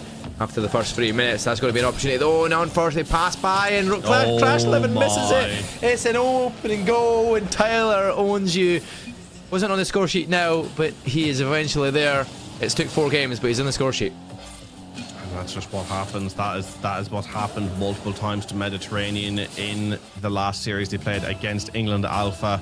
Just crucial misses on the back line, and that's where it's really tough. Where do you put Crash Living, right? Because again, with the greatest respect, you know Honcho and DDT aren't missing those opportunities. So do you rotate them back more? Try and get Crash Living in for the tap-ins, but then does that leave you too frail up front? It's such a hard balance to strike, and just when you think at times Mediterranean have found the balance, it becomes undone once again. They falter, and England Alpha arguably on their way to now the most convincing victory as they rain down hell on the opposition goal. Elite Striker making it 4 as Mediterranean look all out of ideas in this game 4. What a goal that was as well. Everybody involvement, all 3 players. Tyler Orange hits it up, it gets off the crossbar from Zorvik, but falls straightly here for Elite Striker. They don't miss them opportunities. Tyler Orange was also trying to be in that position to get that goal, but what an opportunity. 4-0 up, very much in the driver's seat here. They have got full gas to the pedal, and they are making sure that this game is well and truly settled. And right now, with a minute left on the clock, they are not giving up this opportunity to score more as they look to kind of put and demoralise Mediterranean down here. And they go, yeah, maybe lost 1 match. They're not losing anymore. Exactly, Mediterranean are struggling in this one. Can they find some vein of form to take into game 5? Find a formula that will work just to give them a little bit more of a chance, because if it keeps up like this, it will be an England Alpha 4-1 victory. And I just don't know if I see anything changing. A nice goal sneaking through there. DDT Radius getting through with the block. Again, that is why you chase it down. Getting the block, catching England Alpha off the back lines. But it's only going to be a consolation goal at this stage. 35 seconds left remaining. It would be insane if we saw the comeback from here, but Mediterranean, they just aren't getting there quick enough. And every 10 seconds. Yeah, it would have to be every 10 seconds. And again, we go back to, moments. It was a great moment from DDT to kind of get in with the block, but we're not seeing any sort of consistency that may allow themselves to be rewarded from said consistency. It is just kind of hit and hope at times. And yeah, this is a game that we're quickly looking to forget. As we flick over the top there, opens an opportunity to take a shot here. Crash Living going to send it forward again, but with 10 seconds left, 3 goals down. Game is done. England Alpha take it to match point. And it drops onto the floor. England Alpha, as you say, on the way to that match point, looking comfortable, a little bit shaky in the previous game, but they locked in, got the job done, and now just 1 away from the victory to get the double over this Mediterranean side. And the Mediterranean side, for a team who's shown so many moments of looking incredibly dangerous, scoring some of the nicest goals and having the nicest plays that I have seen across both CoD and Rocket League all weekend, them to come away with another loss after this. I mean, how many? I don't know how many losses that actually is off the back of this if they lose it, but it feels very unfair for a roster of their I think, ability to be suffering so many losses. Again, it's just a testament to the level of Rocket League players that we are seeing here at this tournament this weekend. But it must be a tough pill to swallow for Mediterranean that they can't get any of these series over the line yet. Yeah, this will be their 4th loss if this one goes into a loss here and Alpha take the W. So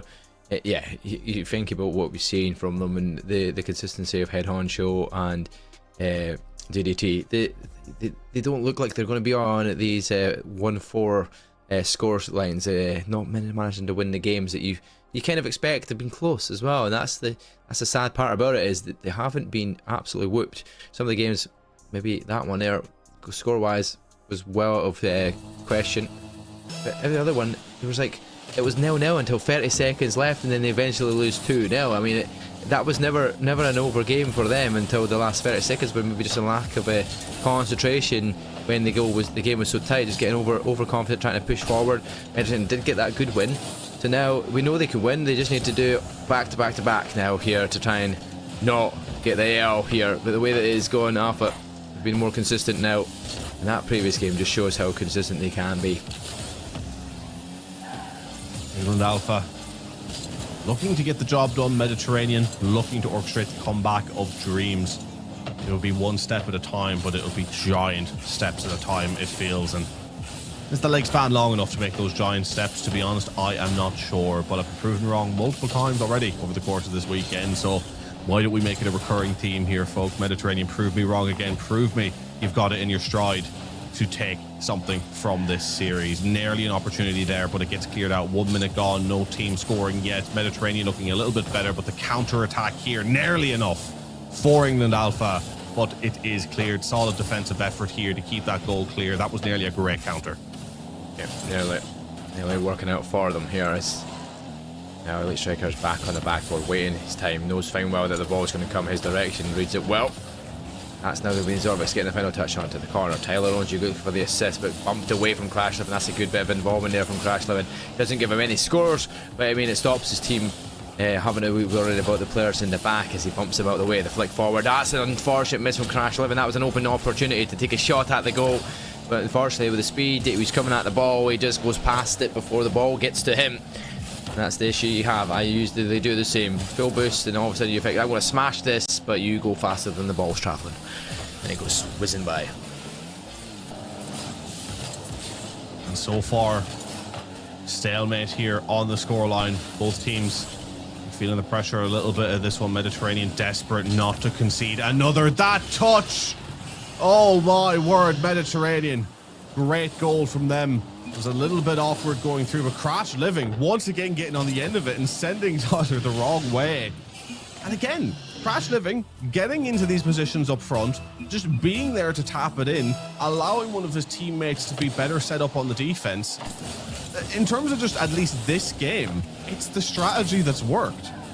Yeah, so far it's worked in. I mean, that was a good opportunity. He did get assisted by the goalkeeper trying to flick it into the corner. That being said, if he probably flicked it in a more forwardly manner instead of side manner, there's an opportunity that was not going in, because the flip of the car in the direction he probably picked didn't work in his favour.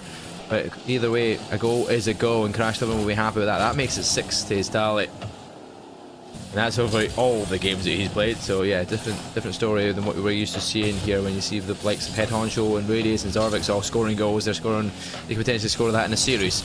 But I mean, it definitely has been the deciding factor so far in this game here, and it's a crucial one as well, because Mediterranean need this win, and definitely are on track to kind of hold on for now, as they are still putting the pressure on to Alpha in the back. They're all pinned back, not getting an opportunity really to push out.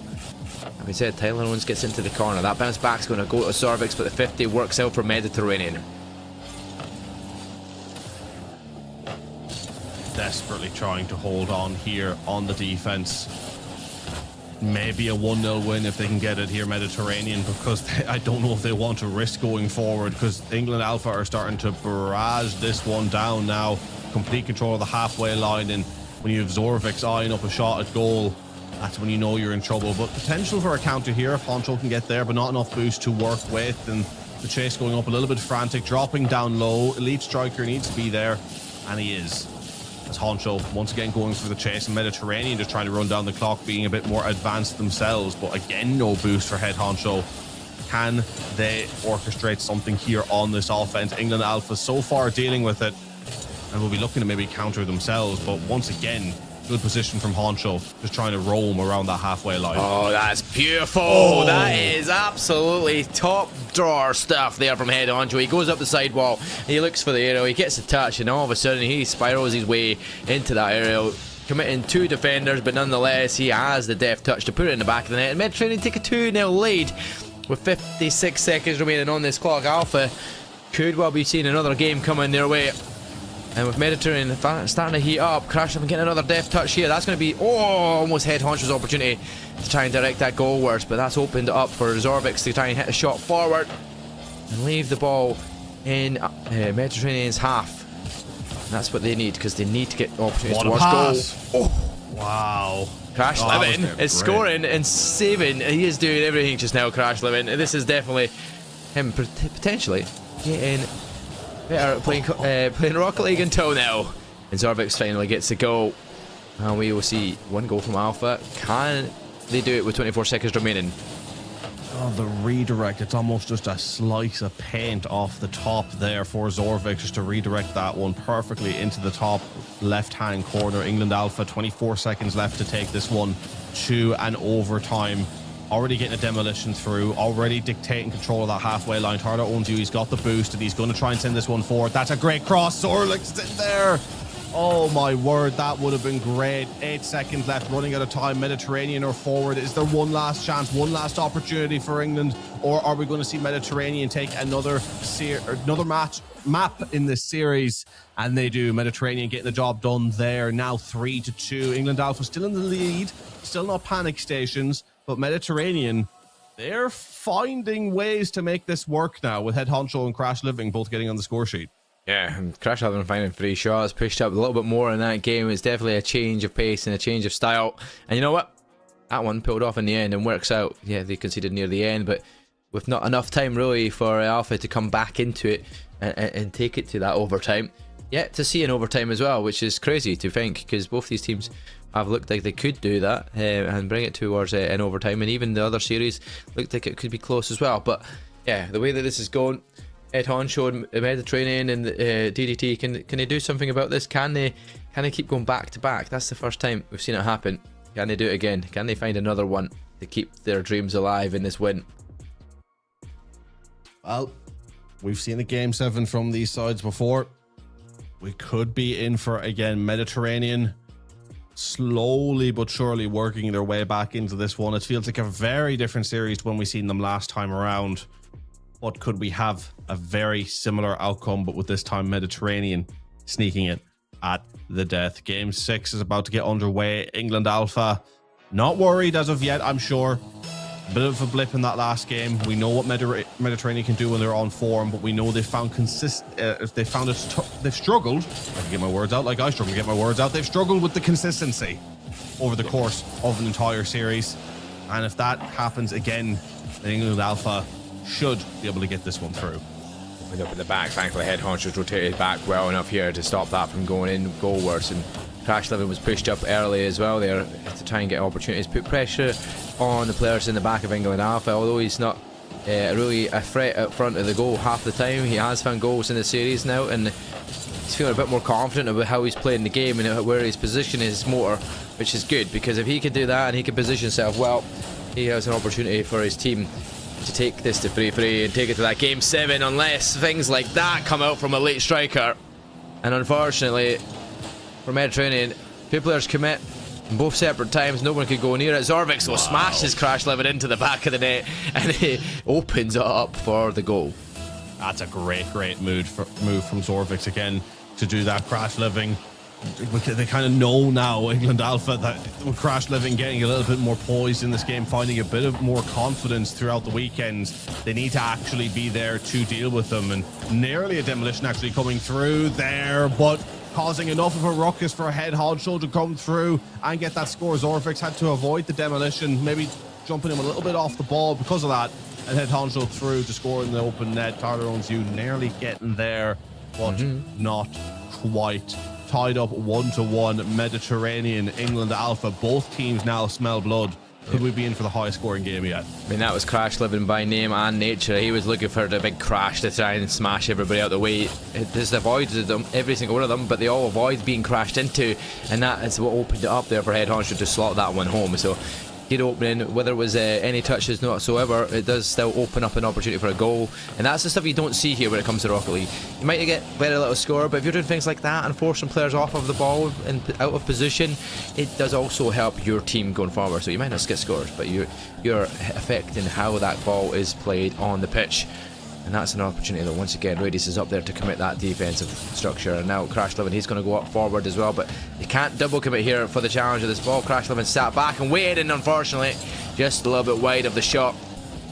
And that was a good opportunity. He realised that his teammate was going pushing up, and I'll just go position myself towards goal. And one apiece. 2 minutes gone. Game 6 here, England Alpha Mediterranean. Huge moment for both of these sides.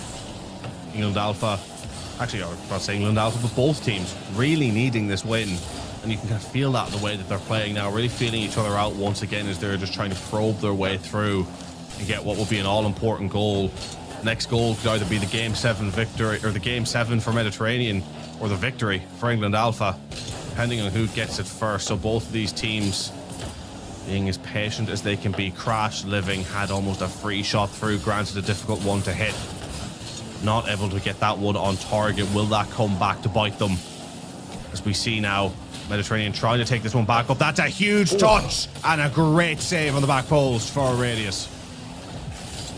This is looking a lot better here though as a game competitively. Both teams still given opportunities, still getting chances, but both teams managing to save off the line in very crucial moments that could be game changers. That's going to be a miss from the defense, but thankfully there's a cover in the back from Zorbix, and he gets that push forward and follows it through as well after the ball from Tyler owns you. But the goose back, right? It's Elite Striker. Is he going to hit it? Yes, he gets it. He's on the end of that ball. Thankfully, no commit coming in from Mediterranean, so they don't leave themselves exposed in the back. So that's the way that it's working for them. They are kind of realising that, right, if I commit this now, I leave myself open and exposed for a counter-attack. So when they realise they're not on to hit it, they'll get back and they'll leave it. If it's anybody else, if I was Crash Living here, I'm thinking, right, I need to rotate back. I need to get myself positioned in a better position for the ball to come dropping down in case it does, because the way that these balls have been pinged across the pitch, it could be dropping down right in front of you. Well, like Mark, now. You called it. You called it, Mark. We have not had an overtime as of yet throughout any of these Rocket League games, and we are poised to potentially have our first one here. Just over a minute left on the clock, still one apiece in this Game 6. Both of these teams, I'm sure, would rather not go to an overtime. They want to get the job done here, and you can see in the way that they're playing, they're trying to get aggressive, trying to get up and control that halfway line. It's just being pinged back and forth right now. Danger here and there, but Honcho providing the danger with one of the touches of the entire series, I would say, and that's what he does.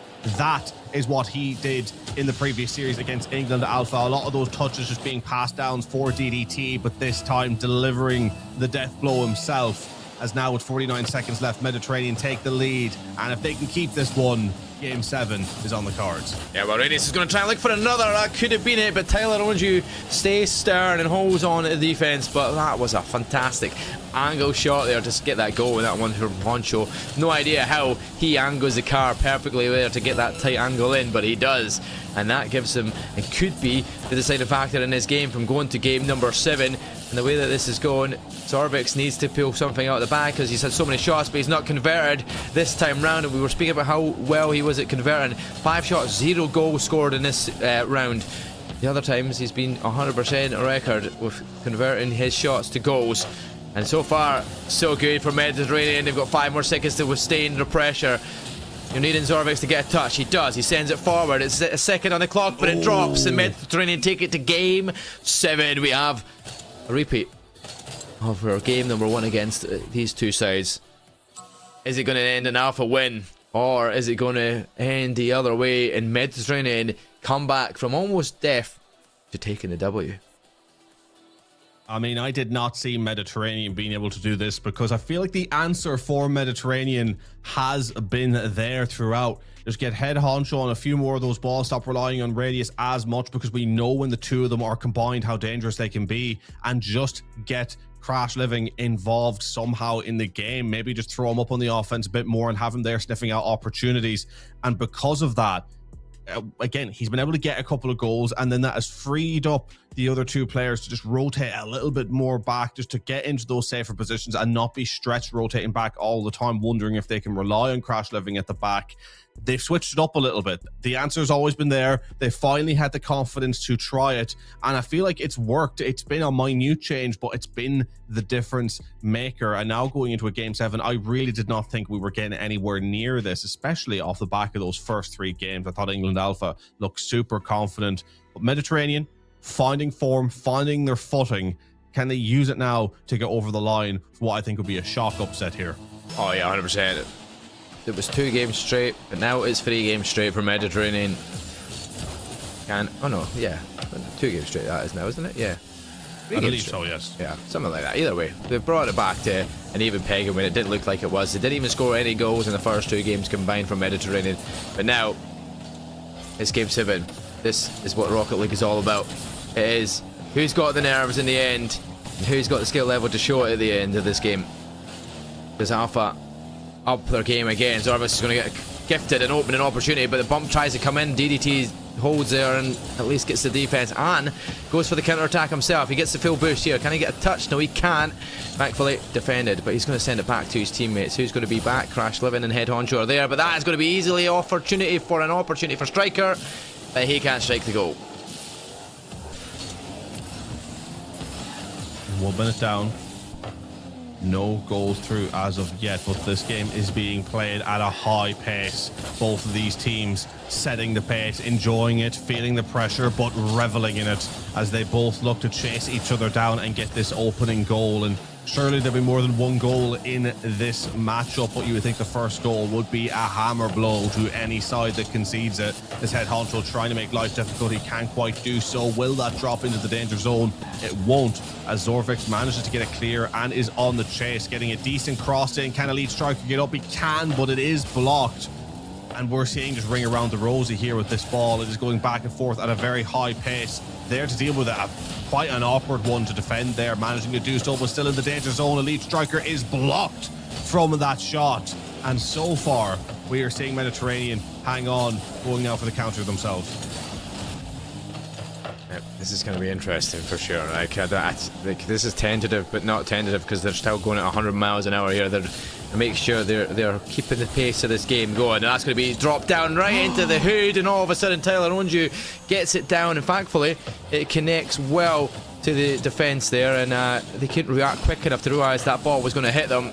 And when it does, he can't direct it anywhere other than his own net. Crash Living, unfortunate there for that one. That's just unfortunate. And he even calls out Bruto in the chat.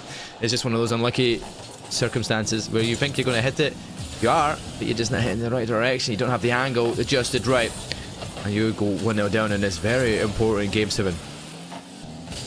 Oh, that is another heartbreaker, and Crash Living was at the center of the heartbreakers in the Game 7 last time around, and he's here once again. Will that goal be the gut-wrenching difference maker in this series? We will find out very shortly. Halfway through, Elite Striker managing to save it off the goal line, trying to squeeze it into the corner, but that's a great save once again. The double save, but Head Honcho isn't done, but neither are England Alpha. Zorvix there with the clearance, and they are hanging on for dear life in that goal line as Mediterranean have answered back with some terrific pressure. Apparently replicating what happened in the first game that these two met, where if it ends as scoreline as it is, it'll be an Alpha 4-3 win. But Head Honcho and Co are making sure they're staying in this game. 2 minutes still left on the clock. Everything still to play for, and that dub eluding both teams just now until that ticker hits 0. With the way it's going, and 2 players pushed up, is Crash Living going to get an opportunity to come off that? He decides to leave it, listen for his teammate. That's a good comms from him, as Head Honcho's already waiting for the pass to come from DDT, but good reaction, flicks it forward. Where's this ball going to land? Oh, almost to Elite Strikers hood, and heads it wide of the mark, but he'll be there to kind of tap off it when it comes centrally. And thankfully, once again, it's clear from Mediterranean. A little bit of respite. Slows the pace down as Head Honcho gets an opportunity towards goal. Tyler positions well and directs it outwards. And Alpha are being very disciplined towards goal. Crash living off the line. He's done it again. He's done it again. The same error that happened in Game 7 last time around has happened again. Caught in no man's land, desperately trying to reach for it. But Zorvix with the chip sending it over. And then there for the tap in to double the lead with just 1 minute left. Calamity at the back.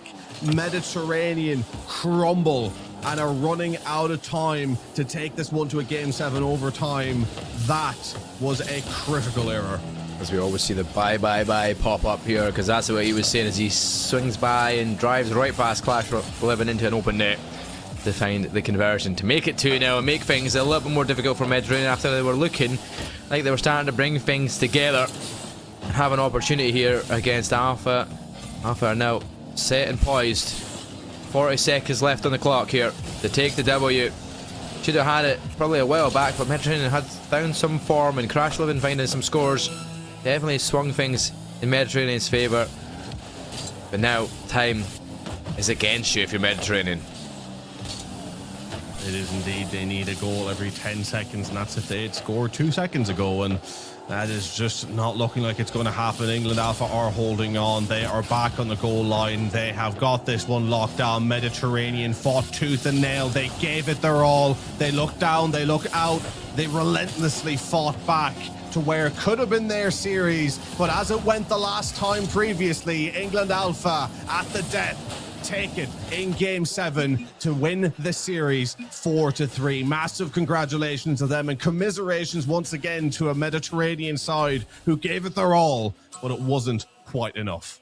Yep, it definitely was not enough in the end, and there's the celebrations from the side. You realize how close that got when it felt like it was an easy enough controlled match, and in the first 2 games could have went on to seal the deal quite quickly, but Mediterranean showed some fight, which is great to see, and they brought themselves back into contention, taking it once again to a Game 7, which we all want to see here when it comes to Rocket League and when it comes to competitive games. It definitely makes for an interesting watch and just shows you who has the nerves to close it out in the end. And Alpha done it again, just shows that they have what it takes when everything is put against you, all the pressure of the final game when needed. It must be gut-wrenching because, again, I don't remember the actual final score of Game 7 of their previous matchup, but with Crash Living being at the center of at least one conceded there, I think he, in the overall Game 7s, Crash Living has been, I think, at fault for nearly every Game 7 goal, which must just be gut-wrenching, right? At fault for the 2 there, as we've seen. Granted, one came off him a little bit unfortunate, a little bit harsh to put that directly as his fault, but the second one, a catastrophic error.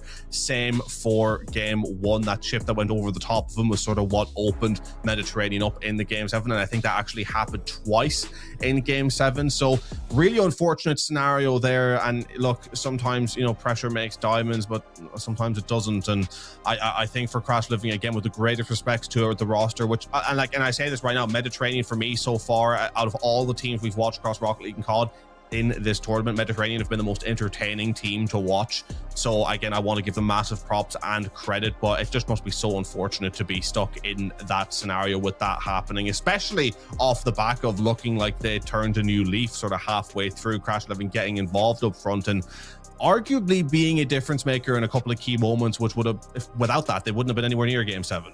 Yeah, exactly. They wouldn't have been anywhere near it, and that's unfortunate. But Mediterranean's games have been so close. Like their map difference is not going to be much really in terms of how they played, and they've lost a lot of games considering. But it is unfortunate just to be on the end of a Game 7 losses like that when, yeah, if early on it didn't look like you were going to win it, but you end up just getting missed out in the end. But we're ready for an interview. We're going to be bringing Zorvix to the mic, so we'll head you towards that interview, and we'll see you once again back after the interview.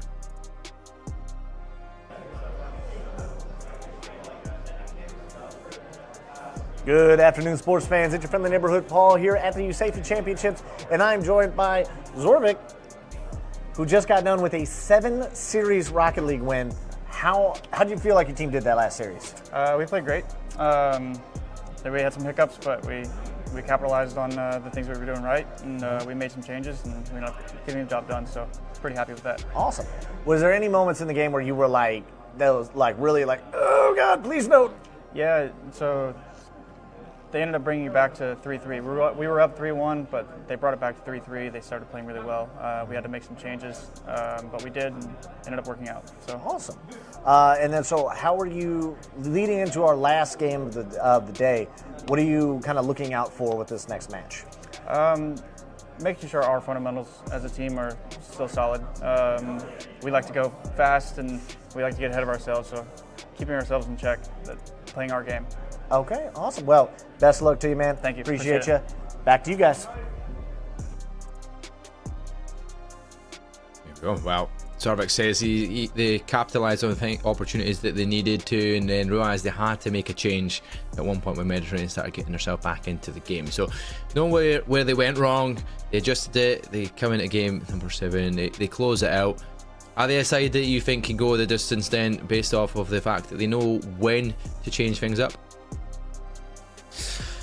It's tough to say, to be honest. I think out of both of these teams, I'm really struggling to see how they will do, because I haven't seen all the Rocket League teams, right? I think it's Central Europe's the one that hasn't been on broadcast as of yet, and I really want to see how they will perform before I could make any judgment calls on where any of these teams may place, because I love seeing these really competitive games, but I think both of these teams have flaws in their competitive games, and you know, if there's another side here in the tournament that can expose those issues, well, then I think it's theirs to win, to be honest, just because I think we've seen a really entertaining game there. It does not mean we're seeing a team that I think can go all the way. Again, I would love to be proved wrong in that, because I love what I see as a 3 from this England Alpha squad. I really like their cohesion as a unit. I like what they all bring to the table, how they trade roles. At one point, right, like Elite Striker was sitting in defense for the majority of the game. Like, you know, you're just having people constantly playing those rotations really, really well. Everyone is sort of a jack of all trades, and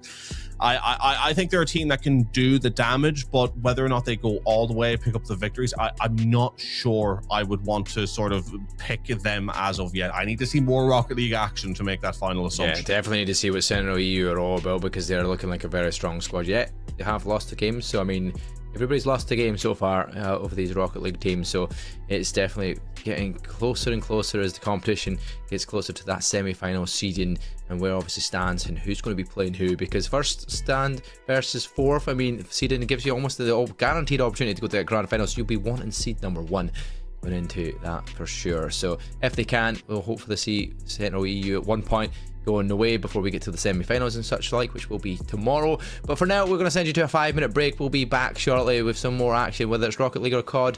Be tuned in for the next 5 minutes. We'll be back. Over a century ago, our founders made a promise to each other, to their families, that they'd always take care of their own. And that promise is still at the heart of everything we do.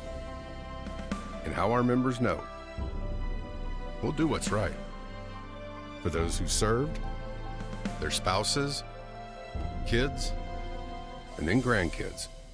USAA, taking care of our own. Good afternoon, sports fans. I'm your friend, the neighborhood Paul, and right now we have a little game that we call Maybe Marmite. I'm joined by 2 of our lovely, well... Hi, I'm Kate Lame. I am the USAFE Regional Ambassador. I'm Yates. I'm the ambassador for RAF Lakenheath. These 2 lovely individuals will roll dice. Whomever gets the higher roll will get to choose a plate, 1 or 2. One of them is Nutella. One of them is the England delicacy Marmite. Let's do it. Choose your dice. 1. 18. Oh, and a 16. Sad trombone. Boom, boom, boom, boom. Yates, you get to choose plate 1 or plate 2. 2. You have plate 2. No. Stay right there. Keep the lids on them, please. The way you reacted does not. Plate 2 over here. Keep it closed. Plate 1 over here. On the count of 3. 1, 2, 3. Whole cracker. All right. Hey, to good sportsmanship and competition. Cheers.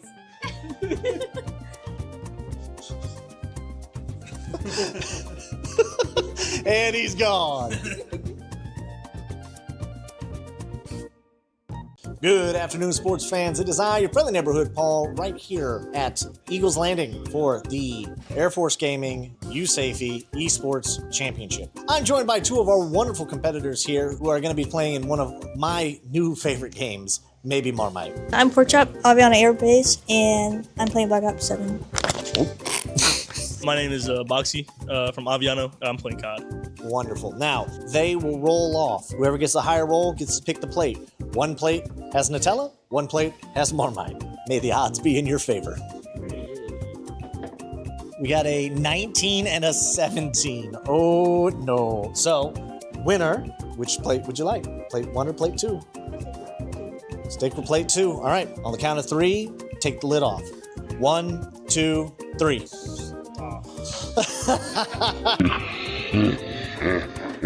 And remember, this is all about competition and team building. Bon appetit, whole cracker.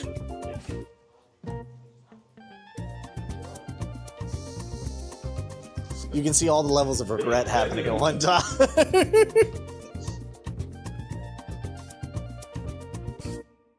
Good afternoon, sports fans. It's your friendly neighborhood Paul here again. We are here at the USAFE Championships, and I am joined today by Ruka here, currently stationed at Lakenheath, playing Call of Duty. Monsoon Vibes. I work on Lakenheath, and I'm playing Call of Duty today. This is called Maybe Marmite. What we're going to do is each one of them is going to roll. The winner of the roll gets to pick a plate, number 1 or number 2.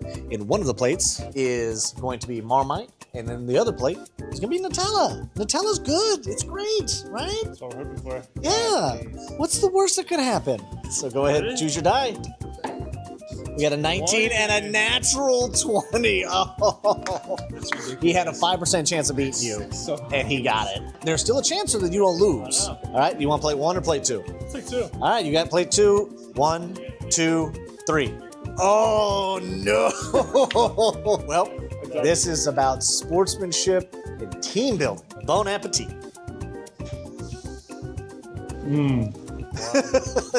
Like eating soy sauce. Oh. See you guys next time.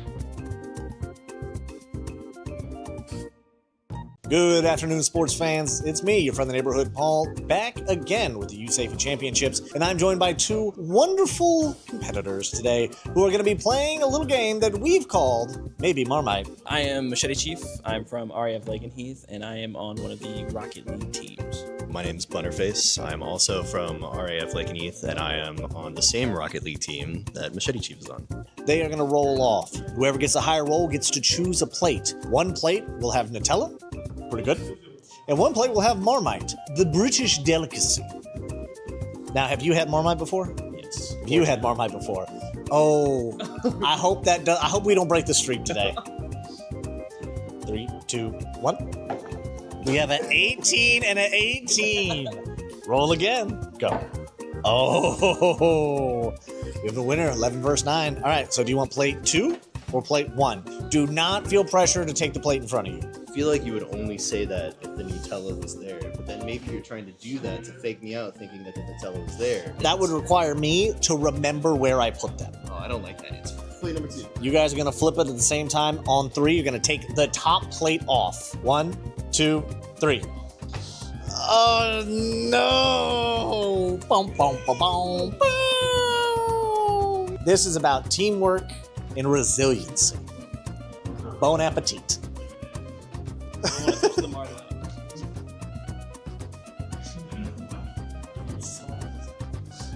Not good. It's good Nutella.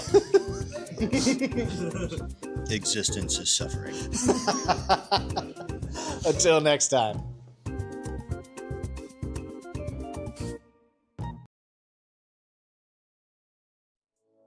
Ladies and gentlemen, welcome on back to the USAFE Esports Championship. We are on day 2 here. We have had another fantastic day of both Rocket League and Call of Duty action. It's been so much fun to watch across the board. And what's made it even more fun is I've had the pleasure of covering it today with Mark of Game. Mark, we're going back into some Call of Duty action now for CoD England Alpha versus Central EU Bravo. Really excited to see these 2 teams get underway. I believe we did see, again, if I'm remembering correctly, the head's like a sieve sometimes in your casting, but we did see Central EU Bravo in their game 4. I think was on a gridlock hardpoint. We saw them when we did check out CoD today. What are your thoughts on what we might see from them in this one? I mean, that was their first win that we've seen them. They looked very convincing in that one. So, I mean, it's a very difficult task to kind of judge, considering they're 1-3 so far. The team they're playing up against, England Alpha, they're currently 2-2. So, I mean, very interesting game for sure. This could be swinging things for the other team. If EU Bravo comes out all guns blazing and they can rely on Stev and so getting the kills that they did in that previous series and that gridlock, I mean, if they could perform like that on every single game mode, they're definitely going to be a team to be reckoned with. So if EU Bravo come out the guns blazing, it's going to be a tough task. But I did kind of go against some of my predictions, so even though, because just based off of overall stats of the scores and doors and stuff like that, and the fact that the difference between EU, like the England Alpha squad, they've only lost one map of difference. Like, it's actually considered them to be 2-2 in the series, which is a bit crazy. Yeah, exactly. I mean, look, our predictions, I think, were a little bit varied on this one. I'm looking forward to getting in to discuss them. But first, we're going to take a little bit of a look at the rosters, give ourselves and the folks at home a little bit of a reminder of who we're going to be seeing in this one between the two squads. So excited to get in and break this one down. I imagine, I'm going to guess we're seeing England Alpha first. They're on the left. Yes, I got it right. 50-50 chance. And for the first time, a 50-50 goes my way. Gingy, Raz, Rocka, and Boogie all in the squad there for England Alpha. Again, be very curious to see how they will shape up in this one, because again, it is the case of we're seeing sort of, and I think it's arguable from both rosters, that have two players overperforming, two players underperforming relatively consistently. So they kind of match each other on that aspect, right? And it's sort of similar to how we talked about Mediterranean on the Rocket League side of things, of, you know, trying to get the third players, or in this case, the fourth player, sort of getting the gunny as well. That can be a real key difference maker in any one of the series that any of these teams play. Yeah, definitely. I'm looking forward to seeing like what these teams can bring to it, because like I've said, this is my second game of CoD, but it's going to be the first series we're getting to see from the start to finish, right? So we'll get to kind of judge these players and see how they perform on that map. So on every single map that they do pick going forward, England Alpha squad, this will be my first time seeing them as a whole. I don't know if I recognize Boogie for a reason, but for some reason Boogie's jumping out at me as being a player to keep an eye on. And I don't know if it's to do with maybe playing some of the CoD challenge or stuff like that. I don't know if he does take part in anything like that, but for some reason Boogie's there on the tip of my head. So it'll be good to see what this player can do on that roster here as well. As we will be looking at that other roster here as well, and that coming up, Bravo side, what is going to be bringing here? We've seen them already today. We've seen them performing pretty well, and it was Rager, Stev, Porkchop, and Boxy from the Central Europe Bravo squad. Stev, Rager, they were showing some great gun skills. They were like 20 and 8 and 22 and 9 and whatever at one point. It was, yeah, their KD disparity was crazy. Can they continue that going against this Alpha side though? Yeah, well, that is the big question, and it's the one thing that maybe lean a little bit more towards the Central Europe side, is that we've seen in that game for Porkchop start to pick up the numbers, right? So I was looking across these two squads and looking at the players who can pull the numbers when on form, and what we were seeing just pretty consistently from this England Alpha is that you had two players who would start to pull away, but in this case with Central Europe Bravo today, we've seen that three players have the ability to do so. I mean, I really like how they play as a unit. The only thing that I had to question about them was that, considering the amount that they were out slaying, they weren't getting as much time from it and as much dominance on that points system that I would have liked to see from them, but I didn't know if that was just them having faults or a testament to their opposition. Of course, that's something I'm sure we'll find out very quickly here, but it's going to be important for them that if they can bring the slaying ability back to the fold in this series, that they make it count for more than they did in that gridlock map 4 of their previous series. Again, two really strong squads here, positives and negatives to read throughout, but again, from that objective point of view, from that neutral point of view, it's going to make for a really entertaining game. Oh yeah, definitely. I'm sure it's going to be a very entertaining one. I'm pretty sure, is this round 6 as well of the round robin, or is this going to be round 5? Well, I'm not too sure, but whatever one it is, either way, it is a very important game for sure to make sure in that standings, because it is going to be one that you're going to have to make sure it is kind of put the last game in. Yes, it is round 6, so in clarification there. So we are in our final rounds of CoD here, which is crazy. This one could be a very deciding factor of where you're seated going into this next one. Yeah, it's huge, right? I mean, and for both of these teams, I think even at this stage, right, with the round robin, you know that you're going into the final stages anyway, right? All of these teams are going to get through and have one more opportunity to compete against each other, and yeah, you don't want to be at the very bottom forcing yourself to play against the top, where you still might need to find your footing a bit more, but there's still opportunities for these players regardless, right? It's not a case of if you lose and you find yourself towards the bottom that you should like bow your head or think that you're done. You still have the opportunity. You still have a few days ahead of you where you can lock in, get those W's sorted, and and just be very, very present and focus on the momentum that you have on the day, right? You're doing a lot of setup on these first 2 days. You're trying to figure out what works, what doesn't, figure out your opposition. When it gets to those final stages, you can go back to the drawing board. You can analyze how you played. You've played against everyone multiple times already.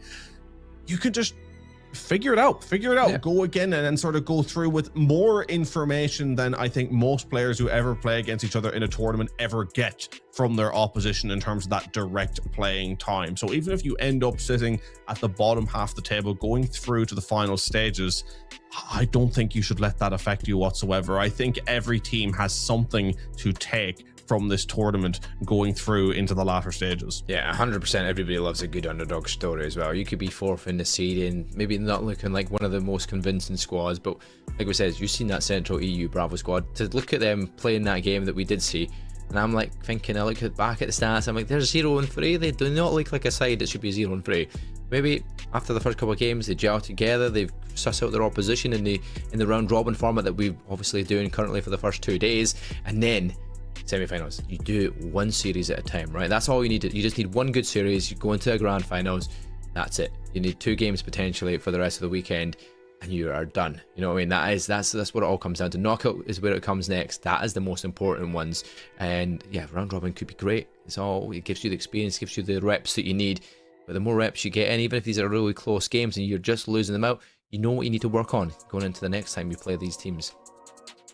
Absolutely. And you know, while we're waiting for the map set to be shown to you as well, again, the vetoes are underway at the moment, so we have a little bit of time to talk and break this down further. We might as well use this opportunity to go a little bit into our predictions, and I think this is the first time you and I have had quite differing predictions in terms of how we think this game will go out, and beautiful being thrown down underneath, and we're 1 apiece, I think, on the predictions. As that means amazing split even, so this split is going to be really I think super I interesting picked Alpha and you picked Bravo though. Yeah, I think there's a flip around. Yeah, it's I'm gonna say, wait a minute. It's the other way around. It's the other way around. You're not claiming this. I want it on record that that's the wrong way around. If you try to slime your way to a victory on the predictions based off that one. But folks, for those of you that were wondering, it is swapped around. Mark has given 3-1 to Alpha, and myself 3-1 to Central EU Bravo. And look, I'll let you take the floor in this one, Mark, a little bit. You know, give me the reasons why you think Alpha are going to come away with this one in a 4-map series. Well, just based off the format, but I mentioned it beforehand. They come into this one after just beating England Bravo 3-0, right? A convincing series win, right? That's what their scores are showing, and so far their stats show they've won more than they've lost, which is a positive going into it. Bravo, on the other hand, we obviously know that was their first win that we've seen at the end of when we watched that Gridlock Hardpoint. They are a strong side, but I just don't think that, even if it's just a couple of games today, they just came off of a loss there as well, right? So Central EU Bravo losing to Central EU Alpha, so the battle of the Centrals did not go their way. They lost 3-0. So I kind of went in the fact that the amount of map wins in comparison for Alpha has been a little bit more considerate than the side of Central EU Bravo. So I'm basing it off of stats, based off of what I can see, not what I've seen or not been able to see in the terms of their skill level against each other, and obviously in playing factor. Yeah, I mean, completely understandable, right? And I think you are onto something. I think the reason why I went for Central Europe Bravo is a bit more off what I've seen today, right? I had the opportunity to cover a little bit of England Alpha yesterday and seeing the way that they played, and they're the team to me that stood out the most in regards to that real split of the 2-2 disparity in terms of the 2 players that are overperforming, underperforming, right? They're the number one that stood out to me. And again, with the greatest respect to the players that are underperforming, I'm not trying to single out, I'm not trying to highlight, but they have been, the map wins that they've gotten, they have been dragged by the scruff of their neck through it, right? I mean, whether they've just been like sat on time or whatever it may be, doing little things to pick it up, it has all come from the domineering slaying that we have been seeing from their top 2 players, right? And first of all, I think you can only rely on that for so long, and it will only take you so far in terms of what it can achieve. Whereas Central Europe Bravo, I did see that being a similar situation for them, but I think what we have seen from Porkchop in that last series, in that gridlock, it kind of showed me that, like, hang on a little bit here. When they find the rhythm, when they're in the comfort zone, when things are going well, there is a third player who can rise the numbers up just a little bit there. And I think that's going to be the difference maker, right? Look, we could see a blowout series either which way. One team might just have more, they're outstaying in the overall, and it could be done, and these predictions could be virtually useless. We could see a 3-0 either which way. But if we're going into games in this series that are a little bit tit for tat, an S&D that's all over the place, an overload that could go any way, hard points being dictated by map preference more so than ability, we're going to see that factor into a team that has 2 players who can maybe hit 40 bombs versus a team that has 3 players who could hit 30 to 35 bombs.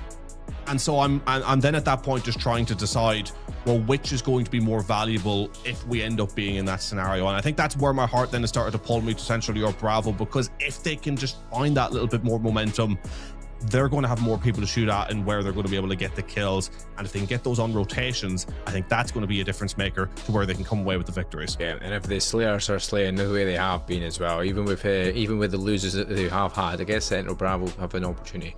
Definitely, if they shut down the right players at the right moments, the key players that have been carrying them through from that Alpha squad, there is opportunities. That's the thing with Call of Duty, right? Take it map at a time, take it series at a time. Everything can go your way, everything can go against you. You've seen the best teams in the world play and lose. You see, whether it's in sports, whether it's in esports, whether it is anything, it is a competitive game at the end of the day, and it just takes a couple of rounds of good opportunities and a few good plays from individuals to just pop off at moments that can change the aspect of the whole game, the whole round, and even the whole series in the end. And we're hoping to see a very close matchup for sure, because the 2 teams it's going to be our last one of the day for COD. So I mean, definitely one that we want to see an absolute spectacle, especially for you guys watching it at home, and for us here as well to commentate over along with the players involved in the arena. They want to see something that's a really nice competitive game for them both to be taking part in, whether they want that W, which they all want, obviously. Absolutely, and ladies and gentlemen, it gives me so much pleasure to finally tell you that the vetoes are in, the maps are in, and we're going to be able to show you what maps we're playing in. And I'm excited for this one, guys, because we are starting off with a Hacienda hardpoint. Again, it shows how little attention I have been paying to any sort of competitive Call of Duty in the last number of weeks, is that I haven't actually seen or watched a full Hacienda hardpoint in action yet from top tier players. So I'm super excited to finally get the opportunity to cover this map in Black Ops 7. I've been playing it a little bit in ranked, struggling with it, but I think that's a me issue, to be honest. And then beyond that, we're going to have a Gridlock, Search and Destroy, Scar, Overload. If we need to go this far, we'll go into the Calamity, that is Colossus hardpoint, and then finally, if needed, Sake, Search and Destroy. Different maps for every single map of this best of 5. If we go all the way, it'll be a very, very great series. Yeah, one thing I noticed there as well from this is the hardpoint on Gridlock was banned by England Alpha. They obviously know what happened in that previous series that they were playing, that when they watched them, Gridlock was being a pick that clearly the Bravo side do like. So that was a very dominating map that we managed to witness from them. So yeah, getting that out of the rotation bodes well. But we head to Hacienda, a very well-known map across the different series of Call of Duty that we have watched. And obviously previous series was just Black Ops 6. It wasn't far away, and now we're back into it with Black Ops 7. A little bit of movement changes, a little bit of different changes. Does it change how this game plays out between these two sides? Will there be a massive flow, or is there going to be a devastating Alpha squad that's going to come out all guns blazing and be able to shut down the likes of Rager and the real Steph? Because that's 2 players from the Central Europe Bravo that you have to keep an eye on, and if you can shut them down, Central Europe Bravo might have a difficulty. Absolutely, and as we get into this one, we're going to be on board with Raz rotating their way around the outside. We're seeing an Alpha side trying to envelop their way around the hill, whereas Bravo have gone straight for it. Alpha hopping on in though. The envelope works to a T, as that's going to be a clean 4 down and complete control of P1, wrapping around Bravo and suffocating them. Yep, Alpha off to a solid start straight away, looking for kills all the way around the map. RWC finds 1, but the trades do come in, and finally that is red in the kill feed from Bravo as they do find a full team wipe to get themselves in control of P1. It's all about holding the P2 though that's more important really. So you can see player number 5 on that mini map. He is rotating around to start staying for new and making sure that they're going to be there at P2 early and try to set up here for what is most likely going to be a Raz coming in. He's going to get the opportunity to find 1, but will be traded out. And Gingy's just going to wait his time, cooks that nade and hopes, because at this point nobody will have trophy systems made. So nades will be crucial to try and break that hill. And a good opportunity to collapse on in round the back. Checkerboard a kill feed, but one of which England Alpha still managed to hold on to. Monsoon's Vibes trying to stay up on the point, managing to do so, eventually traded out. and we do see Central Europe Bravo on the hill. However, they don't have spawns as of yet. Can Boxy be a difference maker around the side here, trying to orchestrate the pinch on through? Raz with another 2, and folk, I'll be sick of saying that by the end of this series. Raz and Rocka, they'll just be getting 2s galore. It is what they do, and Raz already 9 and 4, being pivotal for their side. Central Europe Bravo hanging on, not letting this thing get too far away from them as of yet, but they don't have spawns. They're not going to have the scrap, and they're making the decision to chal old now with just 10 seconds left. An interesting decision, especially looking at the real Stev decide to push up there, maybe realizing that they have the spawns and still moving towards no rotation there at all. Eventually a good spawn through from Rager Gaming, but the lack of pace in that rotation is bizarre to me, because Raz has just been strolling his way up to this power position. Yeah, look at that. There's one. Now he's going to look for an opportunity to know where the challenges are going to come from. Can't get it on the top balcony, unfortunately, but that'll be shut down. And Central Europe Bravo are going to be in key positions now on time. The spawn's coming close. It's everybody forcing it through the front. And if you're Bravo and Alpha is coming at you like this, you need to try and get the kills, but you're unfortunately getting wiped left, right and center, and it will be Alpha that do take control, but the spawns in the back are still favouring Bravo. But Rocket, there's 5 in a row. Doesn't make it anymore, but that is definitely a good wee spray to go on to try and keep yourself in control of that hill.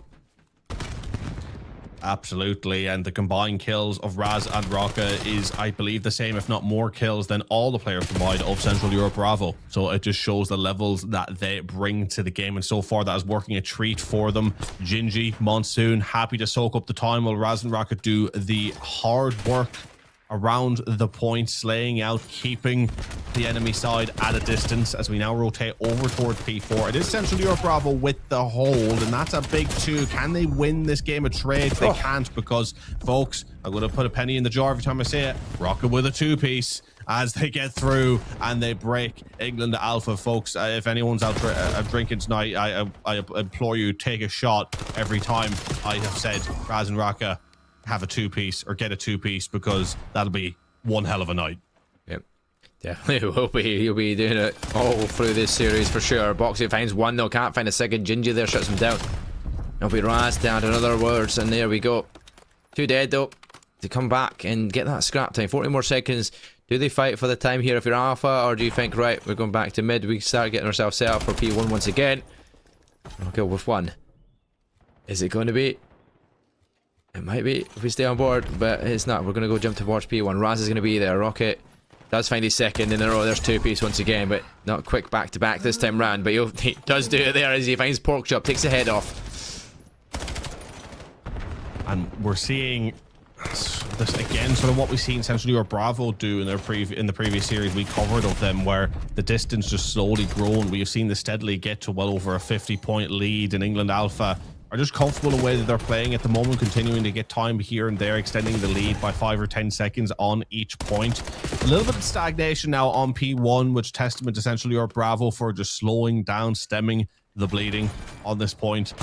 They look to get themselves set up towards P2. The rotations from Central Europe need to be far better than they have been on the overall, but another 3 down means that England Alpha are set on getting moving now over towards P2 with very little challenge. Boxy's going to have to go huge in the back, but he doesn't. And once again, a key rotation has England Alpha in complete control. Yeah, and positionally on the map here, and a great extent. And they've got the back secured. They've got mid-map control secured here as well. The only way they have to come through is exactly where Boxy's going, and it's into the estate and around the corner. Can he get in through that side door? No, he can't, because Raz is going to already take Boxy out, and this is going to be a very strong hold. 20 seconds already going their way early doors, and unfortunately, the way that this is going, Gingy shuts down 1, potentially has a chance for a second, but the trade might come in. He's watching over the top, but Rager in from the side comes 1. Rager finds a second, and him and Steph combining to make the break, but it's still close spawns here for England Alpha.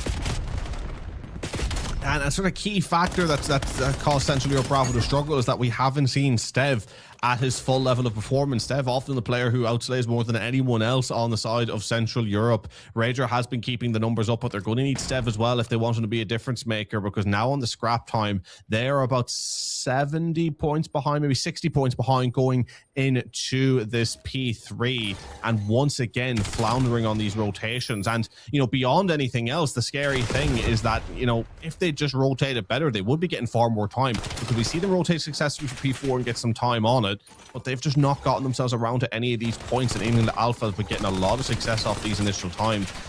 And then also looking at England Alpha as well, look at Monsoon's engagements. How are they still having so much success with Monsoon having such a lack of engagements? That's a real concern for Central Europe. Yeah, just not anywhere to be seen. Roy, not really kind of getting involved, but has been soaking up some good time.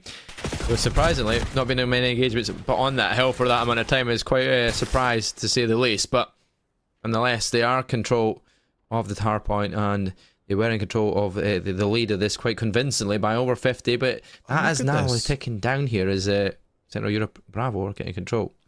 Oh, there's 6 seconds left and they've only just started rotating. This is what I mean. Rager Gaming, I mean, they must be really deciding to consolidate on the scrap time, but they can get good time in the rotations. They've proven it already. Rager hadn't moved. The real Stave only started moving at around 10 seconds. I mean, they're giving England Alpha free 15 to 20 seconds practically every single time, and have decided to give them it on the power point of the map, which is right here now. And as you're seeing, that feed is just a majority blue. Can Boxy orchestrate something with the flank? It would be huge if they can. Checkerboard a kill feed coming through, nearly getting the break on here. Again, I'm liking the way they attempt to break, but I'm really disliking the lack of rotational importance that Central Europe Bravo are playing with at the moment, because I think if they brought that into their game, they'd be maybe not winning this, but it would be dead even. Yeah, it would be, definitely. They're taking their time and then always going for the later side of things rather than the early time that they can get. And you see when they give it early time to Alpha capitalize on it, and they're going to get past that 200 point mark, and they've made this a 70 point gap heading towards our third set rotations here towards P1 we go. Boxy though with 2 kills, it might be crucial. That's all red in the kill feed. They're going to get early time on P1 for the first time in a while, but can they hold on? It is the more difficult part. There's so many ways in. Ingress from both sides, and from the top and bottom you have to worry about every single angle. It's not really a position you can hold a lot of time on. They can shut them down from Raz. Finds 2. That's going to be the break coming in as Rocket finds another. That's 4 dead, and before you know it, you're spawned out. Now, of all points, you managed to get yourself rotated well for it, P1 out of anything, and I mean, even then, they managed to hold more time on P1 than I would have thought they would have. But now England Alpha are going to be able to play a checkerboard and kill feed, get around and try and get on the time, or at the very least, just keep England Alpha, or keep Central Europe off the point. And Central Europe haven't rotated, and they're playing to watch the rotation now as well. They're watching that mid. Maybe a little bit of fortunate timing could get Rager Gaming through, but he's got to run. No one is getting towards that back. Only one player from Central Europe Bravo once again has played the rotation. Needs to win a huge gunfight. The collapse in on the pinch means surely they're going to win it. And that was pretty fortunate from one player rotating. And they still have an opportunity to be pinched around the back now, as again the slowness in the rotations has allowed Gingy through the back. And now they're going to be isolated trying to break or keep this hill from the front. Again, there's some bizarre calls, I think, from the Central Europe side. Yeah, it's a very strange and different style than we're used to seeing for most teams that are wanting to get there early, wanting to set up and get their self-control of a hard point. But that's a couple of good kills that goes away, but there is coming from the above. That sounds like a hell someone coming in from above, is it? I don't know, maybe not. Monsoon vibes though, it does find a kill inside the hard point. Rocket gets in there. Gingy finds a third player in the hill, and 25 seconds, make that 20 seconds away from the W. They can't get it here, but they're not far away from map number 1 win. And if they hold on to the remainder of this time, you just head towards P3 early. You can get it quite quickly, because this is the hill that they got quite good time starting off with. And we're only 9 more seconds needed now. Rocket a 5 piece as well, and 1 kill away from that streak. I have a lot to say. I have a lot to say, but we'll leave it for the mid-game, the post-game breakdown, because right now Central Europe are trying to hang on to this point, with 5 seconds left needed for England Alpha. 3 players popping off. Rocket on the 5 screen, trying to get to that 40 bomb before the game runs out. May not happen, but Central Europe holding on as much as they can. That spawn flip though, will they read it? Monsoon vibes. It's actually a 2-1 split on those spawns. Super unfortunate. Should get Monsoon in for at least 1 kill, which will allow the break into this point. The complete collapse on Central Europe. They are hanging on, and again, credit to them. They hang on well where they can, but they've given themselves their own mountains to climb as England Alpha take map number 1 in one of the more bizarre hardpoints I think I've watched in a while. Yeah, that was very, very strange from Central Bravo, but I mean, I don't know what you can say from it. I mean, Early doors, the whole point of hard point is you want to get in your position early. You want to be set up for a defensive structure for any pushes. They're waiting until the last few seconds, 20 seconds to 30 seconds at the most, potentially, to try and look for an opportunity to make that rotation going in, right? Rather than heading there early, getting one off, trying to look for the opportunities. It was not working out for them, and it just shows by losing by 52 points in the end, and outslide for sure from Rocket, who was finding two-piece after two-piece, as you'd mentioned. Very, very strong player, but overall, the one player that surprised me, like you says, is Monsoon Vibes took a while to get into engagements, but when he did, he kind of went even more negative. So maybe that's the reason they weren't trying to get involved too much overall.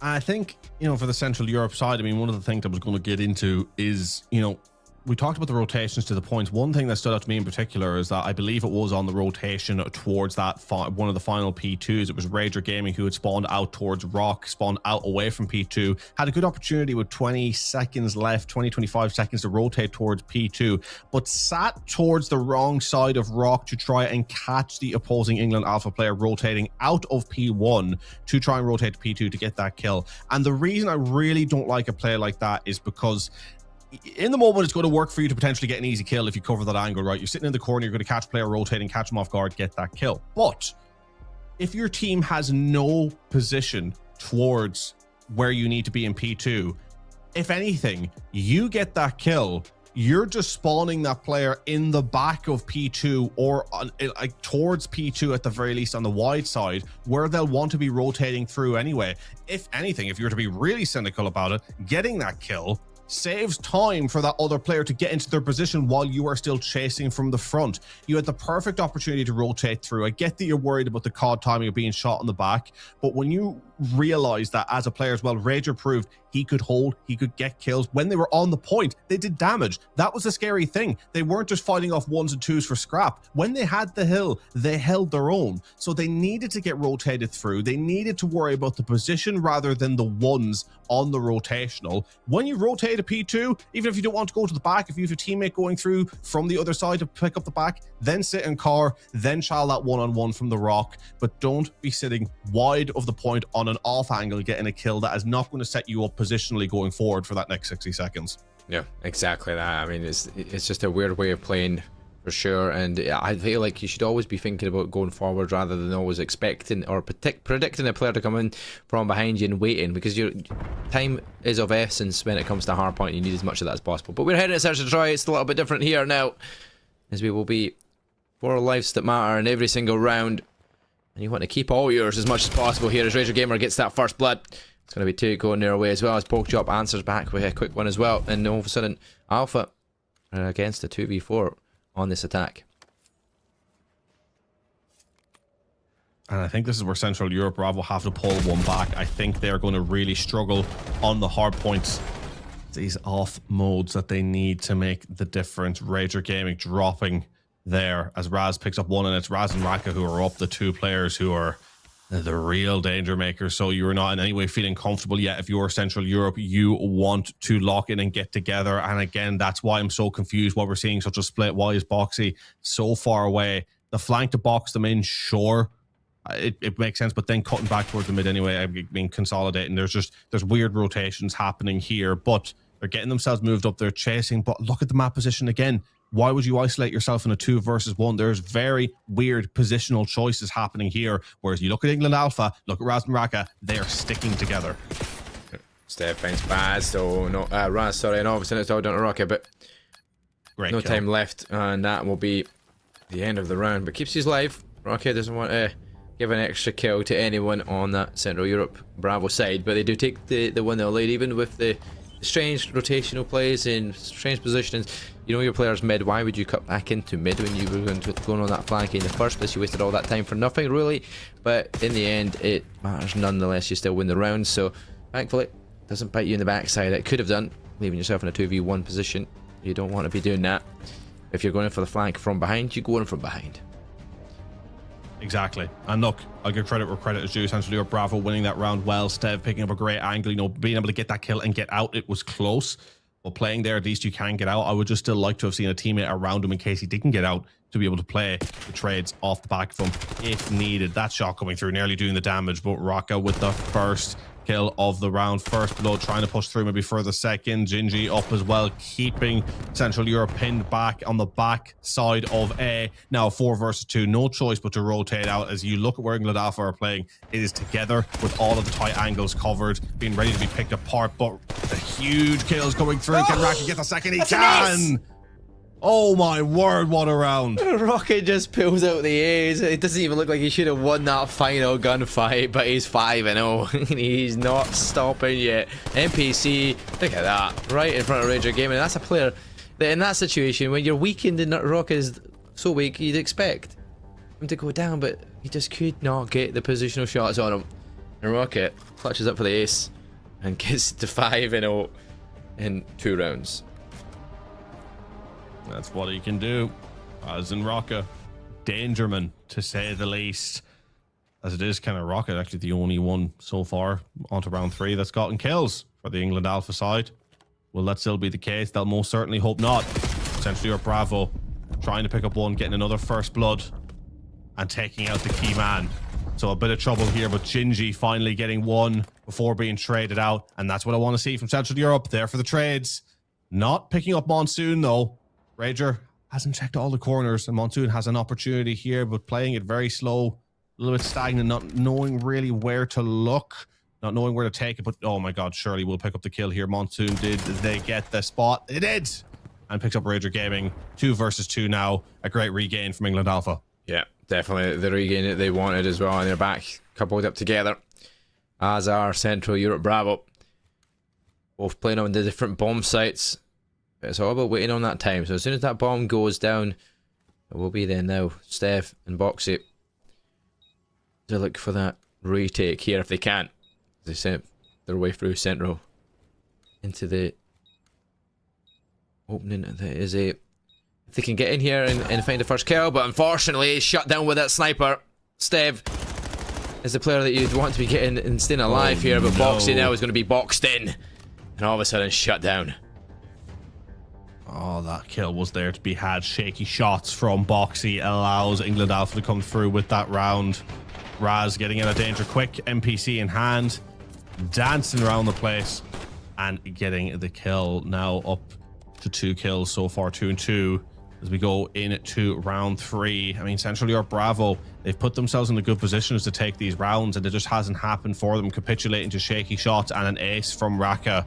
They won't be too happy about that, but once again, the building blocks are there for Central Europe to come away with something in this S&D. Yeah, I feel that comes out of great movement that you see from Raz there. I like the speed in which he was moving with the NPC in hand is a difference maker as well with Boxy. With an AR, close range, yeah, it does good damage, but when you're in that situation, I'd rather have that NPC in and around that corner.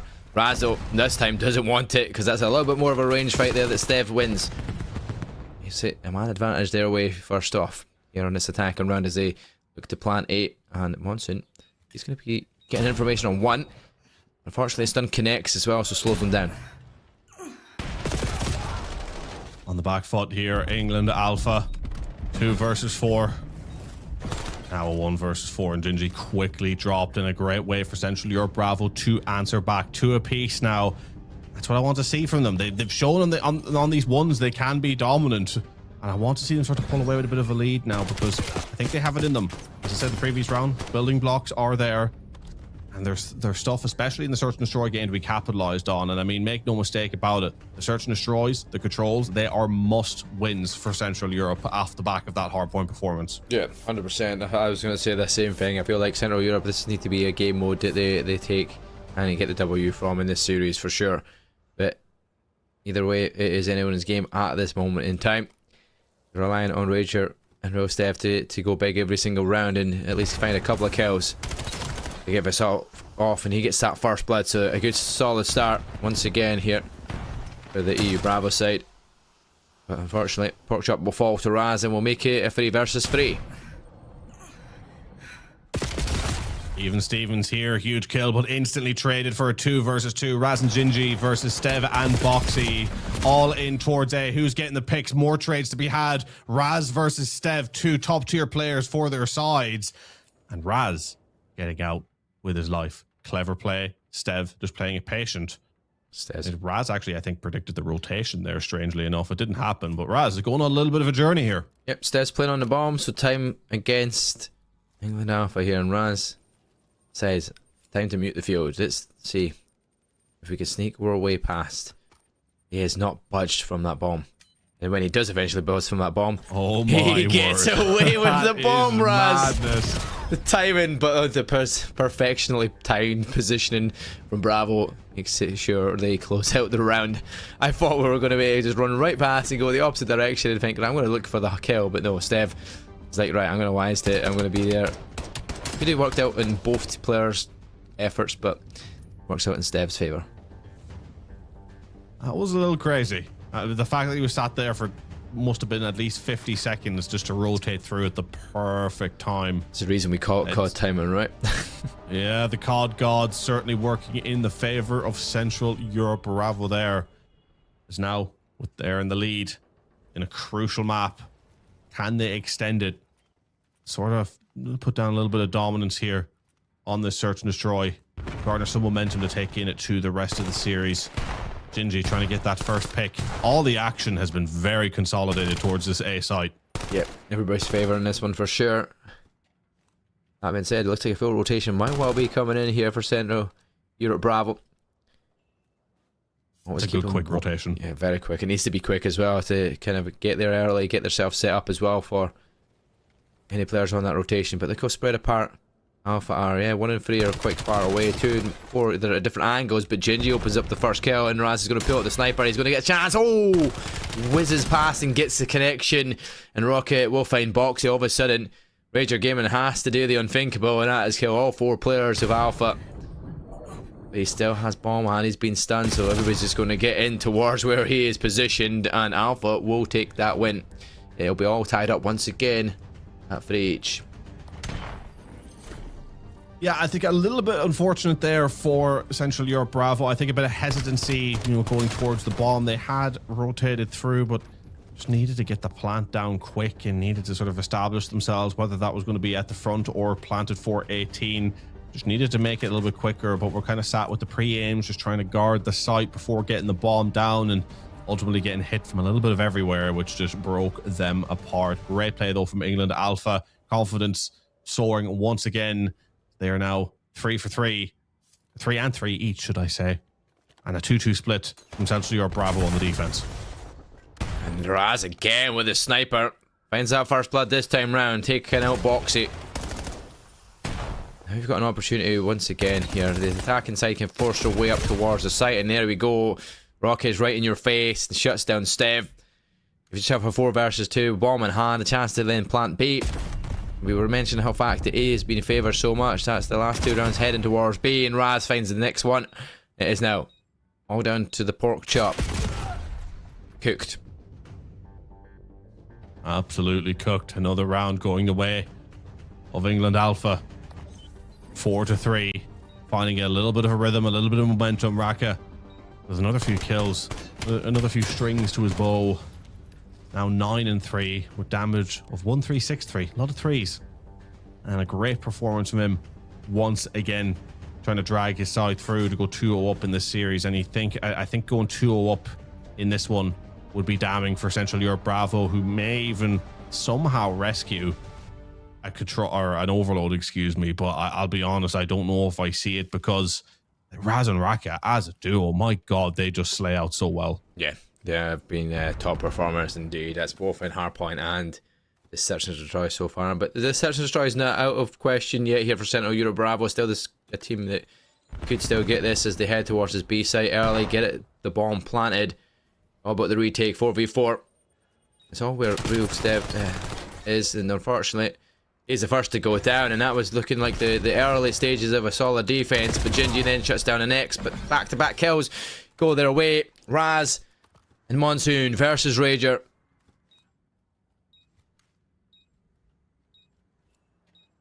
Huge 2 versus 1 scenario here. Rager needs to go big. Going to pick up one against Monsoon, rotating out. Raz, the last left alive, desperately on the chase. It's not going to happen though. Kill coming through for Raz. No time for the defuse. Good round from Central Europe. But Raz on a 5 spree. I mean, does he go for a Hellstorm? Oh no! Why would you go? Does he go for a Hellstorm? Does he go for famous last words? Oh God! The worst of places to. He's probably if that was Raz there, he's probably like, wait a minute, what am I doing here? Oh dear. Yeah, that's a moment. That's a moment of all time. He's like, where are you going? He's like, what are you doing? It's one of the COD moments of the weekend. I will tell you that much for nothing.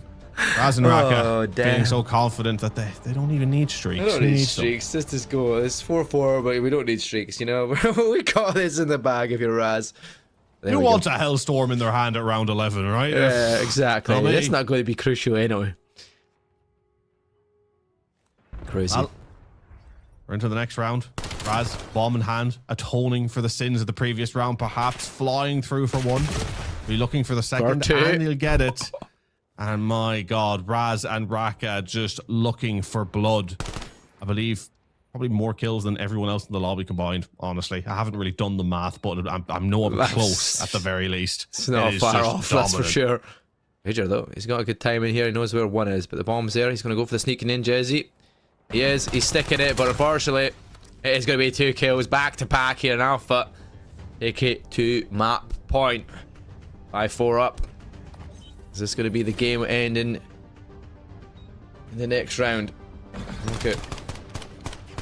Unfortunately, imagine starting to stick that ninja. You spotted the player, you're like, right, okay, we'll be fine, good to go. He's ran off the bomb. Nobody else is going to be nearby, but unfortunately, there is someone just waiting to spot a player coming in for that defuse. And unfortunately, that was the end all for Central Europe Bravo. Now you have to win these next 2 rounds to at least get one map on in the series, and this is the one that I feel like would be the easiest to win out of any of them when it comes to the squad of England Alpha. Knowing you've got Raz and Rocket in a hard point and a overload are always difficult things to deal with. And a big first blood coming through now. 4 versus 2. They're dropping like flies, answering back well though, but Raka still up, still in the danger zone. Doesn't get the kill. The trade's on through, and we go to a round 11. Huge trades through from Central Europe Bravo, winning the 1v1 in the end. They give them one last chance here at the death. And I tell you what, I bet they wish they had that Hellstorm now, Alpha. I was going to say the same thing. This is exactly what you'll be thinking now. Is Raz thinking, right, is this going to be crucial to have had this Hellstorm, or is it not? A round it looked like could have turned it on their favor. The trades go from 2 to them, 2 against them, and all of a sudden it's a 2v2, a 1v1 in the end, and couldn't close it out. Porkchop does a job, 3 in a row from them, and now round 11 nerves will start to play. And rushing this B site, which we don't often see. Essentially, or Bravo taking a risk, and is it going to pay off? So far doesn't look likely. First blood going the way of Gingy.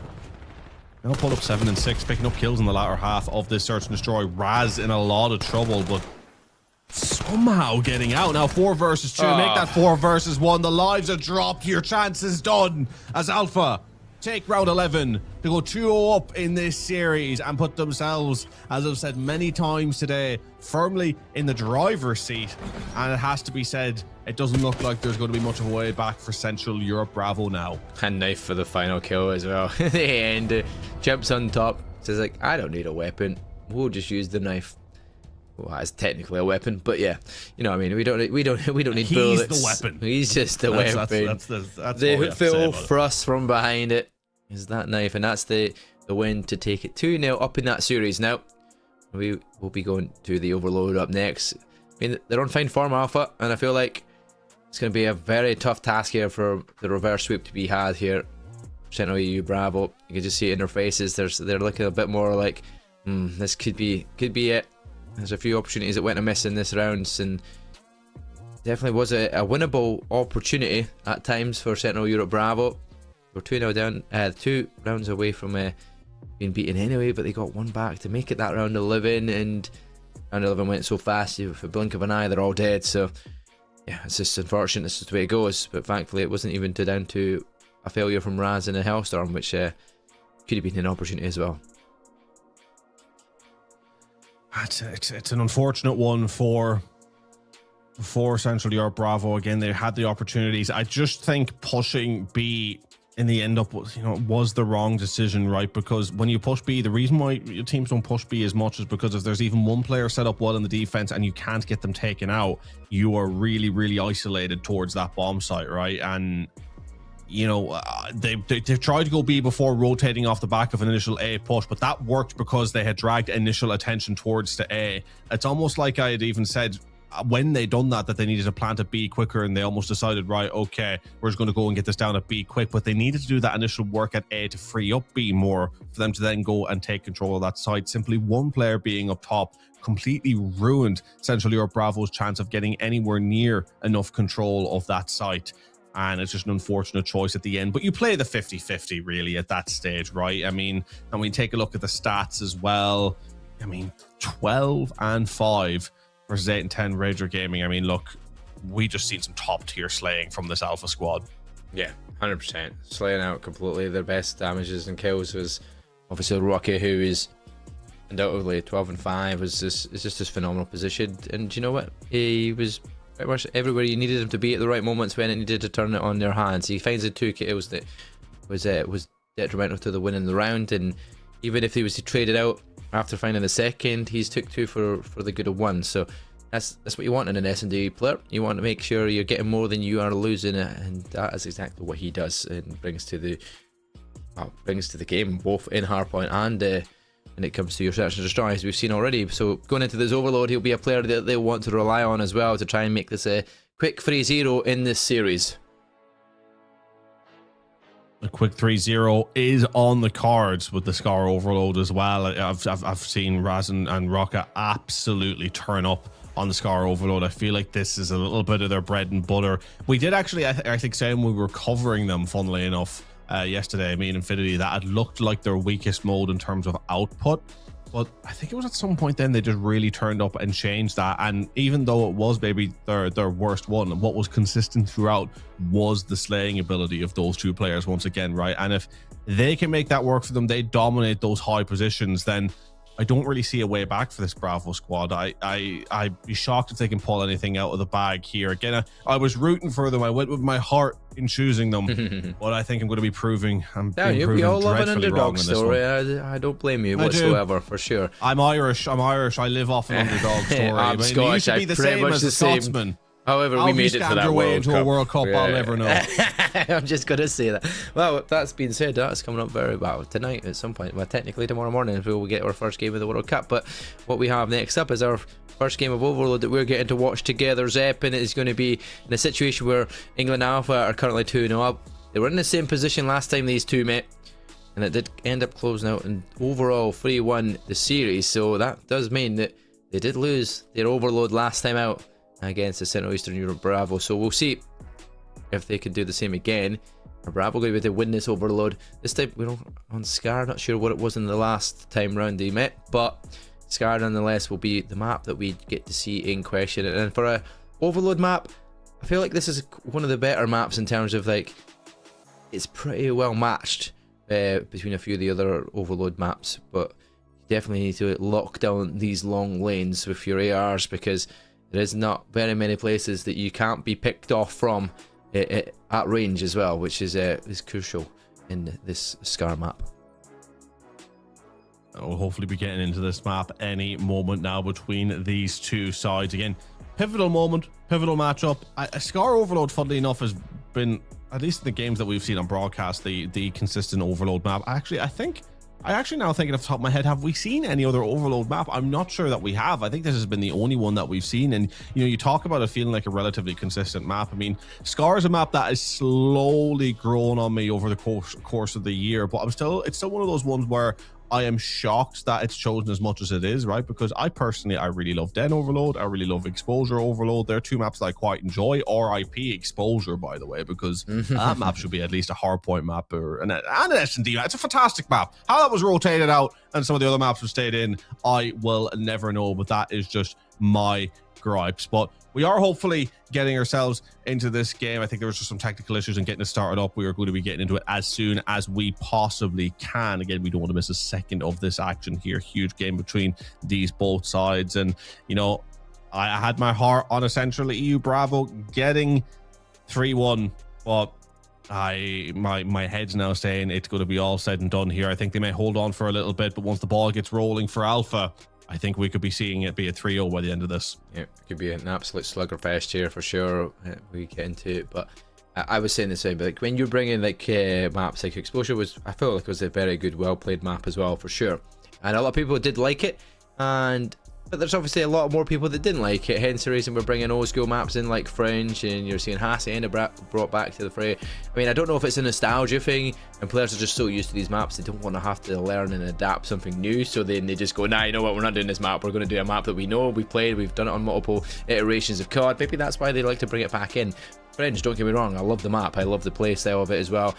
I love Hacienda, but I don't think we need it like 3-4 CoDs every single time. Like when it comes back out, why change it into rotation when I think Black Ops 7 has got one of the best set of maps from the release day for the actual series, and we've seen in quite some time over the Call of Duty scene, especially competitively anyway. I feel like they're a little bit more easier to use and manageable in certain scenarios and certain game modes for sure.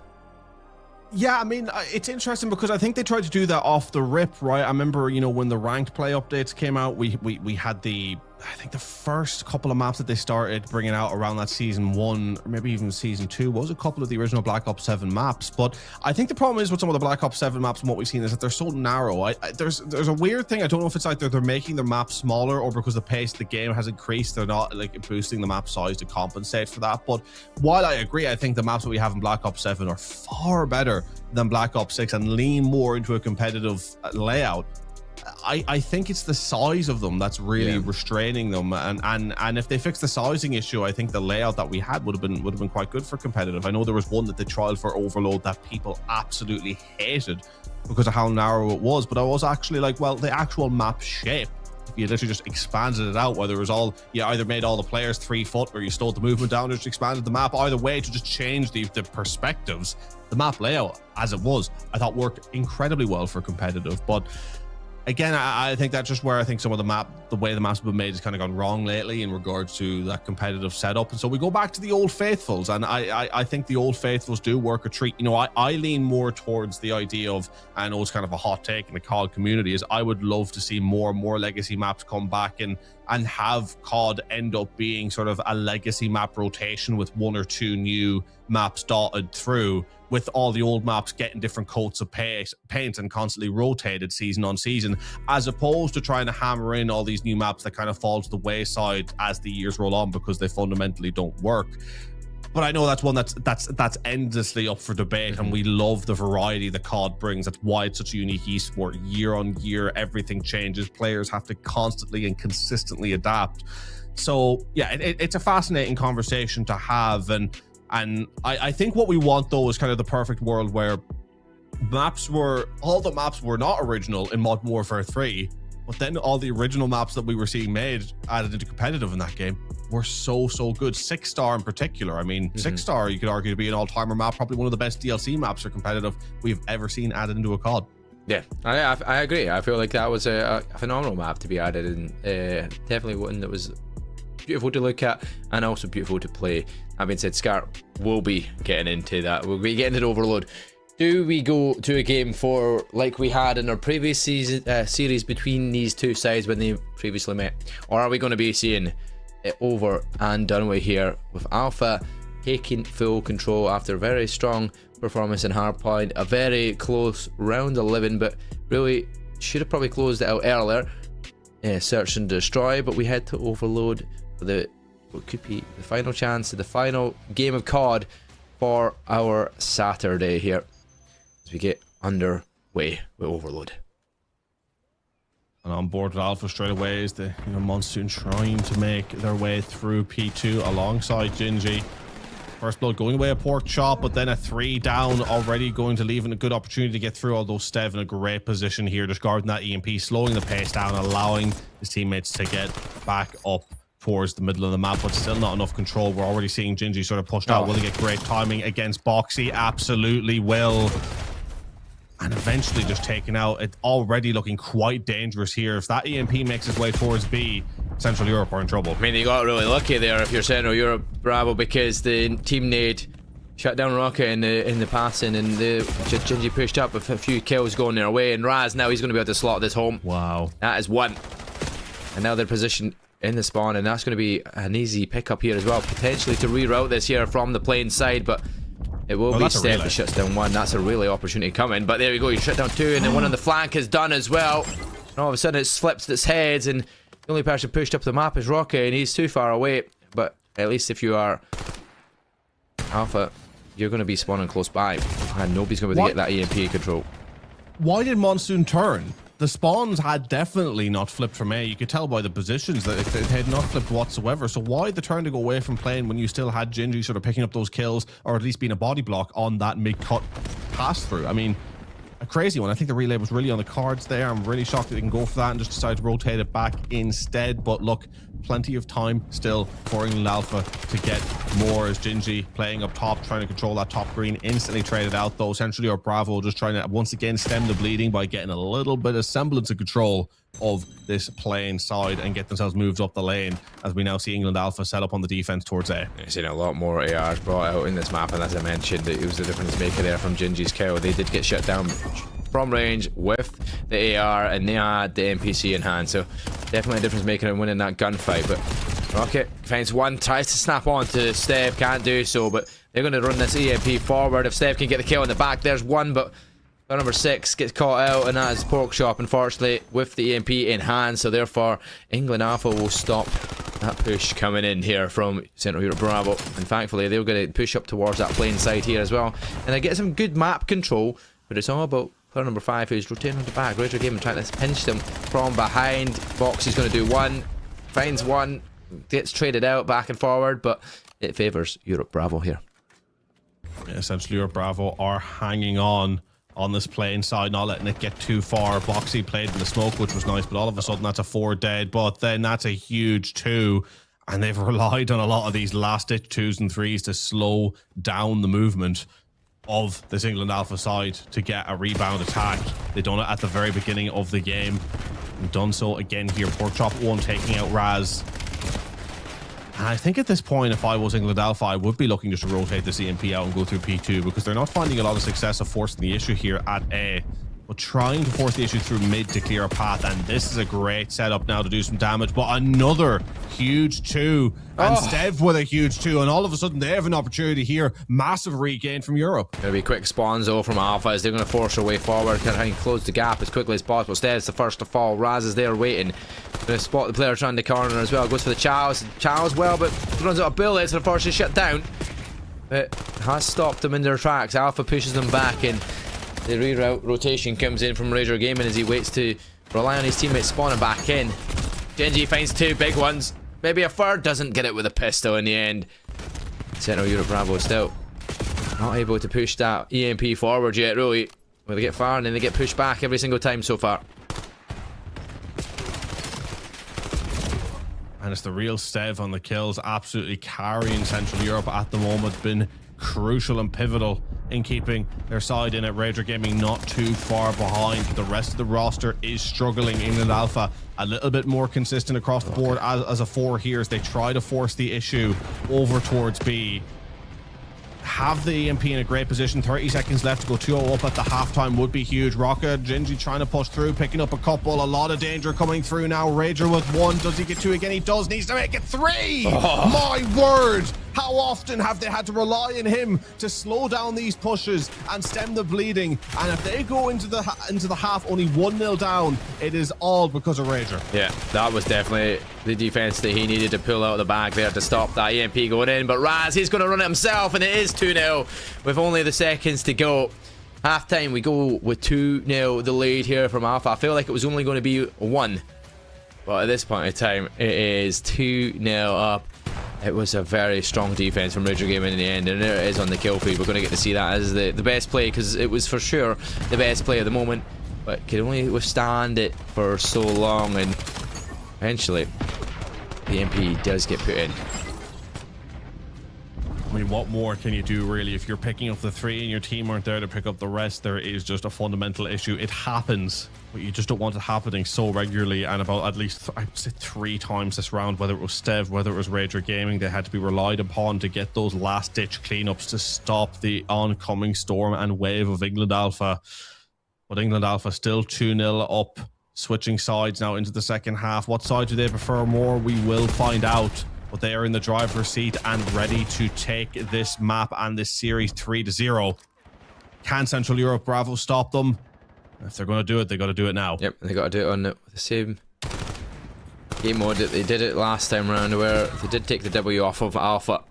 Alpha have got this Alpha 2-0 lead. They've got an opening. They've got the best performing players so far currently as it stands, and based off their KD and their positional wise and where they are on this map as they push their way forward and get a good couple of kills once again. But Rager Gaming once again is the player to stop one in their tracks. Gotta rely on him going big, and Stev for any chance that Central Europe need to have here. And so far, getting themselves moved up a little bit into these nice positions and trying to force it through to B. Will they be able to do so, though? They need to get a good wave of kills going through here. Getting advanced, picking up a 2. Hang on just a minute. Maybe you have an opportunity here. That EMP carrier has been missed. That gets through. And you've cut the deficit in half. I wish I could say the same about our governments, but hey, we do what we can. Central Europe Bravo pulling themselves back into it. 3.5 minutes left to go. Plenty of time to get a few more caps. Okay, getting over eager over that airplane there. Thankfully, stays alive somehow, some way. And you know what? Even Labs, the AP, his teammate there, Monsoon Vibes, will get it. And he'll rotate his way out as Raz pushes up forward. Stev's going to be right around that corner. And he will lose that gunfight. Raz, though, does get traded out. And Porkchop finds a second, so shuts down the EMP carrier in the middle of that plane. I mean, England Alpha will be happy now for the pace just to slow down, but what they will not be happy about is dropping 3 like they just did. Now playing control, going completely the way of Central Europe. They'll have the opportunity to move up, but they're running into the same problem that England ran into in the first half, in that they are struggling to get it moved up into that plane. And now with the spawn out as well, England Alpha are going to get an opportunity to get very pushed up here through the mid as well, with Raz and Raka just trying to clear from mid and allow the EMP carriers to saunter on through from the left. And that's a strategy that seems to nearly be working here. I say nearly, it completely works, as that's the 3rd cap through, and all the hard work of Central Europe has been undone as the lead once again goes to 2 for England Alpha.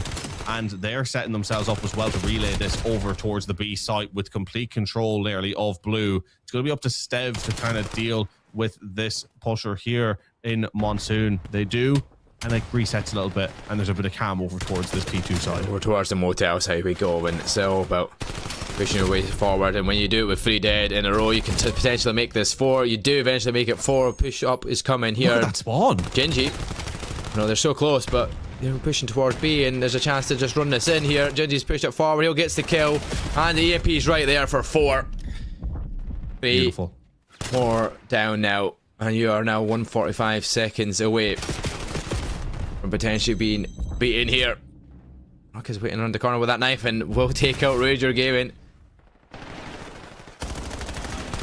I gotta say, beautiful move from England Alpha to get that 4th cap, right? Very unfortunate in the fact that they had Central Europe Bravo spawning right in front of them, so they bait a switch over to A just to get a couple of players to rotate around back blue towards A, and then bring it right back to B, getting it over the line. Terrific movement there. Central Europe, they've given it their all in this series. We have seen moments, but it's not been enough. Gingy on the 5 spree now as they're almost taking turns and popping off.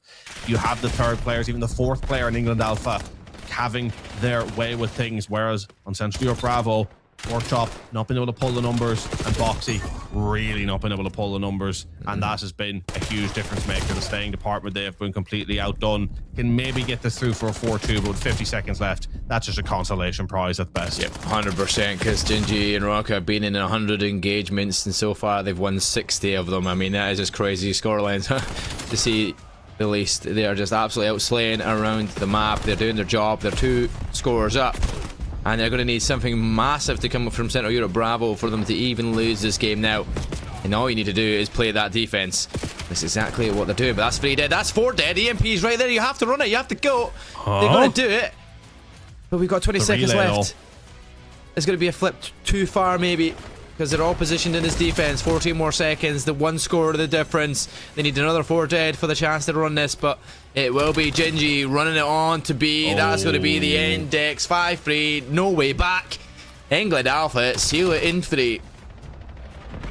That was close. That was really, really close. There was a hesitancy, and I can't remember who the player name was, but number 5 for the side of Central Europe had a hesitancy in the mid, checking out Market. If they had checked out Market, they would have seen Rocket coming around the back of the player who was in Motel trying to stop the EMP carrier. Picking up that kill would have meant the EMP carrier was exposed, would have been killed, and there would have been time to grab the EMP and at the very least take us to that 30-second overtime. So a little bit of hesitancy, ultimately the undoing. Massive congratulations to England Alpha for the win, and commiserations to Central Europe, who done a great job of making that interesting at the end, but ultimately it would have been a massive mountain to climb, and they just didn't have it in the locker. Yeah, definitely didn't have it in their locker. Outslayed, outplayed. To be fair though, they kept it close. It was getting closer and closer with the time ticking away, and eventually getting that one in. I feel like it just needed a nice wee flow of kills to go their way for the chance to tie it up, and maybe, just maybe, but it was just too far a push. Maybe a little bit too late in the playing as well. It just didn't work out at the right timings. They needed it to. England Alpha knew all they needed to do was play defense. It was all on them to lose the game, and it would take a lot for them to have lost that game in that end game with them so close and clustered up. Trades were going to be there back and forward, and you know what? Gingy absolutely performed so phenomenally well in that series, and in that round, particularly in the Overload. Like over 50 engagements, was positive KD, over 30 odd kills, and you know what, they were so quickly coming by as well, the right crucial moments where we're finding 1 or 2 and getting detonations in as well. So I mean, I think they carried it in 2 to 3 times potentially. Overall I think it was 3 in the end, but yeah, just everywhere on that map at every single given moment. And what a great performance, ladies and gentlemen. It is England Alpha taking the victory there, 3-0 in the end up against Central Europe Bravo. A confident, domineering performance where we did see by the end all 4 players finding their form for England Alpha to really be the difference maker. There were moments for Central Europe Bravo. I thought it in the Search and Destroy, I thought it there in the Overload, but ultimately it wasn't to be, and England Alpha looked very, very dominant as well on the hard points. And for Central Europe Bravo, I definitely feel like there's a lot to go back to in the drawing board with, especially on those hard points. I will harken back to that map 1, that Hassie end, the lack of rotations. Even when they were rotated, it worked out super well for them. I think one of the most successful points that they had was the only P4 they'd rotated to first, and I feel like they rotated to it first out of chance more so than out of actually going for it, but just because they had lost P3. But when the game literally spotted them where they needed to be, they went and they got probably the most time that they ever got on a hill, outside of maybe an odd P2 here and there. But they have their moments, and it's a shame that we didn't get to see them take them as much as they could have, because the hard point could have been theirs if they were managed to fix up the rotations. The Search and Destroy went to around 11, could have been theirs. The Overload, if they were managed to show up the KDs and showed in the back last minute of the game, they showed that form throughout, then they could have had that as well. You can flip the script on what was this 3-0 and had it be something completely different. Yep, exactly. They could have completely flipped the switch, but unfortunately it was not to be the case. They didn't even get the map win on any of them runs, which were so close to being so, and even that Overload in the end. But unfortunately that's just the way it goes. A 3-0 loss, England Alpha take the W. I get the right in the prediction in terms of the winner, but not the score line, so I technically don't think we get a score for that. But hey ho, well, happy days either way. But we will head it straight to our interview. We're going to be interviewing Rocky, who had a phenomenal series throughout that matchup.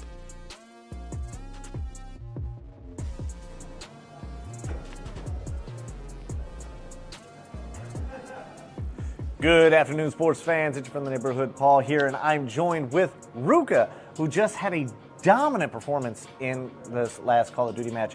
So tell me, how did you feel like your team did today? I think our team performed well, you know. We took a lot of practice last night and over the games yesterday, and worked on some things like rotations and gun skill and positioning. And I think overall, from yesterday to today, played a lot better. Love that. So over this last past series you had, what was your favorite moment that you had in that match? I had a little ace on our little S&D map, and I thought that was pretty nice. But overall, I'm just like, I'm proud of my team. We're catching up. We have some new CoD players that don't really have so much experience, and they're learning fast, quickly, and I'm just ready for tomorrow and the finals. Okay. So then, speaking of tomorrow and heading to the semifinals, who are you? I guess who's your biggest competition heading into this? And don't say everybody, and don't tell me nobody. Who, give me a name. Give me a name. Call them out. They're on the other side of the camera. This guy right here, Isaac, he thinks he's better than us, but I'm going to shut him down single-handedly, and we're going to mop him. All right, you heard that. Single-handedly shutting him down tomorrow. Hey, love to see it, man. Back to you guys. Loving it, loving it. We bring ourselves back in, Rookie. Phenomenal performance there. You can see in the stat line there as well. 34 and 21 in our Scar overload with the assists. Also being there, 25 non-traded kills is the highest. Steph wasn't far behind as well, though. Still slaying, but unfortunately the rest of the team weren't there to back it up for the squad. Zip, it was a great game. It was a great series. It was a 3-0, and Rocket says he's got some fighting talk for Isaac, who is his toughest competition going forward into the semi-finals. Will he single-handedly shut them down? Will we yet to see that tomorrow? They'll be hoping so, because they want to be going to that grand finals. Absolutely. They've proven that they can, walk the walk alongside talk the talk. So if they can continue that form into tomorrow, then they are going to be a super dangerous team going forward. And for Stev, again, a great KD for him and the overall great performances, but just not enough. It needed to be there as a 4, and ultimately it just wasn't. Ladies and gentlemen, we do have one final series to bring you this evening. We are going to be going to a Rocket League game, Central EU versus Mediterranean. We'll be seeing them on broadcast for the 3rd time. Can they finally get themselves a victory? We will have these questions answered after a quick 5-minute break. Don't go anywhere. Over a century ago, our founders made a promise to each other, to their families, that they'd always take care of their own. And that promise is still at the heart of everything we do. And how our members know, we'll do what's right for those who served, their spouses, kids, and then grandkids. USAA, taking care of our own. Good day, sports fans. It's me, your friendly neighborhood Paul, and today we're gonna get you a backstage look at the USAFE Championships. Come on. Guys, I thought we unlocked the doors. Slight miscommunication, but don't worry, your friendly neighborhood Paul always delivers. All right, we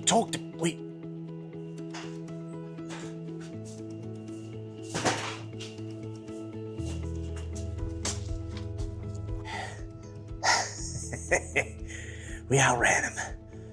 What'd I tell you? Always come through. Now we just need to... Alright.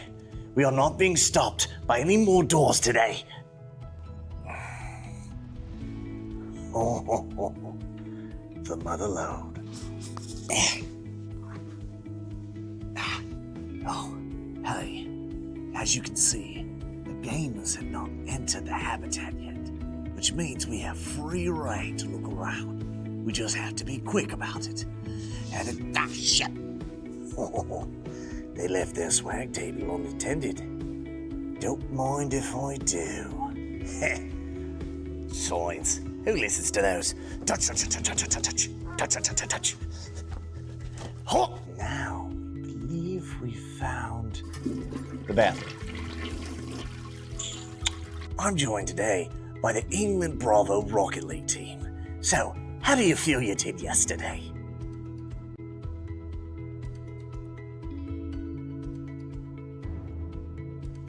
Why is he so grumpy? Well then.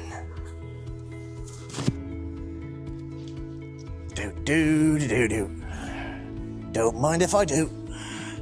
Gotta pay the bill somehow. Oh, that's lovely. But it's gonna be difficult to sell. Do. Ooh, very nice. All right, sports fans. Now it's about time for me to ship the showrunners.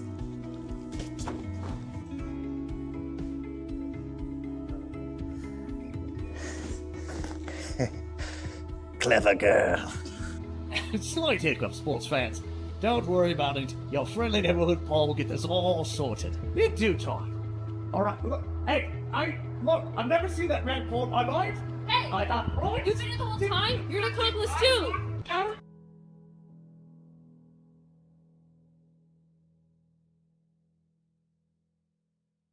Good afternoon, sports fans. I'm your friendly neighborhood Paul, and right now we have a little game that we call Maybe Marmite. I'm joined by two of our lovely, well... Hi, I'm Kate Lame. I am the USAFE Regional Ambassador. I'm Yates. I'm the ambassador for RAF Lakenheath. These two lovely individuals will roll dice. Whomever gets the higher roll will get to choose a plate, one or two. One of them is Nutella. One of them is the England delicacy Marmite. Let's do it. Choose your dice. 1.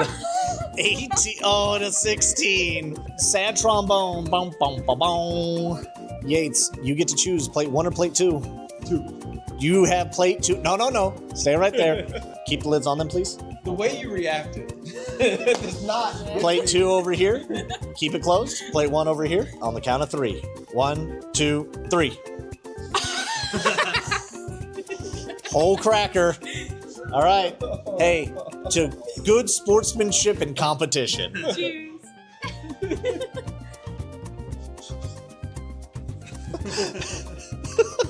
And he's gone. Good afternoon, sports fans. It is I, your friendly neighborhood Paul, right here at Eagles Landing for the Air Force Gaming USAFE Esports Championship. I'm joined by two of our wonderful competitors here who are going to be playing in one of my new favorite games, Maybe Marmite. I'm Porkchop. I'll be on an air base, and I'm playing Black Ops 7. My name is Boxy. Ladies and gentlemen, welcome back. The USAFE Esports Championship continues here today as we go for our final series of the day, back over to Rocket League, where for the third time today we're going to be checking out this Mediterranean side, this time taking on Central EU. Should be a terrific matchup. Myself, Zepcasts, will be bringing you the action here today, as I did yesterday and as I will continue to do throughout the days for as long as they'll have me. And joining me today and tomorrow is the fantastic, the beautiful, the Scottish Mark of Gee. Yeah, it's been a pleasure all day. It has been a fantastic thing to watch both Rocket League and Call of Duty here alongside yourself again, Zeb. And you know what? It's been great to see these different players that I've never seen play or even seen competing yet so far, apart from maybe in the other regions when they've been watching the Air Force Gaming channel now and then when I tune into the lovely broadcast when I have the chance to, because of the timings. But when we do, we do enjoy our time here, and to get the opportunity to be part of it is all phenomenal as well. But that being said, we're going into our final game of the day for Rocket League. It will be Central Europe versus Mediterranean. Let's pull up the rosters here for Central Europe. We'll get to see who will be playing for both sides and who's going to be, because we've not seen Central Europe yet. This will be the first time we've seen them on stream, or did we see them earlier? Yeah, we did actually. Yeah, Big Red Doodle and Too Fast Too Slow Up. I mean, he was very fast, but I recognize the names because it popped up at the very start of the day, but we didn't see them playing, so that's the reason why I remember the names. Yeah, I'm really excited to see them play. I've heard great things about them, and you know, they're a team I think that's in the ascendancy now, going up against a team in Mediterranean who, despite having so many fun moments, despite being a team that I've really enjoyed watching all throughout the tournament so far, have had their struggles and not been able to pick out the wins that they need to be picking out. It's gut-wrenching for them, but we'll go take a look at their squad anyway, because it is certainly a squad that I think has shown a lot of improvements, and you know, in areas where I think they've just come so far even throughout the course of the tournament, right? They have been a great squad all around. Big, DDT Radius, Crash Living, and Huncho. Crash Living, a player who I think has really struggled to find anything really throughout the course of the tournament in regards to being that sort of that third player that they can really rely on, until previous series that we saw them in, right? Started to pick up the goals, started to change the position, a few shaky moments, costly moments, but I would rather focus on the positives when it comes to Crash Living, because certainly have started finding positives which were lacking on day one. I guess as well, getting them positive stuff every now and then when it starts giving you a little bit more way to kind of play a little bit, realize what you're doing right, and start to work to try and do that more often than not. But that being said, they are coming up against probably one of the stronger sides here in Central Europe. Last time they faced each other, won this one 4-1, so they'll be looking to try and go back back in wins against this Mediterranean side. But that being said, prediction-wise, Zep, what did you go for this time round? Knowing fine well we've seen Mediterranean on the losing side both times so far. Where are we going for this time? Well, as you can see underneath, I've gone for Central Europe clean sweep, and you're not too far behind. 4-0 and 4-1 respectively. We think this side has what it takes against Mediterranean side. I've often gone with the Mediterranean side, and now I finally hope that they get to prove me wrong in the last series of the day, ladies and gentlemen, while we work out a technical issue on site with one of the PCs. We're cutting to a very quick break, but don't go anywhere. We'll be back in just a moment.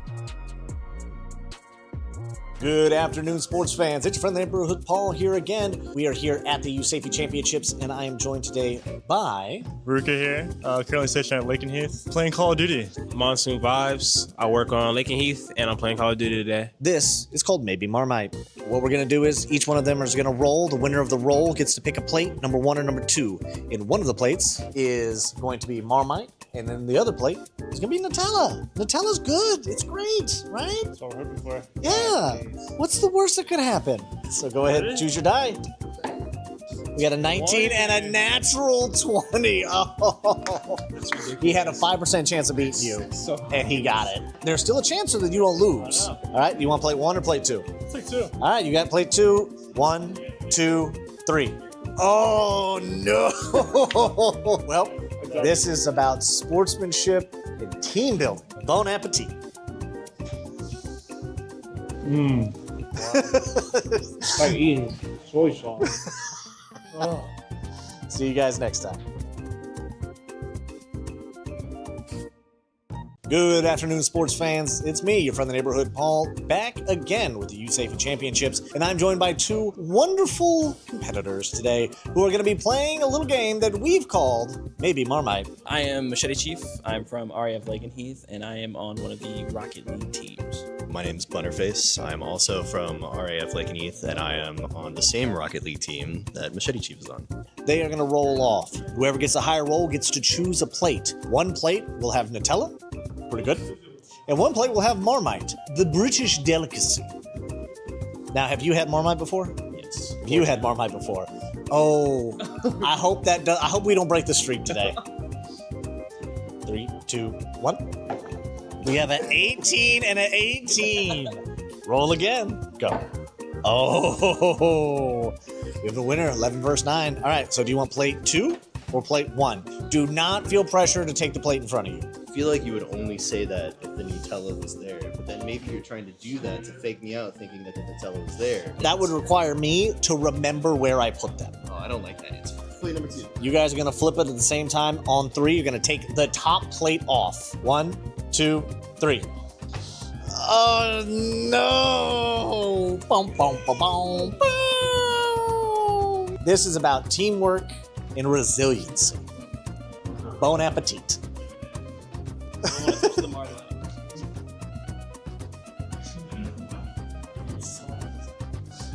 Not good. Not good Nutella. Existence is suffering. Until next time.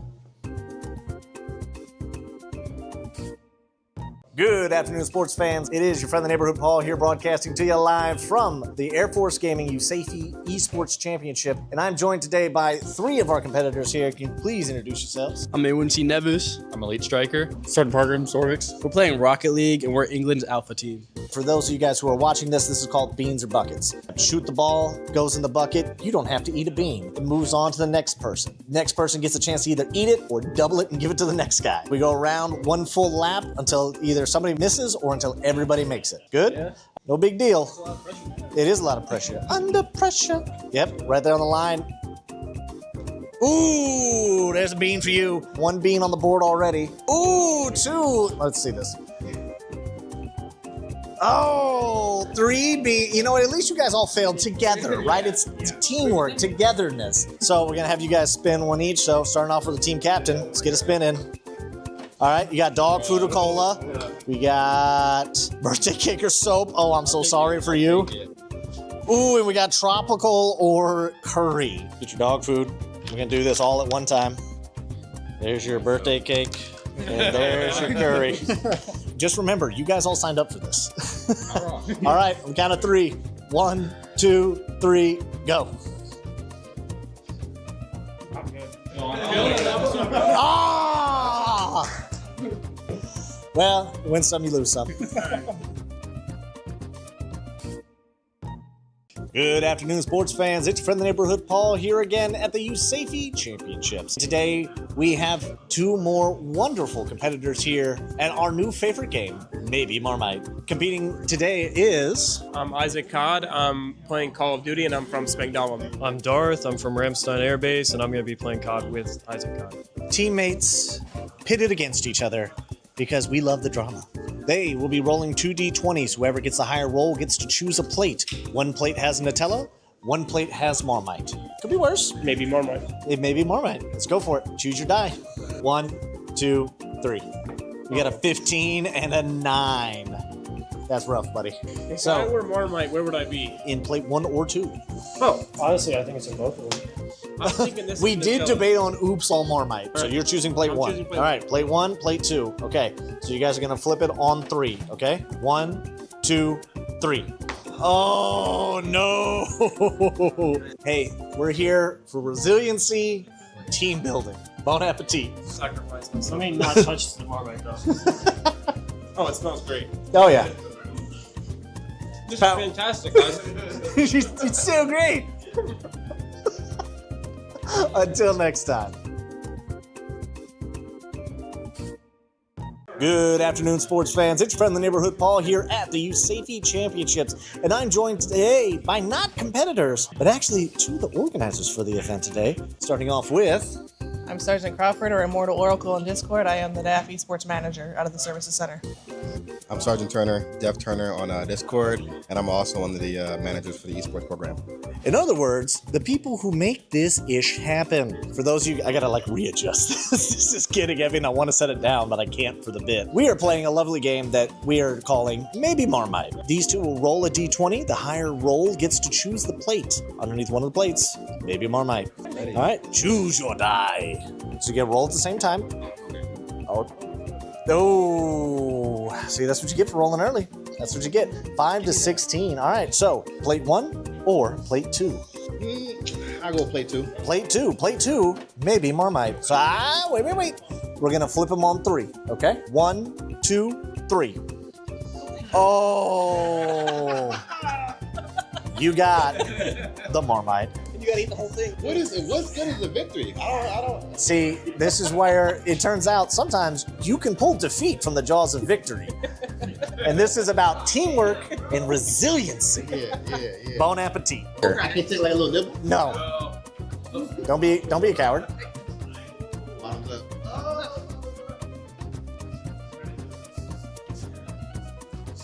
Don't lie. Don't lie like that. Got a good flavor to it. Got a good flavor to it? The flavor of salt? I had no water. I need it. Until next time.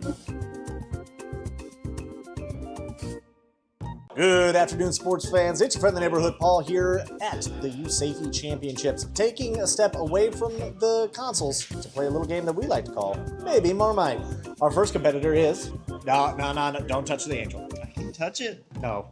What's up, guys? My Discord name is Big Red. I'm from Ramstein. I'm here to play some Rocket League. And I am Doodle, also from Ramstein, and also here to play Rocket League. We do love when we put teammates together to fight against each other. They will roll a d20. The higher roller gets to choose a plate. One plate has Nutella. Pretty good. The other plate, Marmite. That's so good. We'll roll at the same time. So grab your d20. All right. Ready? 3, 2, 1, roll. What is that? A 9 and a 4. Yeah. Sorry, buddy. It's not really much. Number 2 or number 1? I go 2. Choose your fate. Okay, you don't have to pick the one directly in front of you. No, I'm doing 2. All right, you're going 2. Okay, so on 3, you're going to remove the lid at the same time. Okay? All right. 1, 2, 3. Oh, no. Not only did you lose the roll, you lost.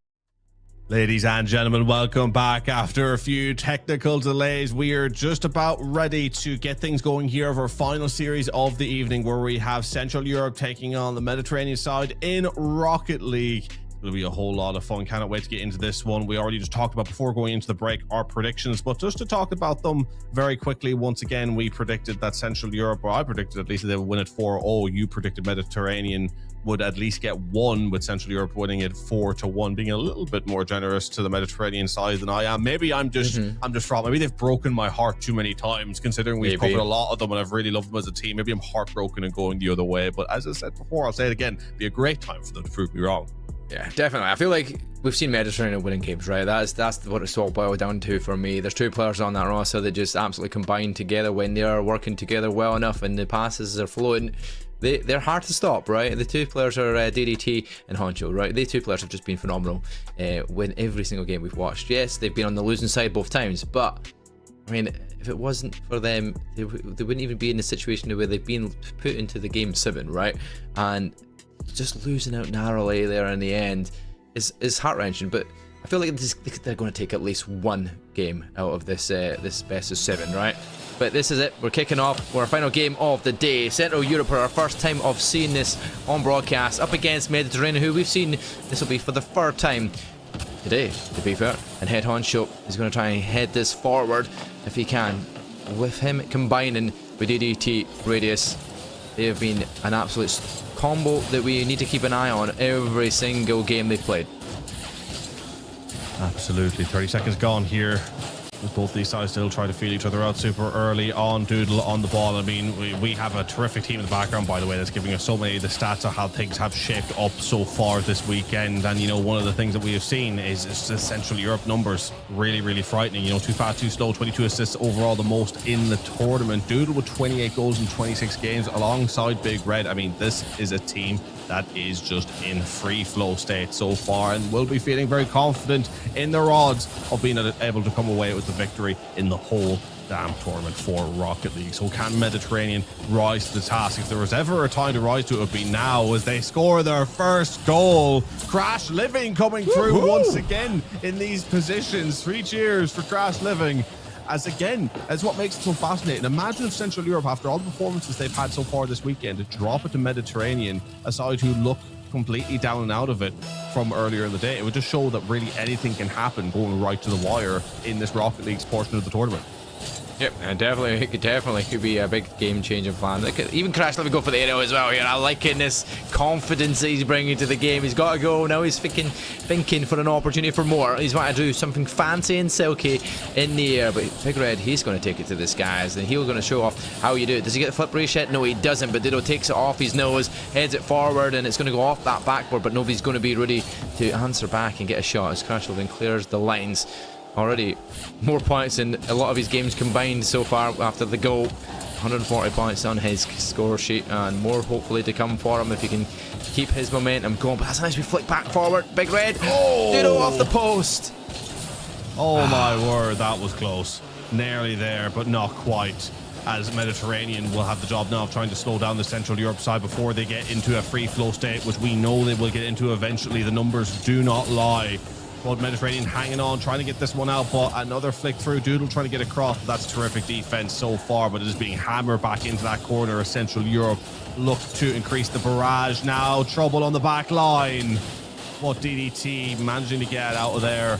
They are not getting it cleared properly. This is just wave after wave from Central Europe. Yeah, they're all being boost started as well. You can see the two players in the goal line. They have got no boost to work with here. Even up the sideline, they're trying to force their way through and get that ball out. It's only one player on the roster that has some boost to work with. Now Head Honcho has it, thankfully, with the reset on. Now they're going to just head that down that sideline. Going to see if they can look for the pass. But Big Red, look at the interception. Look at the prediction of where he's positioned and the pinch off the wall. He's going for a second. He's going from wall to wall. The pass in play, and it's in the top of the net. It's an equaliser, and Doodle. Look at that from Big Red. That is just silky stuff. Oh my god, I mean, putting it on a plate, but then Doodle's just setting it right into that top corner. I mean, what can you do against players like that? That's top level. That is the best thing that we've seen in Rocket League so far today, and that is the level of opposition you're up against now, Mediterranean. All evened up. Do you have what it takes to keep in this fight, or Central Europe going to start taking control? Central Europe got another opportunity and slots it home. Doodle for 2. Well, actually, no, sorry. Doodle was the sister, and it was Big Red that slots that home. So that makes it 2-1 now. They have the lead by 1, and do Central Europe now use that confidence and that skill level that they have clearly shown off already to just run away with things here with 2 minutes remaining on the clock. 2 minutes to go.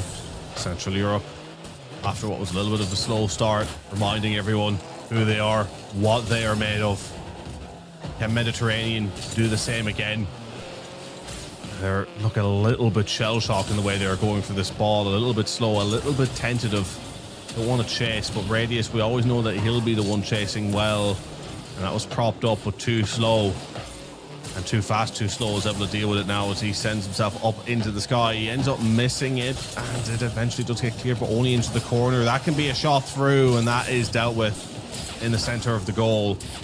Central Europe look to have far more control at this moment in time.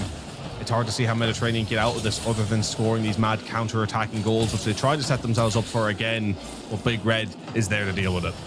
Yeah, there's a goal. Doodle sends it back into the opposition's half, and all to deal with in the back if you can get away, but Big Red puts the pressure on and keeps it pinned back in your side. If you can do it, you need to do it well here. You need to find something opportunity. Headhunch is going to get the ball directed towards him, but thankfully Big Red is there for the challenge. The 50-50 goes in his favour, and Too Fast, the slow up, makes it 3-1. The assist from Big Red when he got the 50-50 challenge win. Too Fast was fast enough to turn around, get the boost, and take it to the air. Fortunately, Radius was about a smidgen away from even getting a touch on that, and trying to stop it from going in, but I think even then a little touch on that would have still put that in the back of his net. And now they need to think quick off the restart. Radius looking for the restart goal, but that does not come as quick as they would like, especially with the scoreline at 3-1. They needed it right there, right then, to even have an opportunity to win this first game. And it's already looking very rough for Mediterranean, who, other than their initial starting moments, have not really shown anything. It has just been scrappy defense with good clearances, but then not much coming from it, because Central Europe are just so good at getting that ball right back up in the danger zone. There'll be no more time in game one for Mediterranean to pull this one back. It is going to finish 3-1 to Central Europe, taking the first game of the series, and starting off as they mean to continue with a nearly perfect performance. Other than a few slip-ups early on, they locked in and they look deadly. Yeah, they definitely do. The first goal coming in, obviously not for their side, but it was all down to Crash Living, and you can see Head Honcho, though, was keeping them alive for as long as he possibly could. He was making saves, 3 of them to say the least, but it was definitely a Central Europe domination. You've seen the pass and play. Big Red went from wall to wall to set up this goal here. Absolutely phenomenal goal, and that's going to be one of these saved on the clips here. I mean, it's more of a clip for Big Red from just going wall to wall and showing off. But Tito slots it home in the end, and he then combines later on with Big Red for Big Red to get his goal from an assist from Doodle. But yeah, every single one of them getting on that score sheet in game number 1 very bodes well for Central Europe going into game number 2. Central Europe firmly in control. Mediterranean have been struggling to get the victories all weekend, and now trying to find something against the best Rocket League opposition there is here. It's the hardest challenge yet. Will they be able to get over the line? I'm not sure. I mean, at least one thing I can say is that they didn't look super exposed in that loss, right? Like, granted, a couple of great goals coming in from Central Europe, you know, winning relatively convincingly, but didn't see any huge mistakes for Mediterranean, right? They locked up, they played, you know, quite disciplined in their defense, and if they can continue that, I mean, that is something to build from at the very least. Yeah, definitely something to build on, to say the least. And there's a lot to build on. We've seen it. Mediterranean sometimes get into a slow start and eventually get into the game. They've been a couple of games down, and then eventually they find their first win in a game. But against a side like Central Europe, but this might be a little bit of a harder task today, as both of our predictions kind of allude to that. But yours more so, because you don't give Mediterranean a game whatsoever. So anything from them would be a surprise, to say the least, for yourself. And you know what? To be fair, the way that Central Europe are on the ball more consistently, it definitely bodes well for them. But that's a nice little flick over the top. Head Honcho pulls one out the bag, gets it on the top of his hood, spots Big Red, has no boost potentially, then looks to try and flick over both the players that are back.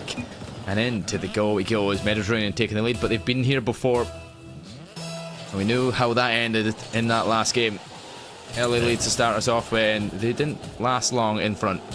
They've played these games before, and will it come back to bite them in the backside once again? Will fate repeat itself as Mediterranean will now look to hang on? They really do need to look at doubling this lead, I would say. I don't think they can get away with just trying to hold on to the one. We know how deadly Central Europe can be going forward, and if they sit too deep, Central Europe will just berate them and expose them.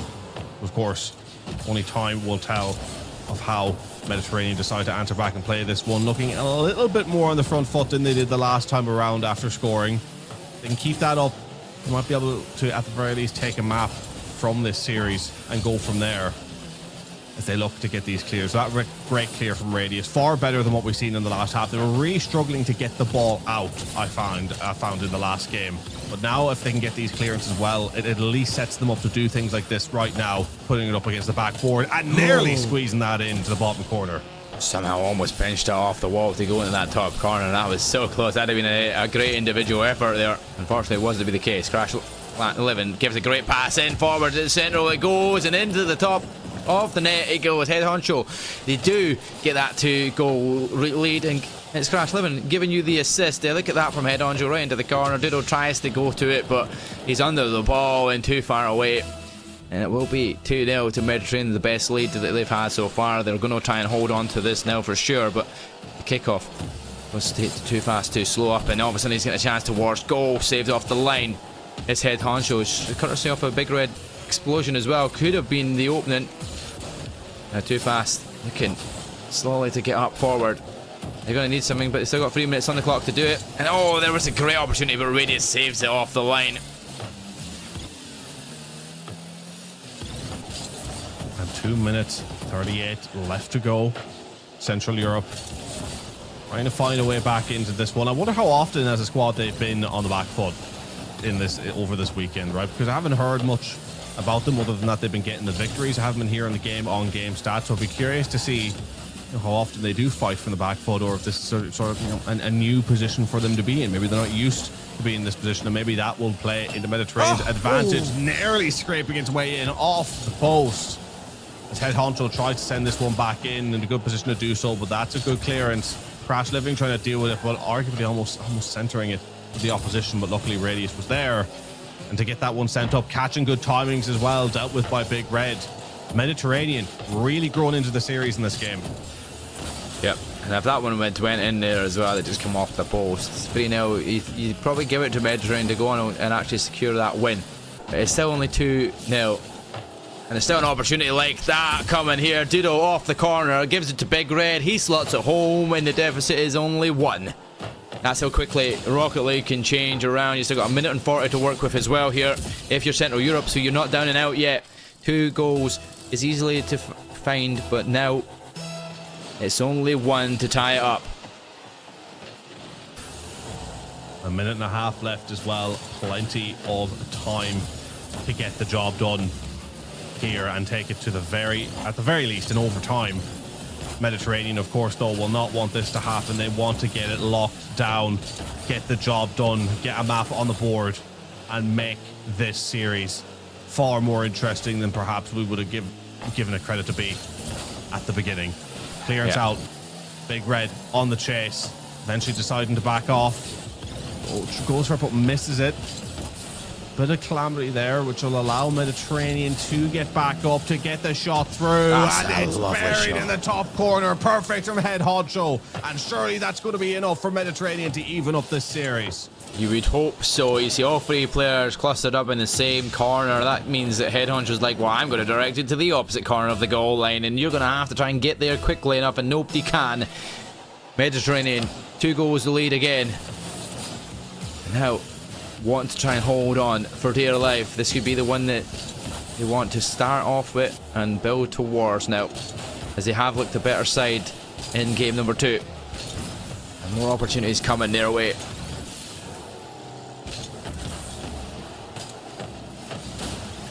All 3 goals have been from head honcho as well, by the way. 4 shots, 3 goals. Phenomenal. Well, this is the thing. Like, head honcho, he's a really good player as well. That I feel like goes up, under the radar. I really like the way that DDT takes his shots, but head honcho, when everything's working well for him, he's a different level of a player as well. I think he just sometimes runs the risk of going under the radar a little bit too much.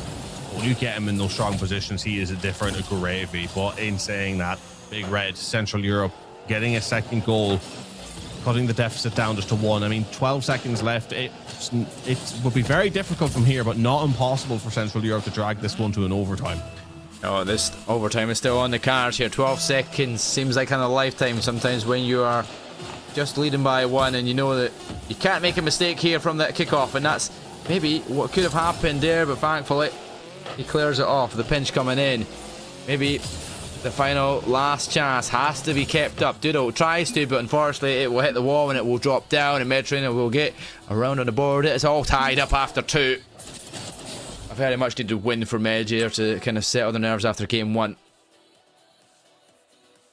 Yeah, massive result now from Mediterranean to get into this one. Head honcho with the hat-trick. DDT Radius on the 3-1-4 on the score. Crash Living doing what he could as well. 2 assists, mind you, I'll have to say. So credit where credit is due for there. Central Europe, not going to be happy with their performance in that one. Definitely has some things that they'll need to work on in regards to dealing with Mediterranean there, because, I mean, look, they had a couple of good shots. They had a few good goals. They got a couple of good saves out of Mediterranean, but they didn't look like the dangerous team that we were promised, even off the back of that map 1. I mean, map 1, they looked scary from time to time, right? So the kind of downfall of me, I don't know how much of that was Central Europe taking the foot off the gas pedal or Mediterranean just actually adjusting well. And what I will say about Mediterranean is they're a side that have started to adjust better throughout the course of this tournament. They felt a little stuck in their ways at times at the beginning of the tournament where, they had one strategy, and if that didn't work, they were in trouble. But now they adjust better, and we've seen that throughout the games. We've seen them play even today. So maybe they've just found a way to be more versatile. Yep, exactly that. They have done it every single time we've watched them so far from Mediterranean. They have gone down, but they have found a way to bite back at them. And that's exactly what they've done here once again. It's all tied up after 2. And you know what? They come out all guns blazing. Head honcho with the combination of a radius pass off that kickoff. It will be 1-0 within 5 seconds. And that'll be the start. They want to come back after a win as well. What a way to start. Once he's free to roam, it could be anybody's game. Whoever controls the tempo here can control this game. I completely agree. And so far it's been a great start for Mediterranean as honcho is just looking to control the game here. He is on top tier form when his side needs him the most. And I mean, again, makes it so entertaining. Our top Rocket League team versus, I think, our bottom Rocket League team, having been tied 1-1, just shows how neck and neck all these Rocket League teams are in this tournament against each other. It makes it such an entertaining viewing experience. As they try to get this one pushed out. DDT trying to get another, but that's a good defensive presence there. And that's what I want to see from Central Europe. I want to see more strength in their defense, because we know they can be very strong for the amount of wins they've been getting. You don't get those wins without having a strong defense. So I want to see what they can do when their backs are against the wall. And Big Red nearly sending that one in to the top corner, but it isn't to be. 1 minute gone. Mediterranean still in the lead. I wouldn't say in control, though. I feel like this game is split pretty even so far. Yeah, this is not one of these dominating performances so far from Mediterranean. The opportunities are still coming, but Too Fast has to make the save there, and they have done a great job at doing so to keep this at only 1-0 down. Now looking to try and react to it, but that's a quick takeaway from the player, and he's going to try and set that up centrally. That's going to push him up. At least you've got one home, and it is maybe Head honcho, who's been controlling the last game. Can he control it this time round? Radius off the wall. Nobody's going to be there because Crash 11's too far wide, but he reads that well for it landing on his hood. So can he work something out? Oh, he looks for the flick, but demoed along the way. Big Red flicks it over 1. The second isn't going to be able to get over the top of. A chance to watch goal. Oh, what a save from Crash 11! But it's only going to be a post again. Another save. Head honcho and Crash 11 are making saves left, right, and centre, and they're keeping the score to just a 1 in their front and in their favour. Wow. Desperately trying to hang on here. Will they be able to do so? Doodle sending it back up once again. The cross comes through. Too far out, too fast, too slow. Back in the halfway line with it. Going to be Doodle. Trying to center it for a side. Ends up centering it for Mediterranean to send it up. Huge touch. Oh my word. That touch nearly sent it right into the bottom corner. Huge reflex reactions there from Central Europe to keep it out. Another great save again. This is definitely up in the tempo here in Mediterranean, getting more and more opportunities at goal. It's not going to go their way every single time, and the saves are having to be made on that Central Europe side, but they're always in the right place. Ditto reading it well, but that's going to be right past them, and there's an opportunity off the back, but too fast, turns around and gets it to the side, away from goal threat. And that is thankfully, once again, still only 1-0. I don't know, but if you're both teams here, you've both had great opportunities to try and get a goal, and it's only been that one goal so far that's separating these sides, and it could be the difference maker, really, Sep.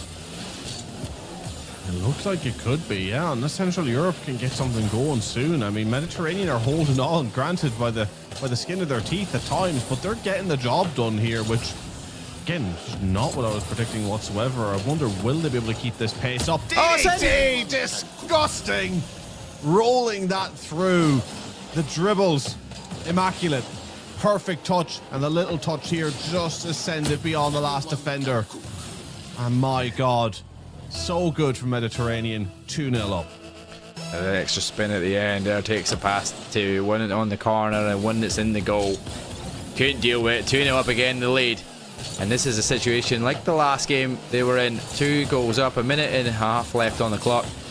Central Europe did bring one back and got it close. Then we've seen a couple more goals from both sides. Will that be pretty much the exact same thing that's going to happen? Well, that's looking like so, because it's Big Red once again that has to reduce the deficit. But it's the easiest way to reduce the deficit because there is no one home. And slots it straight into that open net. 2-1. Yeah, Mediterranean is still leading. That wasn't too bad, really, for them, was it? Central Europe, they were happy enough to get that one through, and now maybe a little bit of trouble now for Mediterranean. If Central Europe smell blood, you will see a different beast come through. As DDT manages to get that one clear before he gets demoed. And still managing to hold on here. Minute left to go. It'll be a long, long minute for this Mediterranean side. Oh, 100%, and they've been here once again as well. I mean, having to hold off a threat like Central Europe is no easy feat. And doing it back-to-back games to try and hold on to your very narrow lead is going to be a hard one, but it's got the crossbar and the post. It was almost 3-1. And that would have been a great situation with 30 seconds left to go, but it was not to be. Still, pressure is here. Too fast. Tries to send it towards the backboard. Can he repeat towards it? No, he can't. Doodle will put that 50-50 in and keep it in the Mediterranean half. Now Big Red. Oh, he misses the final touch. He was trying to look it on the bottom of the wheels, but still a chance to go towards goal. Time ticking. And it's Mediterranean's game to win, to go 2 games in a row. And it looks like they've got it. That's going to drop to the floor, and Mediterranean, shockingly, taking the lead here after game 3, a 2-1 victory to go 2-1 up in the series. I mean, do we potentially have another game 7 on our hands? Could this one be going all the way? I mean, I'm really shocked that Mediterranean have been able to pick up not 1 but 2 maps. It's just not what was in the script after what we've seen all weekend. It's been Central Europe all the time. So it's crazy now to see Mediterranean finally finding a way to make their form count and find a bit of consistency in that form with some really well worked goals.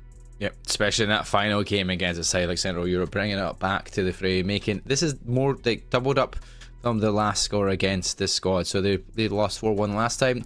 Now they've already got 2 goals, so two wins in their bag. So looking to go back to back and win 3 in a row. Can Mediterranean take that lead and take it to map point?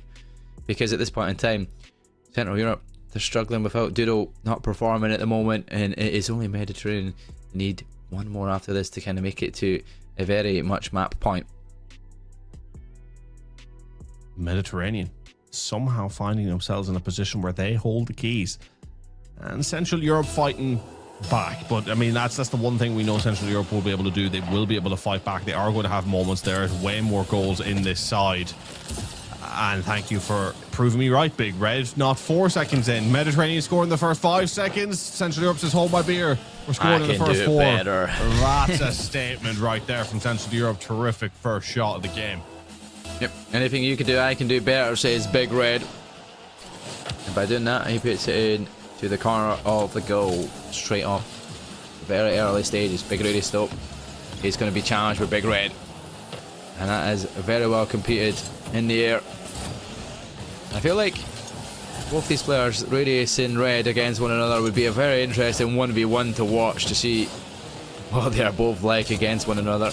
Because when they are up in the air together, they're both winning battles pretty equally against one another.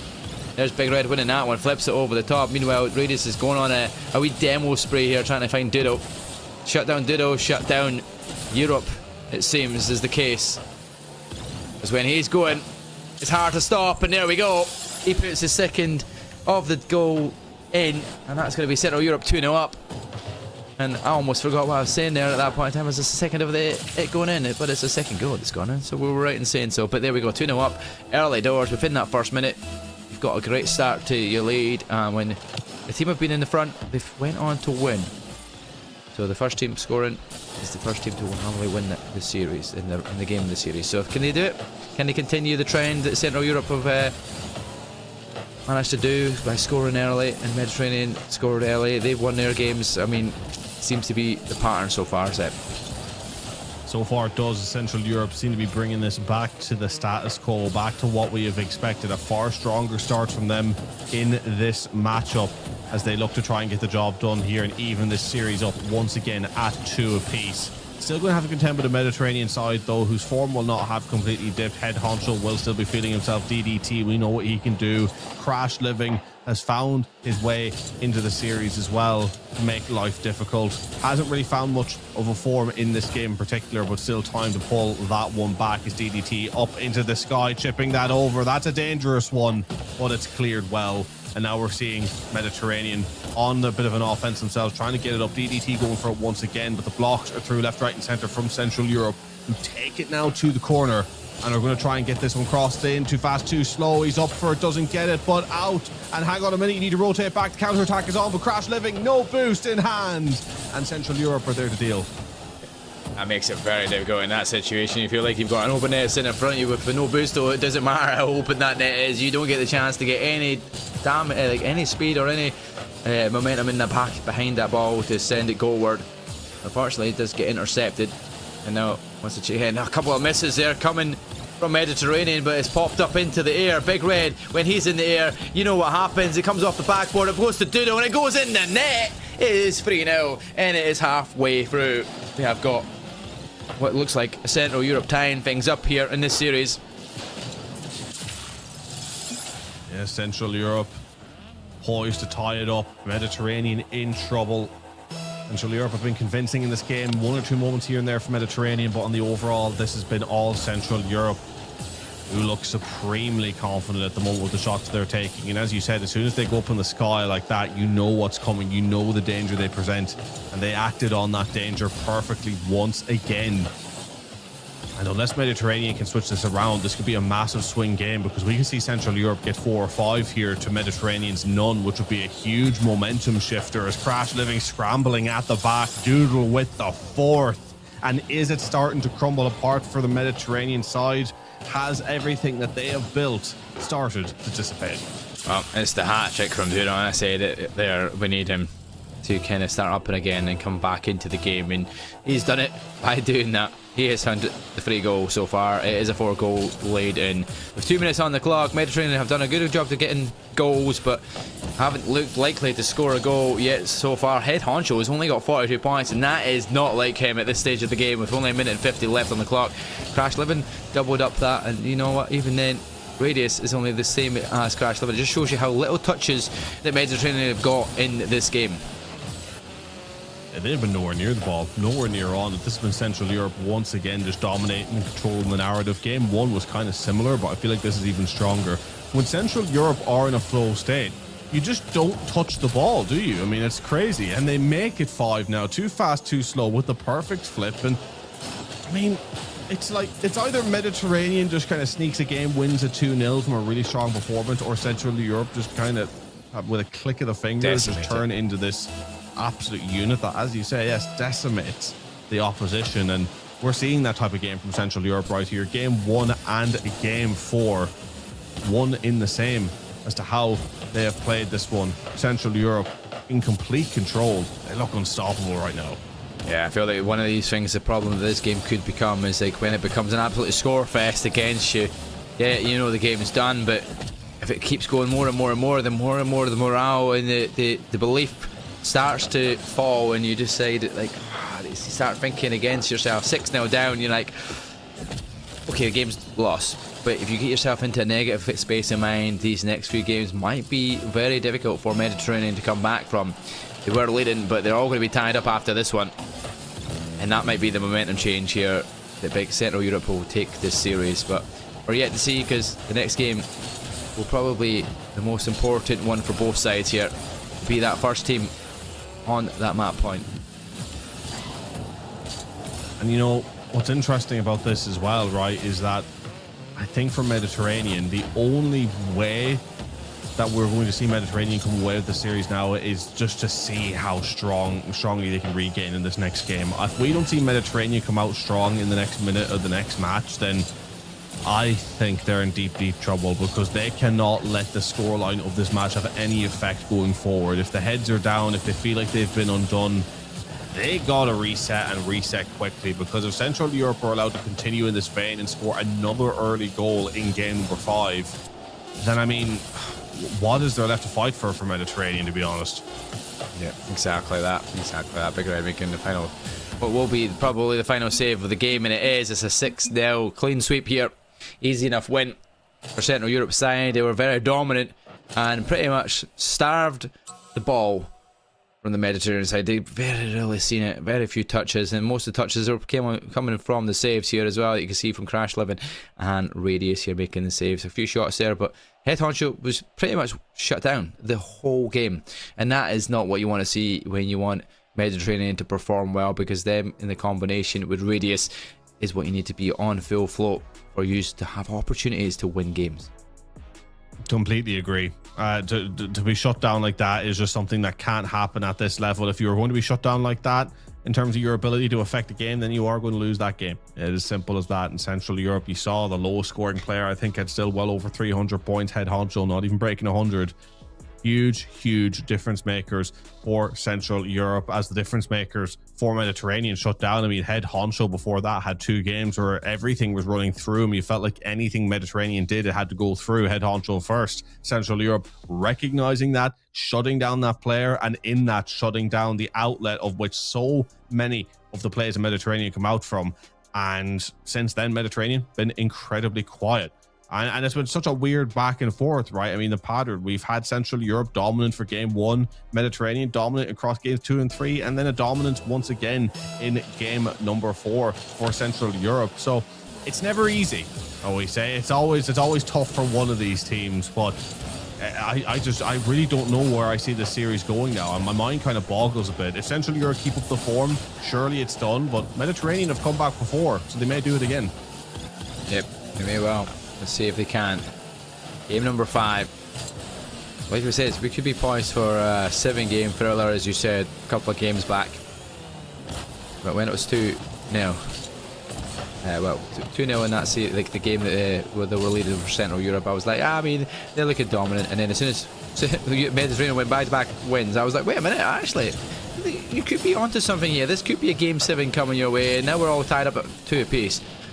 It's very much on to go towards that game 7 potentially. Mediterranean definitely off to a little bit of a better start, getting a lot more touches this time round, and guess what, they're getting that first goal, and it is going to be Crash Living again. And when he opens up with a score, Mediterranean somehow wins something here, and he's in a great position there, poaching up front, ready for the ball to drop down onto the nose and into the net. They lead in the first minute. How long can they hold on for after Central Europe down 6 in the last game? How many are they going to find to come back at this?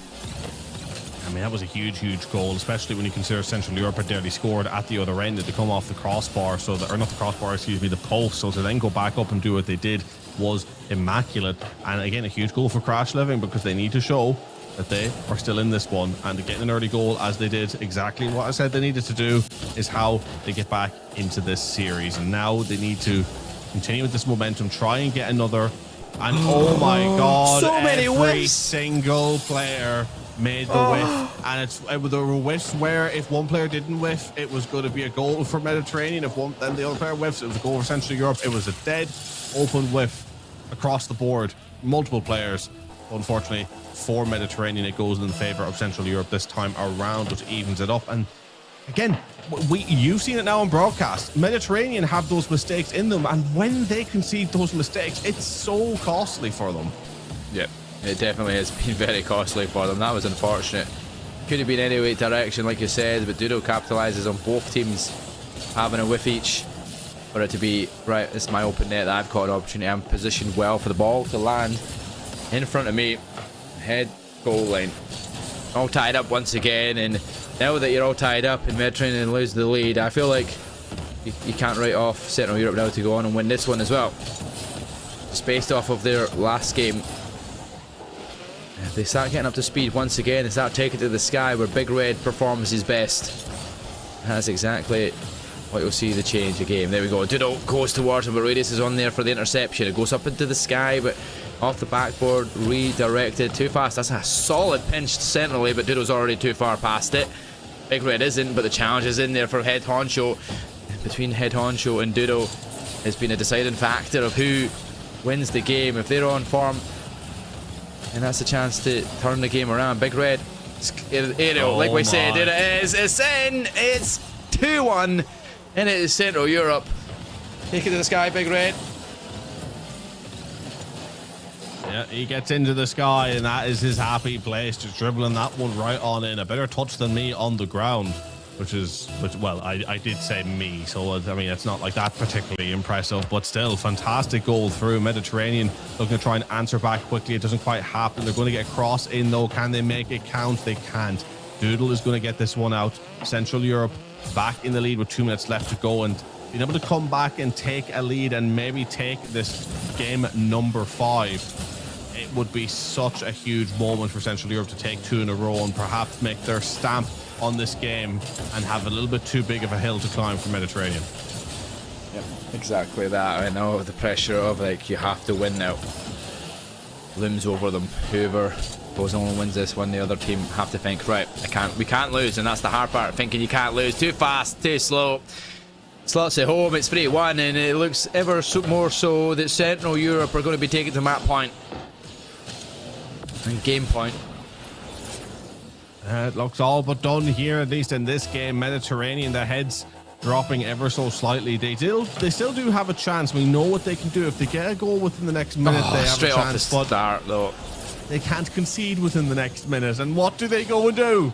Central Europe in control. A bit more of an unfortunate one there. You hate to see those. They can happen to the best of us. But unfortunately, happening against Mediterranean, they are now down by 3. A minute 35 left to go. I think it's a little bit too far now for them to try and pull this game back.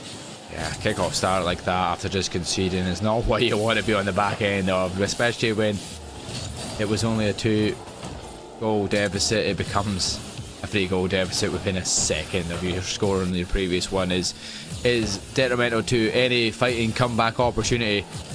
You need a Radius here to flex it forward, send it up towards his teammate, but he goes for it himself, misses it, but Doodle doesn't get the best of touches, but at least his teammates are there to kind of help him out and force everybody out of the way. As Big Red, once again, happy place he goes to.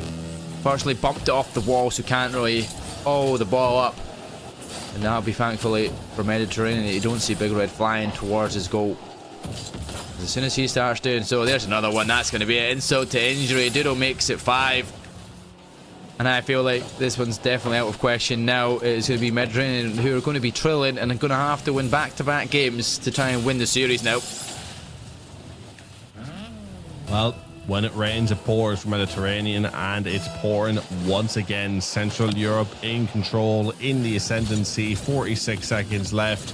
having scored their 5th goal now in that free flow scoring state. Gonna get the musty flick for another Big Red. That is a statement. That is scintillating, tantalizing stuff. As I think Central Europe are now just making a point, right? It's like, don't mess with us. This is just, they're showing their level right here. Yeah, definitely. So it showed. Honcho says it was a mid sort of shot, but there we go. Trying to get in his head, but I mean, when you're 6-1 up, I'm pretty sure he's not going to be getting to his head at this point in time. 28 seconds remain. Is it going to be a Brazil coming your way? One more goal is all that needed here for Central Europe to get that Brazil. But 20 seconds, quite enough time for them to make it 7-1. Headhunters just going for Temos now. They know the game's lost, and they know where they stand here in this series. They have to be perfect here on out. Can't afford to lose. And you obviously didn't want to lose this one because you could have been on map point, but unfortunately, it is Central Europe who are closest to winning now. One more game all required. That one needs to go back to back. Mediterranean, sorry. It's Mediterranean. I mean, God, what do you do from here? Surely the heads have dropped a little bit after that game. I mean, Crash Living scoring the only goal for your side, and again, good performance from him on the overall. But yeah, players have now gone missing on the Mediterranean side on the overall. They just can't string anything together as a unit. Meanwhile, because of that, Central Europe are getting enough time in the ball to set themselves up for aerials, and when they do, I mean, you just cannot let that happen. You have to stifle their game as much as you can, but they haven't been able to. I mean, how many of these goals have come from these positions where they've been up high, just shooting that one down? And what can you do? What can you do if you're Mediterranean? You gotta again have another big switch up, because you can't even really focus on just outscoring your opponents. You gotta just be blocking everything. You know, you gotta get in the way. Defensively needs to be better now, don't it? Yeah, they have to be so much more better in defense. We've seen how strong they've been in defense, Mediterranean, but the last 2 games, it's like the defense has not been there. They have conceded 12 in 2 games and only scored 1. That itself is not what you want to see for a game of Rocket League. And now you're going into a game that you must win against a Central Europe side who just scored 12 goals in 2 games. Everybody's flowing, Dudo's up to pace, everybody's just showing off. Big Red's getting the aerials and getting the musty flicks and getting every opportunity. Dudo once again starts to send it towards the goal. There's going to be a chance for his first opening goal early, and it is. It's too fast. Off of what was a bouncing ball around everywhere. I was ping-ponging everywhere around the ball and around that goal line, but look at that, slotted into the space. Tiny list of spaces as well, because there was all 3 players of Mediterranean on the goal line trying to make the save. And within 15 seconds, Central Europe have got the first goal.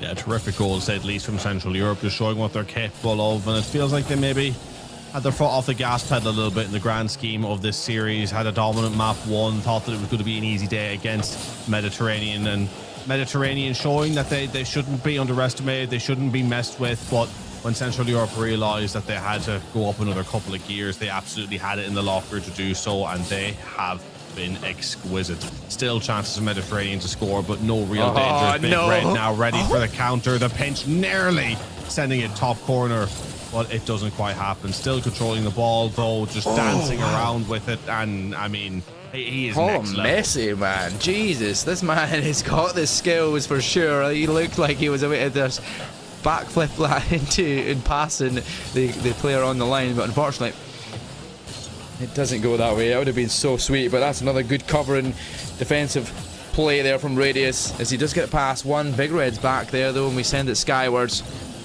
But up in the air, this is the best spot for Central Europe to play with the ball. They love it up in the air. They love to fight up the ball and compete in it. There we go. He looks for the opportunity, looking for a flick, try and put it central. Nobody's there to help his teammate out. He was maybe hoping for a defensive player getting involved so he can flick it into, and then into their own net, which would have been counted as a goal either way. I mean, that's sometimes a play you have to go because there's nobody else on your side attacking with the ball. 3 minutes 10. Central Europe up by 1. Have it in the locker to double that easily, but Mediterranean also have it in the locker to even it up. We've seen it before. They can do it again. Well, if they're going to do it, I think I'd do it now. I wouldn't be leaving this one much later because Central Europe, I think, are a little bit too comfortable right now, and that needs to change. Great pump on a Big Red, but too fast. Rotates back into the goal. Saves his team from going to all square. It's now Big Red. Judo Sentinel, but that's going to be 2 players back home. Head honcho sends it back up. Looking to go down the sideline, but Judo intercepts for the corner. Once again, back and forward, but it's just all about getting control and getting an opportunity where everybody's pushed up and ready to take a nice delivery. At this point in time, very tentative game for both sides. I feel like Big Red and Co, they're not really pushing out as much as they have done in the previous 2 games because they know what this game means. Yeah, absolutely. They're being a little bit more disciplined here, trying to send this one through, but not to be. Doodle dealing with it, sending it up once again. Big Red nearly on the end of it. Big Red just kind of really enjoying just a free roaming position, it feels, at the moment, just to do whatever he wants. I mean, he just is everywhere on the pitch, affecting the game, whether he's in defense, whether he's in attack, whether he's taking defense to attack. He's just been such an MVP, I feel like, for the Central Europe side, but an MVP amongst MVPs, I would say. The whole team as a unit are scary, but can they deal with this on the defense? They can. Great opportunity for Mediterranean. They couldn't send it in. That was really pretty close, though. That one is close as well, but Too Fast is on the line and clears his way. Now he's going to try and send it forward towards Big Red. He flicks it upwards. Nobody follows up. Intercepto comes in, a chance to get it off the corner. That's going to drop down right into the middle of the goal. Nobody's going to be there. That's going to be an unfortunate time, and it's going to be set up, but thankfully flicked away.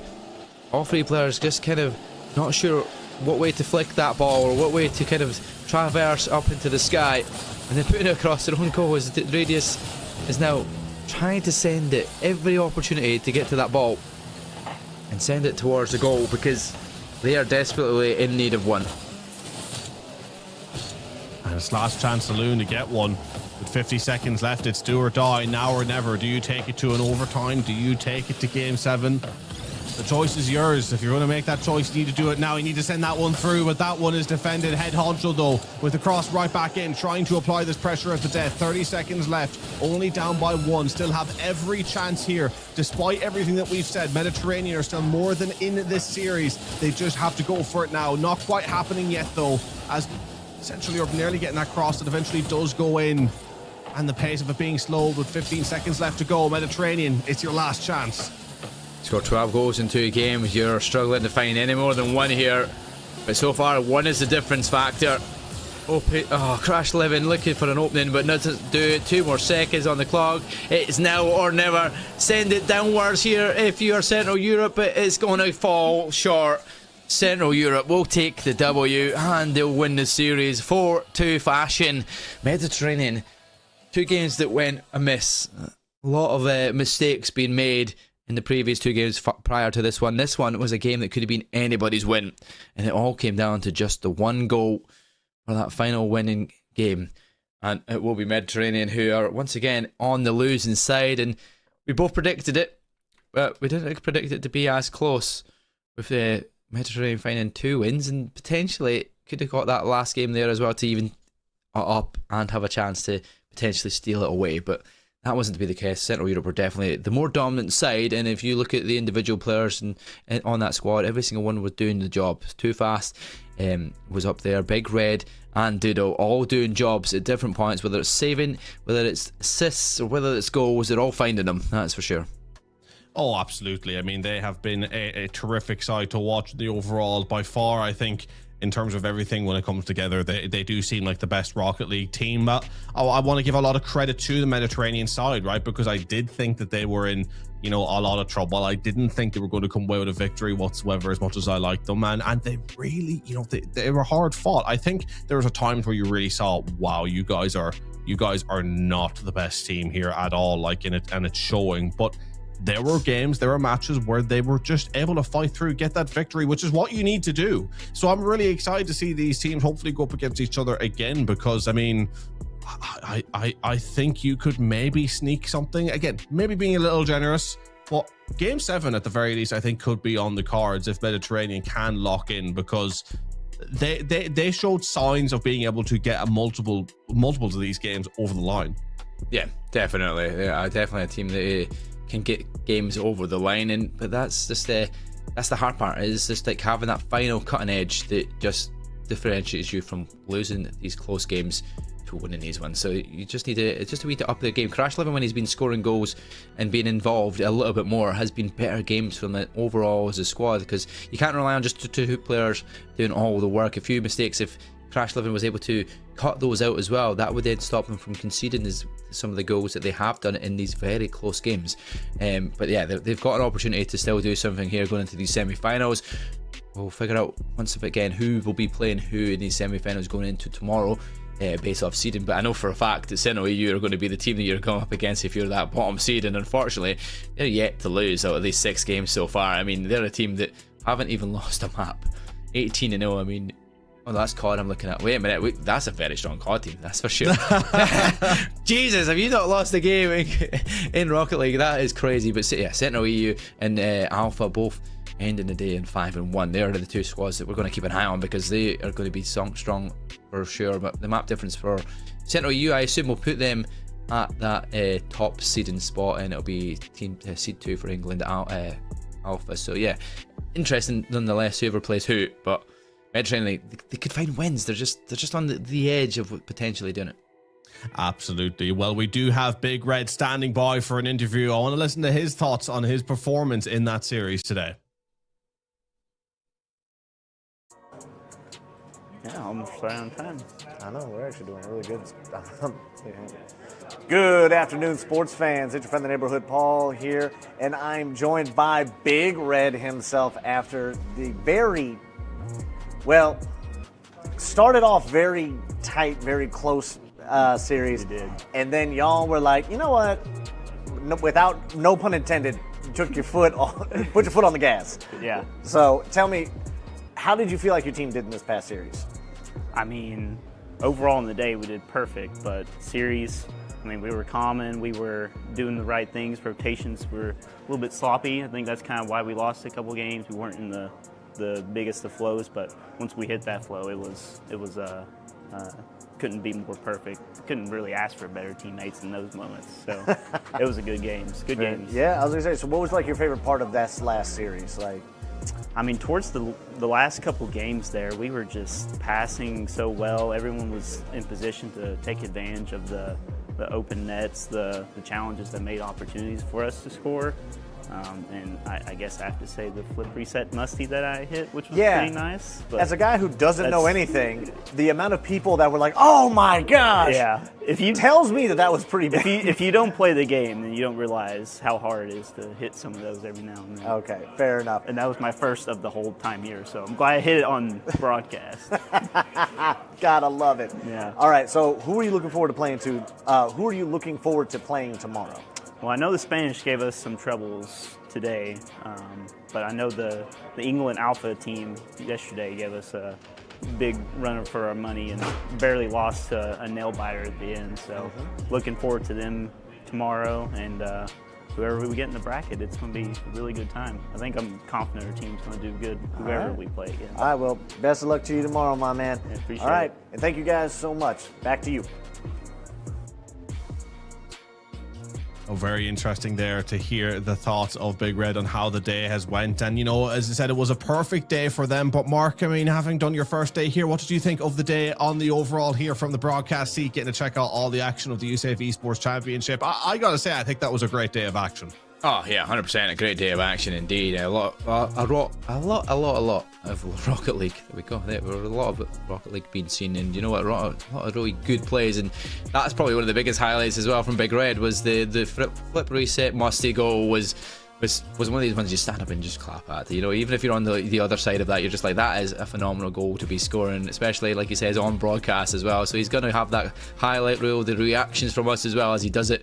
I mean, phenomenal for sure. And yeah, even the CoD, to get to cast some more CoD again with yourself, Zep, it's been a great day of action for us both, and I feel like I'm looking forward. I've kind of got to see a lot of these players, and what we're going to go into the semi-finals tomorrow.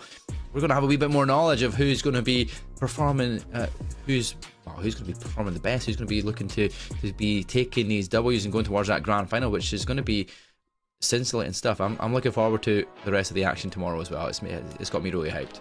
Oh yeah, it is absolutely going to be great, Mark, and I cannot wait to get covering it with you tomorrow. Ladies and gentlemen, that is where we're going to leave it. But before we go, I want to let you know about our sponsor, USAA. USAA was founded over 100 years ago by 25 military members with a mission to always take care of their own. And if you want to learn more about that, folks, you can go over to usaa.com. Make sure to go check that out, folks, as this is the end of the broadcast here for this evening. So there's no better opportunity to go check it out. We wouldn't want you checking it out earlier. You know, you're getting in the way of the action. But now the action's done, make sure to go check that out. Learn all about USAA. Ladies and gentlemen, it has been an absolute pleasure. Day 2 is done, and we're going to the playoffs tomorrow, so you won't want to miss it, ladies and gentlemen. We will see you then, but until then, take care and have a great evening.